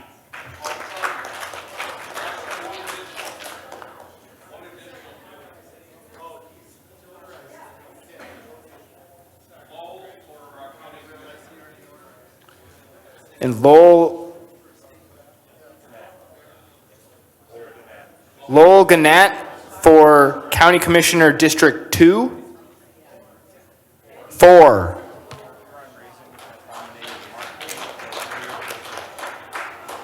Huron Raisin has nominated Mark King for mayor of Ypsilanti.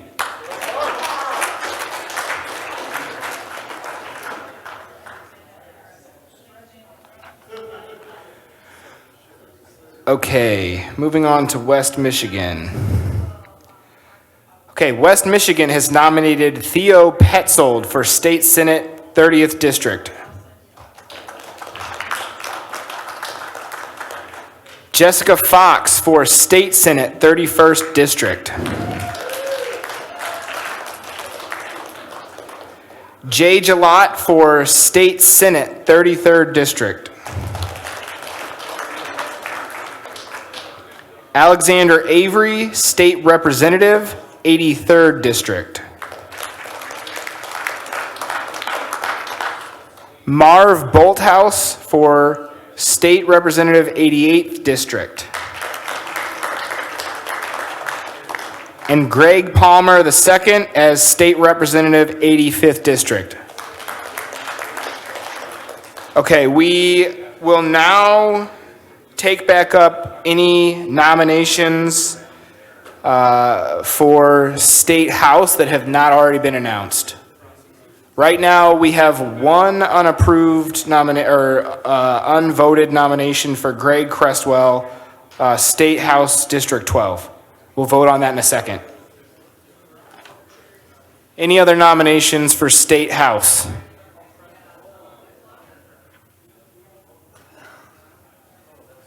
Any objection to closing nominations? Okay, nominations are closed. Any objection to voting by acclamation for Greg Questwell, State House District 12? Okay, we'll vote by acclamation. All those in favor of Greg Cresswell being nominated for State House District 12, say aye. Aye. All opposed? Okay, congrats, Greg.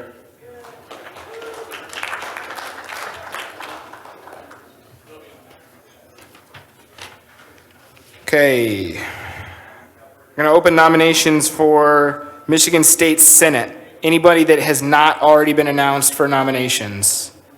Go ahead, John. Okay, John Elgis is nominating himself for District 22 State Senate.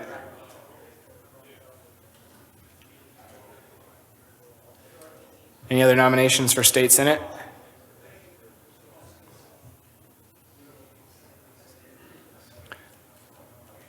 Any any objection to closing nominations for State Senate? Okay, nominations are closed. Is there any objection to voting by acclamation for John Elgis? What district? For State Senate. Okay, we'll vote by acclamation. All those in favor say aye. Aye. All opposed? Congrats, John.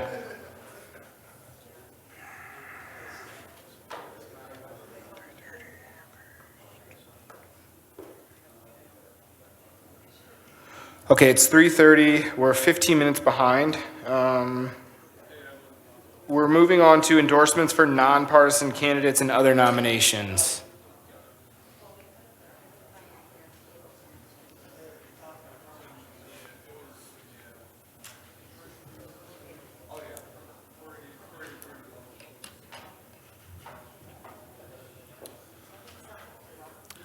I would like to nominate Scotty Bowman for endorsement for, what is it called again? Community Advisory Council, District 4, Detroit.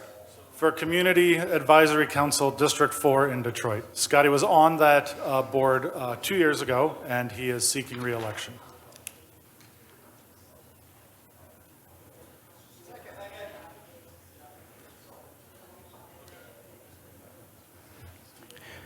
Any other nominations? Oh, no, this would be a one isolated thing. Okay. And then so Scotty speak to it, and then we'll vote on it. Okay. Speak to your nomination, Scotty. Okay, well, I've been an active libertarian since 1988 when I voted for Ron Paul in the presidential election. I was a organizer of various causes related to a lot of peace and freedom causes back at college before that. Run for many offices, and at some point had some of the highest vote totals statewide. And I've been active in Detroit most recently, and I have been a visible candidate for Board of Police Commissioners and fought for accountability in policing and against mistreatment of civilians. I got elected to the Community Advisory Council after actually petitioning, walking my whole district and knocking on doors to get signatures to create the Community Advisory Council. Got elected to it in 2020, served in 2021, but because it was a city office that goes with our elections that are always the year after presidential years, it came up again. I ran for something else, but only 4 people ran for the 5 positions, and so there's still a vacancy on the Community Advisory Council. I'm already balloted. I got my signatures to get on the ballot. They skipped the primary because I'm the only one who handed in enough signatures. So I'll be the only name on the ballot. And I'm seeking your endorsement because I want to be recognized as an elected libertarian if and hopefully when this happens. And so I appreciate your endorsement, if I get one. Any objection to voting for Scotty Bowman for Community Advisory Board District 4 by acclamation? Okay, we're voting by acclamation. All those in favor say aye. Aye. All those opposed? Okay, that passes. Thanks, Scotty.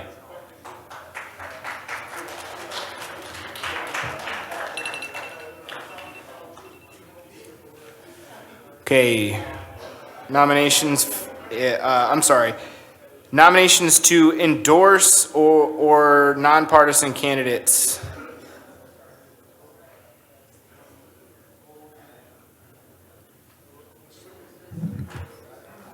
Carl Mintz, I'm running for school board in Farmington Public Schools. Okay, thanks, Carl. Do you wish to speak to your wish to be nominated? Yes, I'm sorry, I want to nominate myself, yes. Okay, do you want to speak to it? Yeah, sure. 2 minutes, right? Or Yep. less?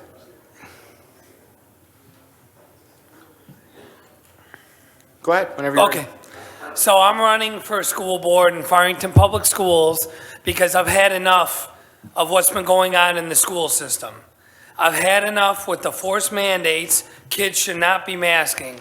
I've had enough with forced vaccines on kids. Another thing I'm really tired of is this crap with this critical race theory. Okay, this stuff is fake. The stuff they're teaching is reverse discrimination. It's straight up BS, yep. And I want to get there and I want to stop all of it. I'm going to do what I can. If I can't get certain things stopped or passed, then I'm going to go protest with the parents and stand out there. I got to pay taxes to this city. I'm so sick. I don't even like where I live anymore. Basically, I'm paying into a system that's failing. I'm going to do what I can to change the system and get these kids learning learning math, reading, arithmetic, and not tying into this racist BS. Thank you.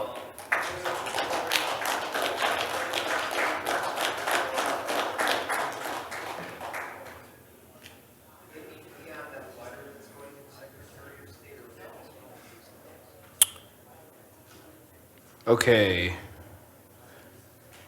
Does anyone else wish to speak on that? Okay.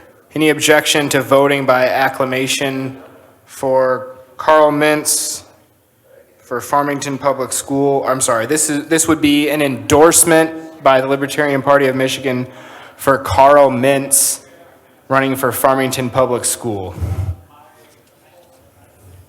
No objection to voting by acclamation? Okay. We will vote by acclamation.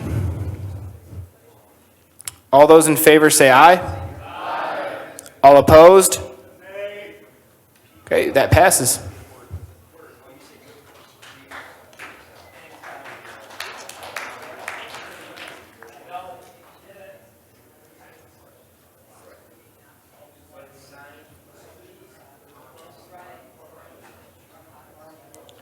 Okay, nominations remain open to receive an endorsement for any nonpartisan office or any other nomination we haven't covered so far.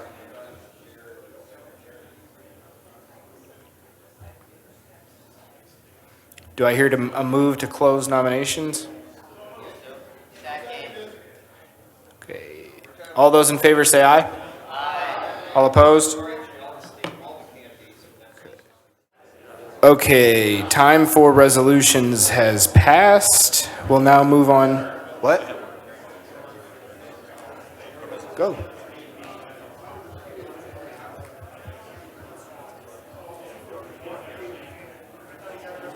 Yeah. Chair recognizes Mike Saliba. Hi, Mike Saliba, Macomb County. I would like to consider the following resolution.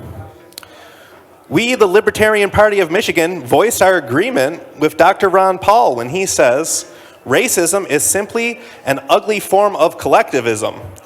And we second his statement that, to the contrary, our philosophy of individualism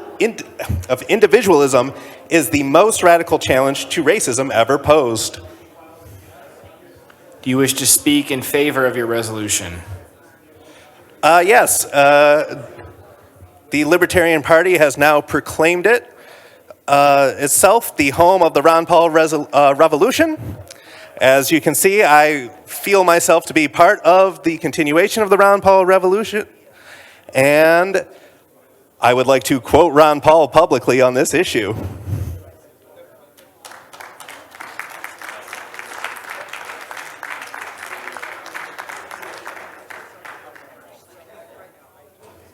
Okay, that resolution has been proposed and seconded. Does anybody wish to speak in opposition?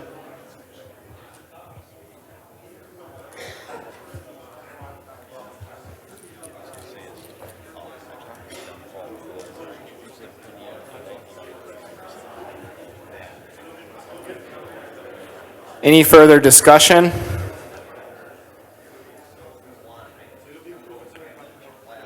Any objection to calling the question? Okay, the question will be called. I'm going to read this aloud as the secretary types it up. We, the Libertarian Party of Michigan, voice our agreement with Dr. Ron Paul when he says, quote, racism is simply an ugly form of collectionism, end quote. And second his statement that, quote, to the contrary, our philosophy of individualism is the most radical challenge to racism ever posed, end quote.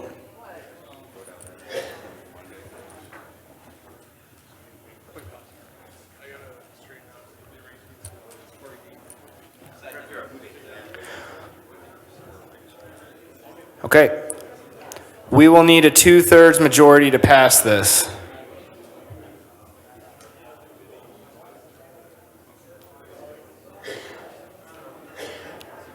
Okay, all those in favor, say aye. Aye. All those opposed? Awesome.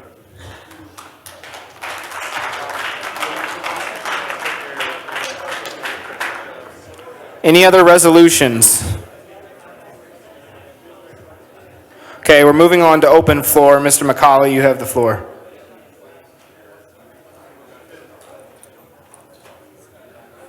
Mr. Chair, I'd like to put forward the motion as previously read earlier, and I assume the secretary can simply put it back on the screen for everyone to read. Thank you, Mr. McCauley.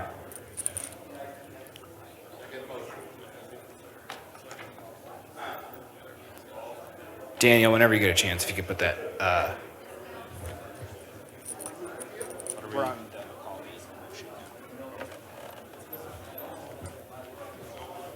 Yeah.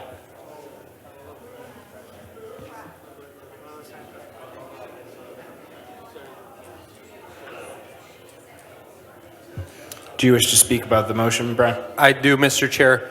While we're waiting for the text to be displayed, what I'd like to say is that I had a question from members. I'm a member, for those of you that don't know me, I'm on the executive committee. And it was actually my motion that put the meeting in discussion into an executive session, which sealed it in secrecy. The reason why I did it at the time is because we were dealing with an attorney and we had some legal questions that were at the time unknown to everybody on the board with the exception of the interim chair. And so when I made the motion, it was in good faith. It wasn't an effort to keep secrecy from the body. After the meeting, there is nothing that we discussed about with that attorney that puts the party in jeopardy. And so I fully support this motion to lift the veil of secrecy and release the recording of the meeting.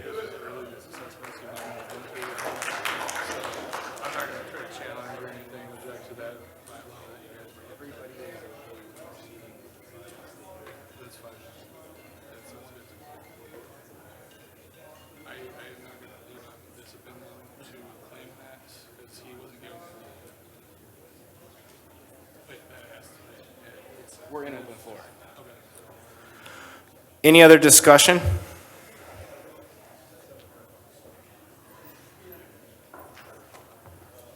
Okay, any objection to calling the question? Okay, what we are voting on is a motion to release the meeting recording from July 5th in executive session with Attorney Eric Doster as worded on the screen. This is a simple majority approval. All those in favor say aye. Aye. Any opposed? Okay, cool.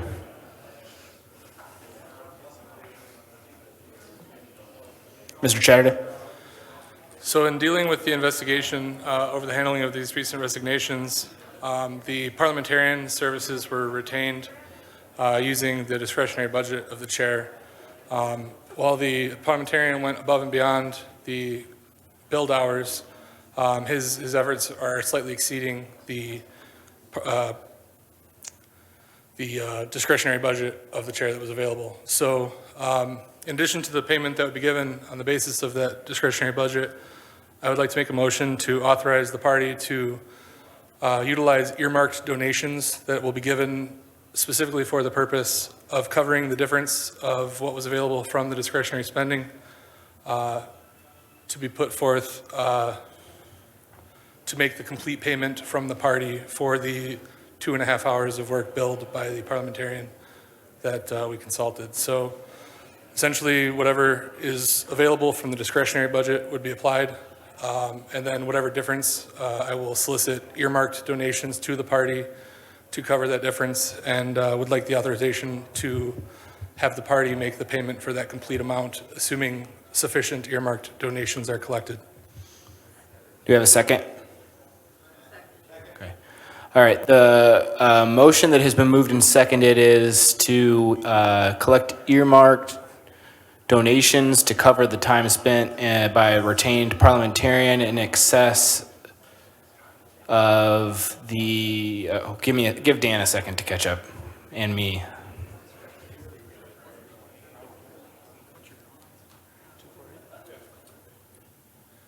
Point of inquiry, Mr. Chair. 1 second, Kyle. Okay. I guess go ahead. Do we know how much this is? The total bill, so it was 2.5 hours at 110 an hour. So can't do math right now, I'm a little tired. Sounds about right, 275. The discretionary budget available was authorized as $250 in our budget at the beginning of January, and there was an expenditure from that by Tim Yao for some items at the convention, I think a little over $100. So I don't know the specific amount available, but whatever is left of that would be applied, and then the difference would be required to be raised in the earmarked donations. Okay. Before engaging... Point of information, the chair's discretionary fund is actually only $150 in accordance with the approved budget? It doesn't change the motion. Okay. We're still, the chair is still putting the motion on the screen. Okay, the motion that has been moved and seconded is that earmarked donations to cover time spent by the retained parliamentarian in the recent weeks in excess of the chair discretionary fund to be utilized for the purpose of payment of the remaining $275 owed thereto, with the understanding that Andrew Chatterton plans to solicit such donations to cover this expense. Mr. Chatterton, I believe you already had an opportunity to speak to the motion. Do you want anything else? Nope. Okay. Does anybody wish to debate? I'd like to speak against it. So whatever parliamentarian was consulted, this was strictly for the benefit of Mr. Chatterton. None of the information from the parliamentarian was shared directly with anybody on the committee or anybody else within the party, as far as I'm aware. I believe that this expenditure should be the full responsibility of Andrew, and if he is going to solicit earmarked donations, he can solicit them for himself. I would like to speak in response to the false information that was given by the previous speaker. The chair is authorized to act on behalf of the party in between meetings and in absence of the orders of the executive committee, and was within order to authorize through the discretionary spending. And order. Call the order. Hold on a second, guys. Stop. Okay.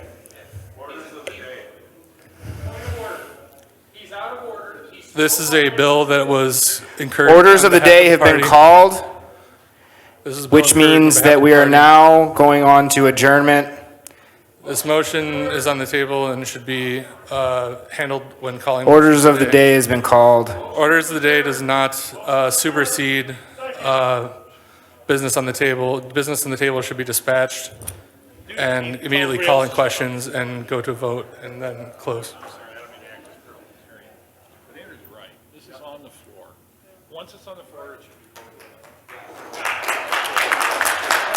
This is an expense that was incurred by the party. This expense is the responsibility of the party. And it was, Call the question twice. Yes, thank you. the question's called based on. Question has been called. Okay, all those in favor of calling the question say aye. Aye. All those opposed? Okay, question has been called. We will now vote on the motion on the screen. This motion has no cost to the party. It will be passing along funds that are raised for the department. All right, stop talking, both of you guys. Okay, the motion is on the screen. All those in favor say aye. Yeah, I've already read it, but I'll read it again. Andrew, the motion that's on the floor that we are now voting on is Andrew Chatterton moves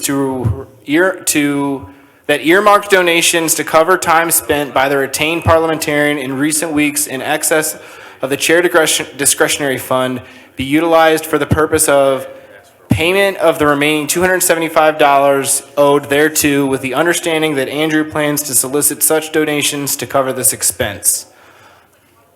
Okay, we're gonna vote. We're gonna do a standing vote. Steve, you're out of order. Sit down.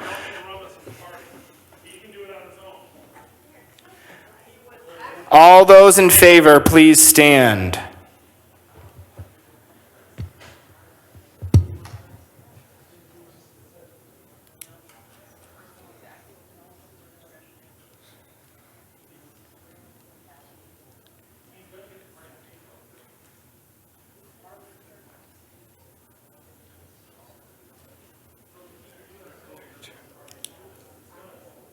$32 in favor. All those opposed?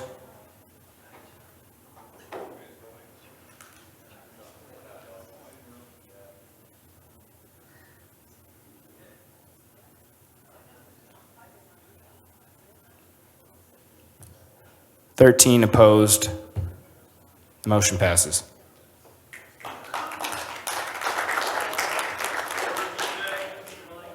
Orders of the day are to adjourn. Do we have a motion to adjourn? All those in favor say aye. Aye. All opposed? We are adjourned. Okay, let's do the 50-50 raffle.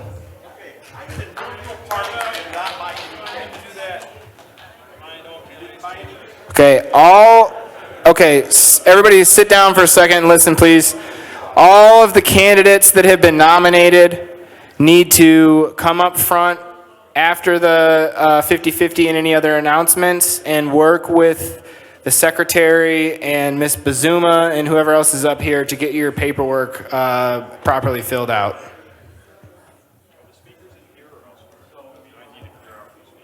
Speakers are in here. I just want to let people know, we collected $372. That makes the prize $186. And we will have a number drawn now. No, it's not. Scrap one? Don't mess this up. What? And Wait, I have two. you have two. Which one do I take? Put them both back in and draw again. Try and get only one this time. One? All right. Ticket number is 767-1366. Don't put it back in there. 1366. Oh, there's the man. There you go. You got it. All right. You should have let that go.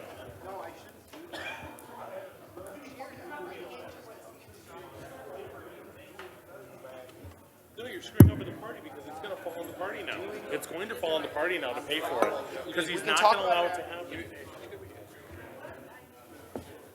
All right. Where's Jess?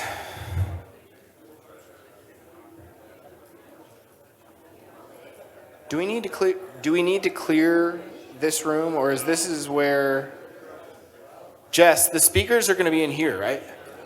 Okay. Where's the other room that we have to do business?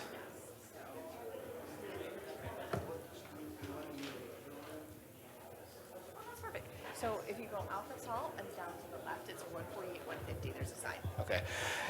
Daniel, we're going to room 148, 150 to do candidate paperwork.